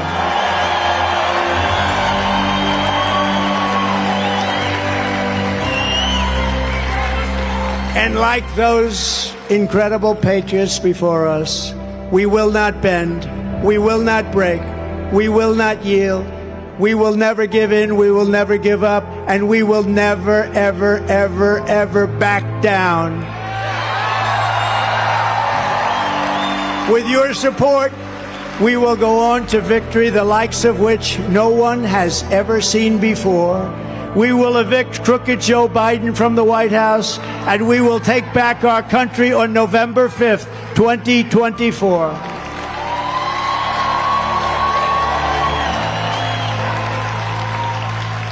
The great silent majority is rising like never before, and under our leadership, the forgotten man and woman will be forgotten no longer. You will be forgotten no longer. We are one movement, the greatest movement in the history of our country. One people, one family, and one glorious nation under God. And together, we will make America powerful again. We will make America wealthy again. We will make America strong again. We will make America proud again. We will make America safe again. And we will make America great again. Thank you, Virginia. God bless you. God bless you, Virginia. Get out and vote. Thank you. God bless you all.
another energized, packed house in Richmond tonight, Vanessa. I mean, the president said, quote, "I believe we're going to have the 4 greatest years in the history of our country."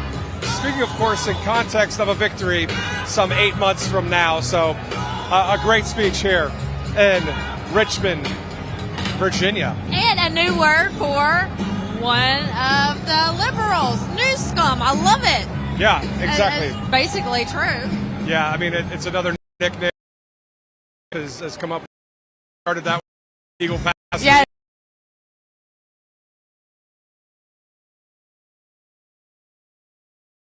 President Trump. So right. Today, a lot right now. Camp.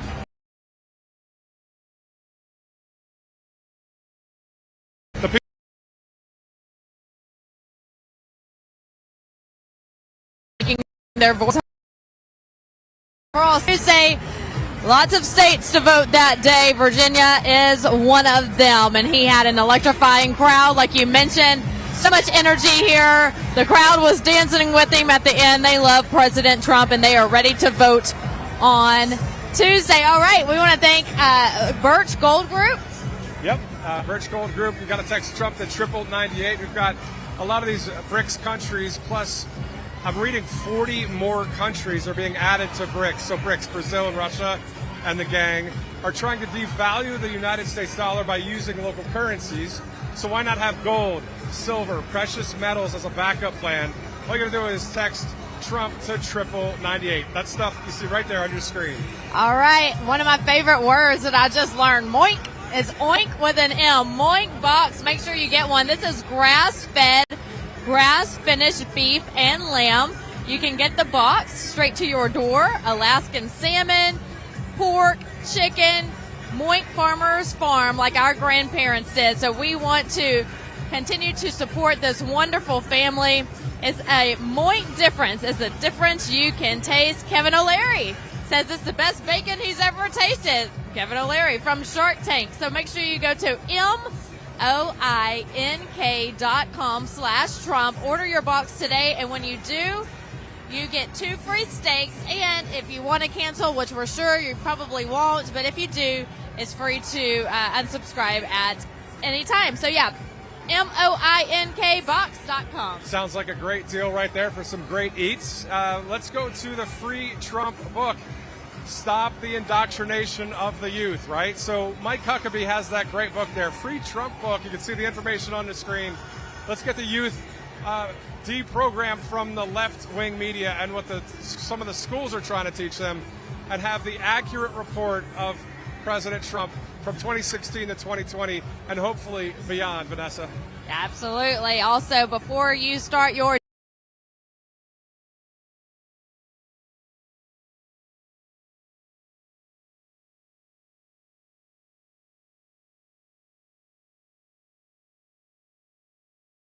your 17.5, they are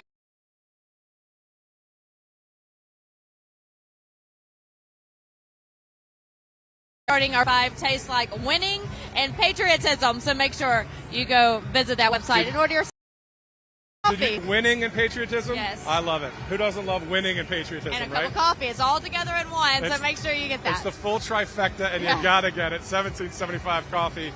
And, of course, we can't stop this broadcast with thanking Mike Lindell. MyPillow.com. Use that promo code RSBN. Get some great products there.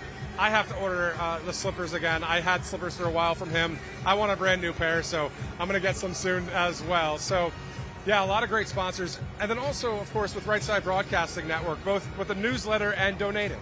Yep. Go ahead and go to rsbnetwork.com, sign up for our newsletter, and donate if you can. You can donate any amount. Every dollar helps, so we appreciate you, because it's because of you that we get to stay on the road and provide the truth and travel with the president as we make our way to November. We got to get some more primaries under our belt, and we're doing pretty good so far. So continue to get out and vote. Encourage your family and friends to do the same thing. And that'll wrap it up for us here in Richmond, Virginia. It's been a great night. President Trump's second stop of the day, first starting in North Carolina, ending here in Virginia. And that'll wrap it up for us. That's right. Thank you guys so much for watching. For Vanessa Broussard, I'm Matthew Alvarez. We'll see you next time. Philip Patrick joining us here from the Birch Gold Group. Now, this is where we drill it down. What can they do to ensure that they don't get tangled up in this cobweb of tragedy that's ahead, and they can secure their financial future? That's what we at Birch Gold Group specialize in. Precious metals in climates like this, they work very well to protect against the realities of a Biden economy. These things all drive gold and silver up. So it works as a very effective hedge against the problems we have, and like I said, the realities of Bidenomics. So I would encourage everyone to get educated, start reading. I think it's very simple. We got to text Trump to 989898. We'll give a free information kit to the viewers. Get educated, and once you see the problems, the solutions will present themselves. Thank you, Philip Patrick, the Birch Gold Group. Thank you, Brian. The honor is mine. Parents and grandparents, the 2024 Kids Guide to President Trump is here, and it's free. As a bonus, your child gets a free issue of Everbright Kids magazine and activity book, and a free video lesson. Order now at freetrumpbook.com. That's freetrumpbook.com. What's up, guys? My name is Jaden Hurd, and I have a Christian show called Let It Be Heard, where we analyze culture and current events from a biblical perspective. I highly recommend you guys check us out. We now have episodes every Monday, Wednesday, and Friday. And basically, what happens is we react to videos, we have talking points, we have on guests, and it's very exciting. Come check us out on Rumble on the RSBN channel. God bless you guys.